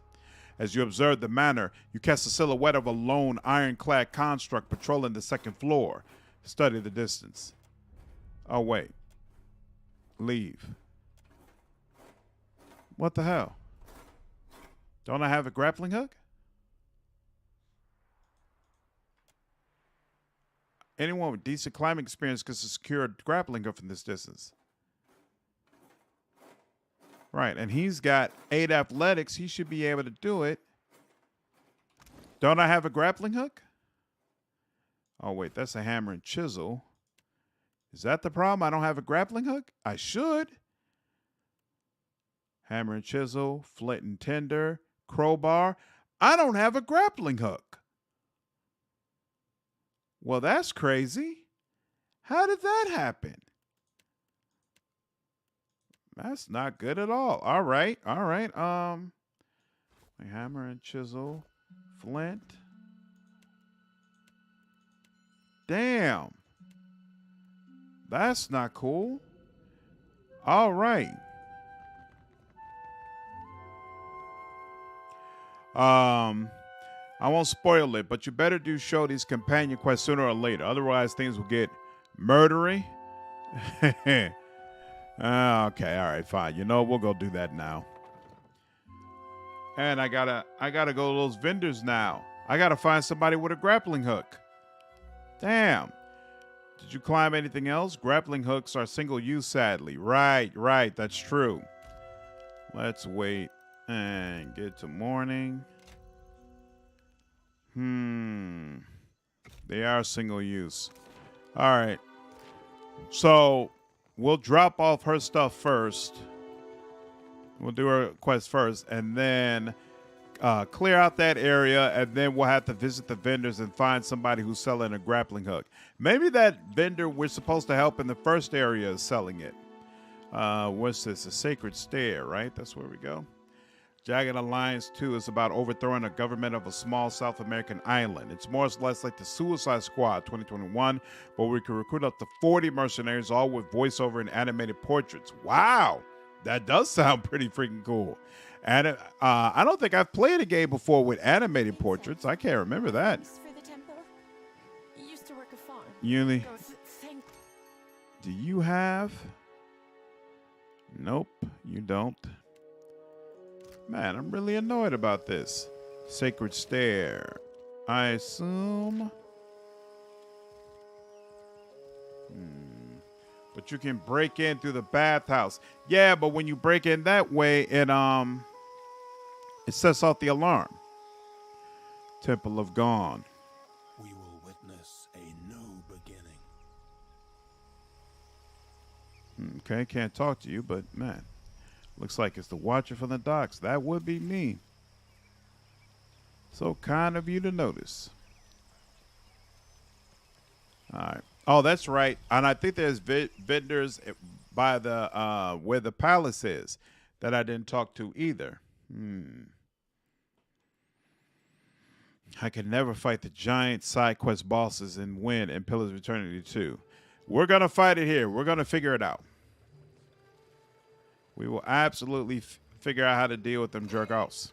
I know who you're talking about, too. The ones that were added by the DLC. So it is you. I could not think of a reason why your ghost should haunt the Deadfire, save to haunt me. And that smacks of arrogance. Derek smiles crookedly at you, something which causes the soldier beside him to regard you with bemused curiosity. This is the guy who, towards the end of the Pillars of Eternity playthrough series, he's the one who had the castle that was being besieged. He was the Watcher, the other Watcher that I spoke with, and I convinced him to walk away. Sister. Derek turns towards Shodi, bowing his head. Blushing, Shodi tries not to preen. Wait, so he likes it because it's pro-Eothasians. He likes it because of pride. Derek gestures and the soldier turns away. He steps in closer towards you as if to share a conspiratorial whisper, but you notice that he's looking elsewhere, behind you, around you. And why do these spirits follow you? More blood on your hands? We were never friends, I know, but when they told me your keep was destroyed, I was sorry to think that you were dead. I was dead. Berath brought me back. The gods have a purpose for you. That much has always been clear. Derek seems to be speaking entirely in earnest. There's a trace of envy in his voice. I think the port merchant has it. Not sure. Yeah, that's the guy I was talking about. So yeah, I'm going to check back with him. We're going to do this, come out, clear out this whole area. Then we'll go back by the port and see if he has what I'm looking for.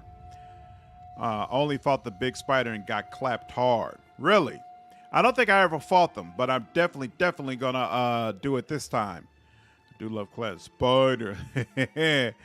Lily, what's going on? Oh, you love this game? Yeah, I'm thoroughly enjoying it myself. We finished a playthrough of the first Pillars of Eternity recently, so figured might as well jump into the second one. Hope you're doing all right. When the priest spoke of Aethys' return, I volunteered to come. morning council was content to have me out of the way. That's putting it all very simply. But then, I suspect few of us have simple reasons for coming to the Deadfire. He regards you expectantly. The Deadfire is home for me. Of course, I did not think. It must be difficult to see it so changed. Sorry, Derek. I lost your sword along with my castle. That sword was only meant to keep you alive through your ordeal. It's fulfilled its purpose. Still fretting about your watcher abilities? Derek's jaw tenses and he looks away, shifting uncomfortably. I don't know. I came here on a pilgrimage of a kind. Nekataka is full of spirits. Hey, no problem, Moonlight. Glad you're able to join the stream. Take care. Self-loathing is a blight on the soul, Aderic. Don't make your journey through hell darker than it has to be. You're right, of course, sister. Derek stands up a little straighter, as if scolded. He shifts uncomfortably, his gaunt face drawn. You are a watcher still, yet you are neither mad nor killed. It's good to see. Berath scraped off the rough spots, I guess. Actually, no, I found the man behind my awakening and put my past lives to rest. The cure you sought, and which I was weak enough to doubt. See, there. Determination will win out every time. And now you are on to new challenges.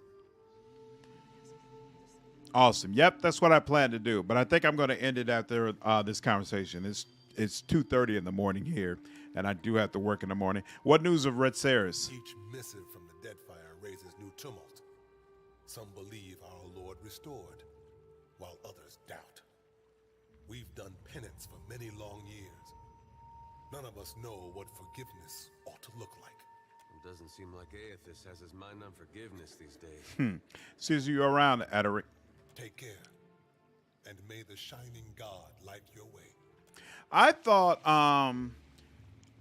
Ederic's sword is supposed to be here if Here's where I do the ritual. if he was alive. Right there, under the statue of God. All right. Let's see. I want to see if she's able to take this stuff. Boom, boom, boom. Okay. And nope, she's not nearly good enough to sneak it for that. And it's just fresh fruit. Oh hell, I'm not going to be into that. By the way, Wyvern is doing well. You should stop by a stream. I miss him getting your name wrong, Chris. Who's Wyvern? What's his channel name? Though weathered and aged, this tree is dotted with buds and nascent branches, indicating new growth.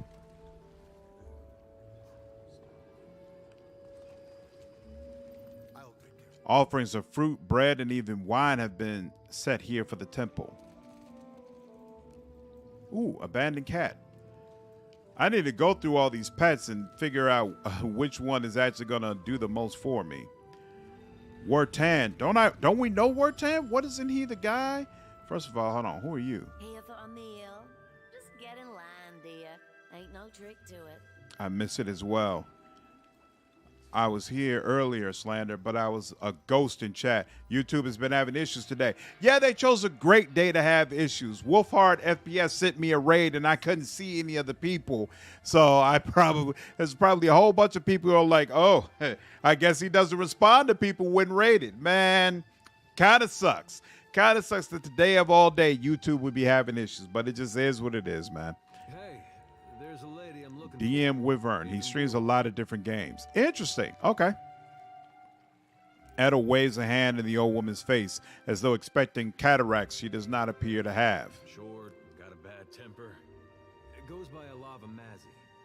Heard of her? So does that mean he sometimes plays like CRPGs, games like this? Or is he mostly console gamer? I know an Alava, but that ain't a surname. No. I think I've heard that name before. At his jaw shifts sideways to gnaw on his pipe stem. Not real warm, that one. Stop by unannounced. You get a pistol up your nose when she answers the door. Sounds like she's expecting you, Eder. Yeah, that's her. So she's living with her husband, then? Not that I noticed. Eder exhales a surprising amount of air. Huh. Must be laying low. Just that boy of hers. Eder's body goes perfectly still. It seems to waver in the breeze. She's got a son? How old would you say? Like a little boy? CRPG mostly is Wolfpack as well. There we go. That's where I know the name from. Sometimes when I've been on Wolfpack stream, he's been in there. That's where I remember the name. Got you. Okay, he's part of the pack. Awesome. And he loves CRPGs. Nice. Sounds like somebody I need to catch. I probably need to catch one of his streams as well. Groaning, Shodi pulls her hair forward over her face as if she can hide from the moment. Oh, this is getting good. Oh, I couldn't say. It's been years. He must be a young man by now. Wow, that's something. Well, thanks for your help. Don't you want to know where to find her? Yeah, I was just about to ask. She's in her Songo, last I heard. Got a little plot of land out there. I guess we'll look that way then. Much obliged. What do you need? Can you talk to him about it? What's on your mind? He doesn't have anything to say, huh? Oh, well. Wartan, isn't he the guy who was at the, who let all those people stay locked in and die of starvation? I can't believe it. Is that really you? Solid meals and decent sleep have filled Wartan's lean frame out somewhat, but the man maintains a fox-like aspect around the face. He greets you with an indecisive smile, unsure of whether to be nervous or pleased. And Adair, you made it out of Gilded Vale for good then. I'm glad. A lot more might have made it out if you hadn't left them for dead. That's him. At his fist clench and unclench several times. I haven't forgotten. It's why I'm here, Adair. Wartan doesn't meet Eder's eyes. It takes visible effort for him to meet yours. Wartan, what are you doing here? I kept to my word. I started trying to help around town like you told me. When the Hollowborn curse ended, it was like... You can't imagine what that meant to everyone. We had some good years. Yeah, Chris, honestly, I'm surprised that I've stayed up this long. I was tired as hell when I started this stream, but, you know, we get to talking, we get to having conversations, it kind of energizes me, so I could keep going longer, actually, but I just know it wouldn't be good for me. I know I should just go ahead and go to bed. Then word came through that the Dawn Stars were coming out here, that the Shattered God was back to being the Shining God. Blazes, I tossed and turned about it. I figured there couldn't be a clearer sign. So now I'm doing what I can, handing out food mostly, or delivering supplies. Familiar work, I guess. Took some getting used to, working shoulder to shoulder with Raid Sarens, but it's not so hard as you think. Feels like I'm on the right path, toward a little piece of redemption, maybe? I guess everyone's chasing after Eothas these days. You too, eh? Don't know what you have to be sorry for. Would be nice to get some answers, maybe. Or forgiveness for getting his people killed. I don't know. Well, good luck. Doing my best, Lord. Warden smiles and inclines his head in a bow. Huh. Okay. Now, do I talk to both of them? Who's she? Come on up. Don't be shy. Give 100 copper. Actually, I'd like to make a donation.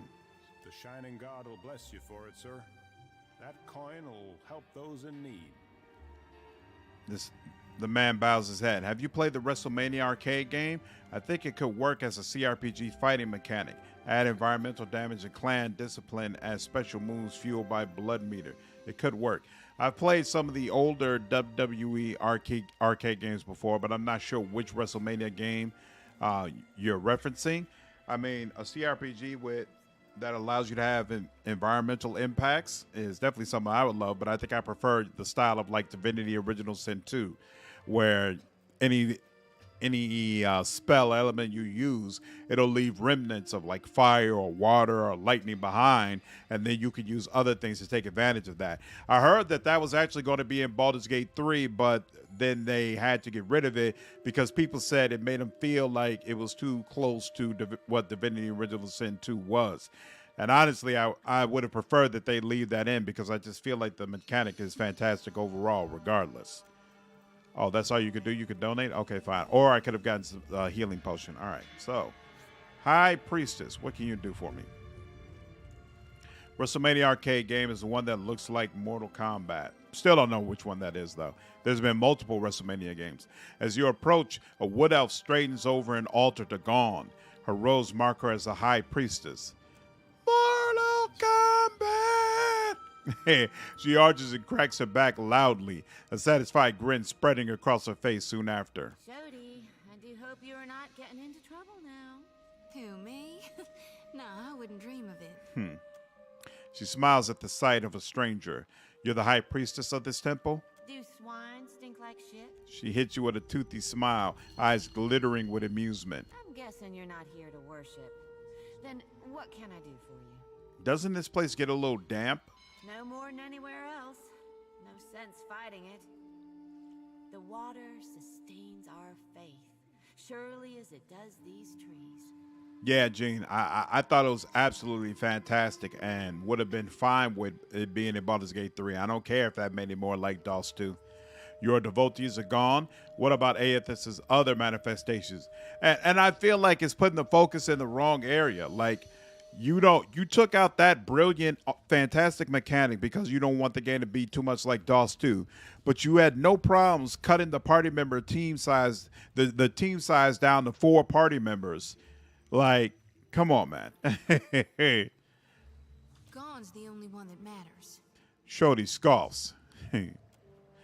Soyewin shuts her eyes, exhales sharply, and then opens them again to regard you with a patient smile. The shining god's got many faces, but they're all his to wear.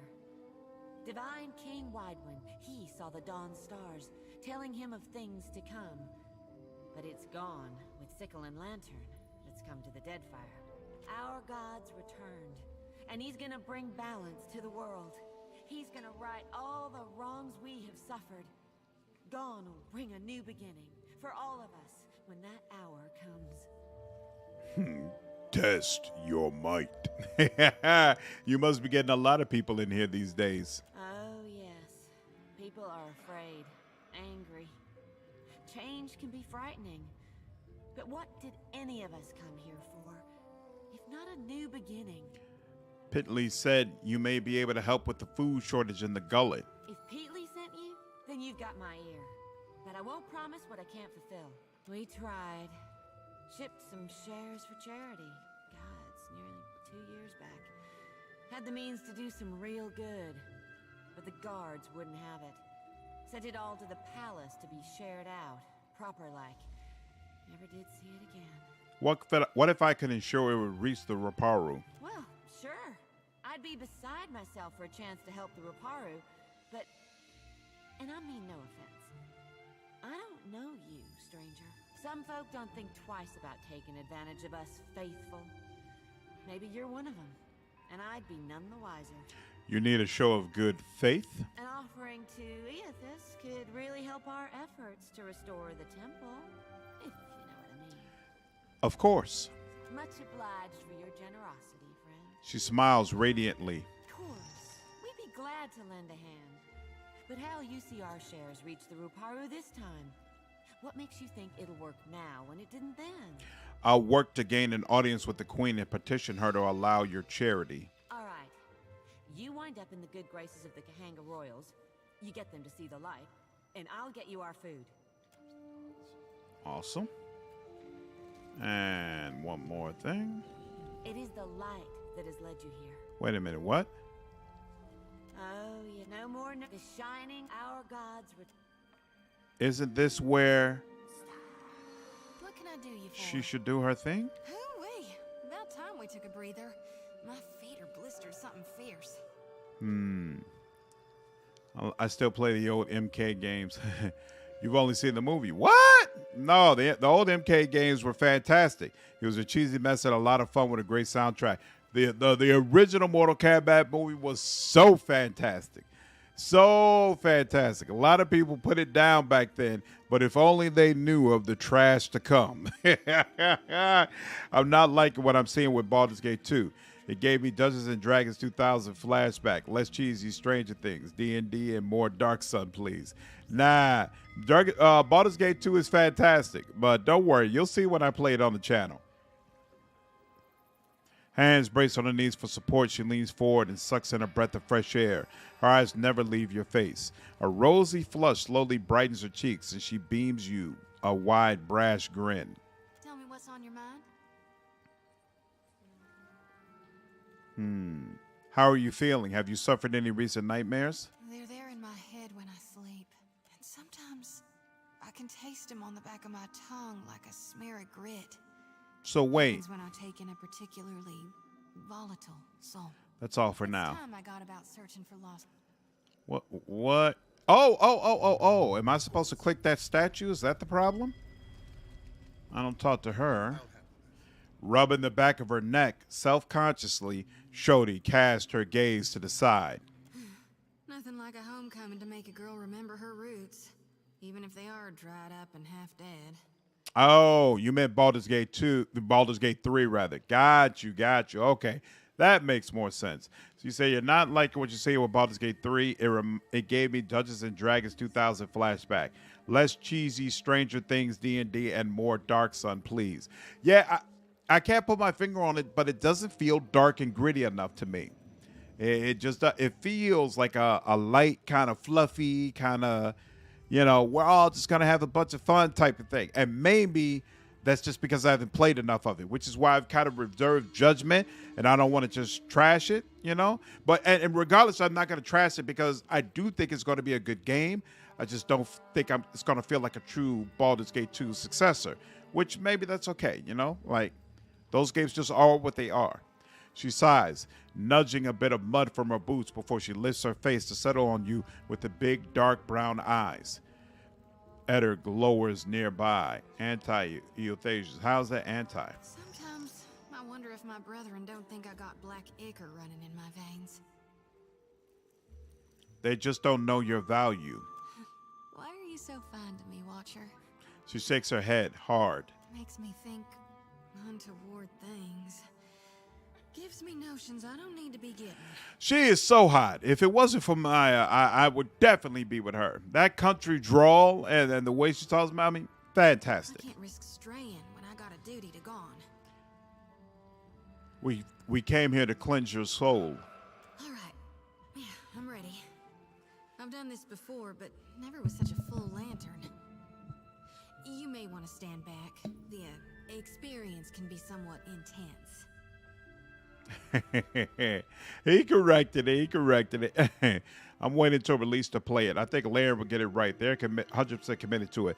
I played early access, but I played it when it first came out, so it's totally different now.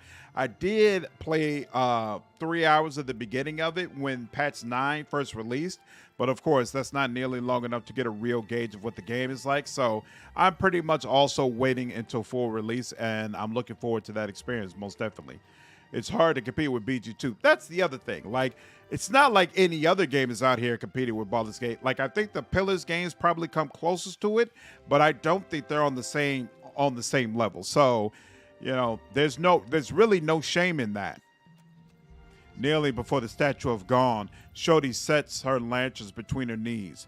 Head bowed, she presses both palms to the copper cage.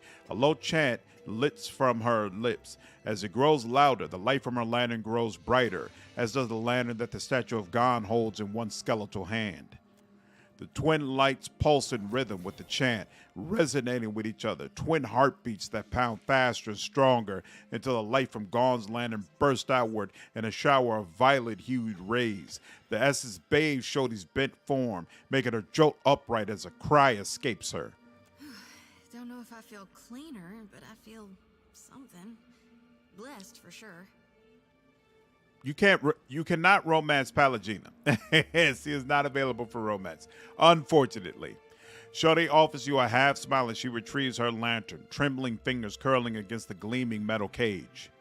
Let's just hope it lasts, because my lantern feels as heavy as ever, full to brimming with essence, like dark water spilling over my mind. Why are you gathering souls into your lantern? I was born to reap souls and lead them to the light. Now with Aethys dead, and these dire visions, I think I need to shield them from a hell gone dark. But the more I gather, the more my mind turns to tatters.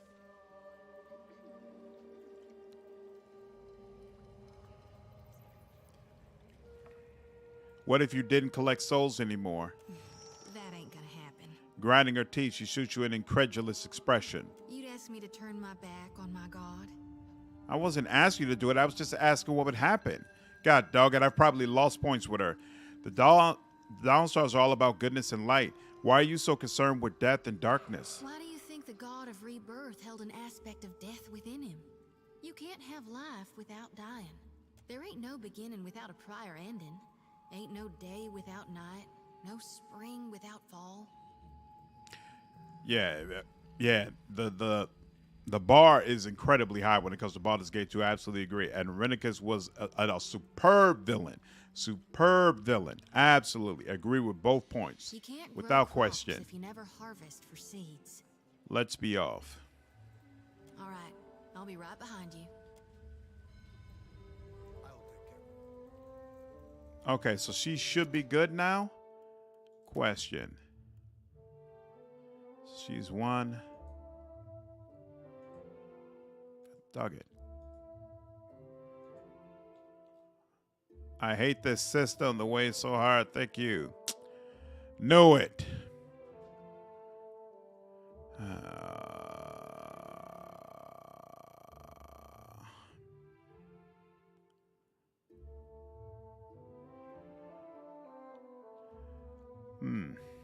Well, just is what it is. All right. Okay, priestess, Derek. I think I'm good here, right?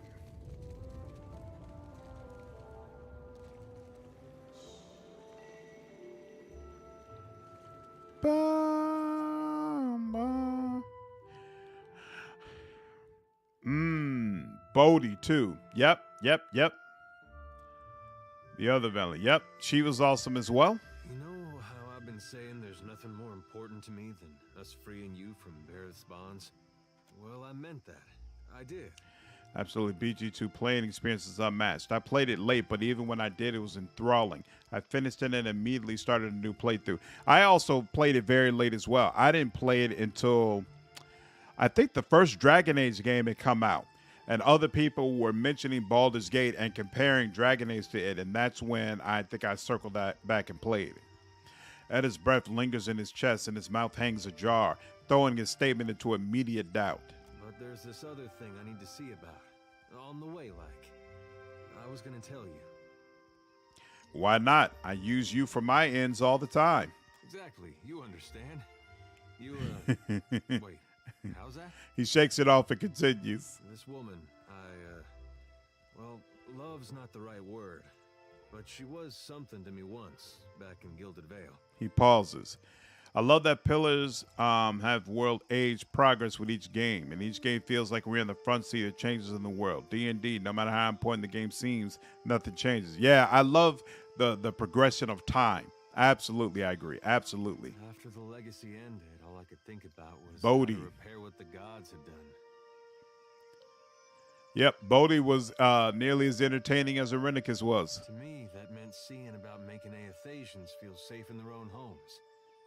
That's how I found the night market.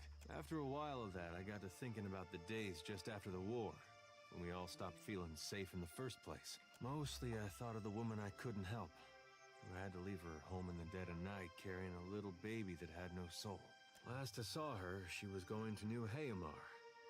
Went looking for her there, only to find that she'd left a long time ago. Anyway, I don't expect you to understand, but I gotta know she ended up all right. This sounds like she ended up with a son. Yeah, that's something. Coming out of Deerwood during that time. I mentioned the baby she had when I knew her. That was a boy, too. I never found out what happened to him. But with the Hollowborn, you didn't have to ask. Guess he got a brother, though. Edda falls quiet, blinking several times before noting your continued presence. You sure you want to know where this leads? No, but I don't see a way to let this go. Least a way's not now. Last time I saw a lava, we got friendly. Now she's got a son. Edda's shrug is rigid. His smile at least half wince. Let's get moving. If I remember correctly, I hated the way this quest ends, but maybe not. We'll see. I hated the way his quest ended in the first game as well. So, I don't know. Maybe they just got a thing for making his quest ends in a dog crap way. All right. I think that's enough for one day. We have been on for almost 5 hours. And I need to actually work in the morning. So I appreciate all of you. Hope you all enjoyed the stream. Hope you all had a good time. Hope you all enjoyed the game. Not sure if I'm going to be on tomorrow. It's depending on what's going on with my wife, what she needs from me. But if I'm not on tomorrow, then I'll definitely be back on Wednesday. So hopefully I have a little bit of time and be able to jump on tomorrow. But if not, you'll see me by Wednesday. And until then, hope all of you are able to get some rest and hope all of you have a good evening. Oh, thanks, Tana. I appreciate it. I've tried to pull together a nice, chill, welcoming community. So I'm definitely glad you felt that. But yeah, I need to get some rest. So until next time, take care. Take care, Demas. Have a good night, man. Gene, take care. Glad you're able to join the stream. Have a good night.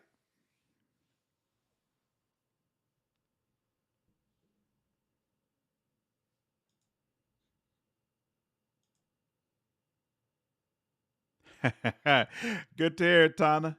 Hope you enjoyed the game. Take care. Have a good night, Chris. Appreciate it. Glad you enjoyed it. Oh, that's awesome, Lily. Thank you for subscribing. Glad you're able to join the stream. Look forward to seeing you next time.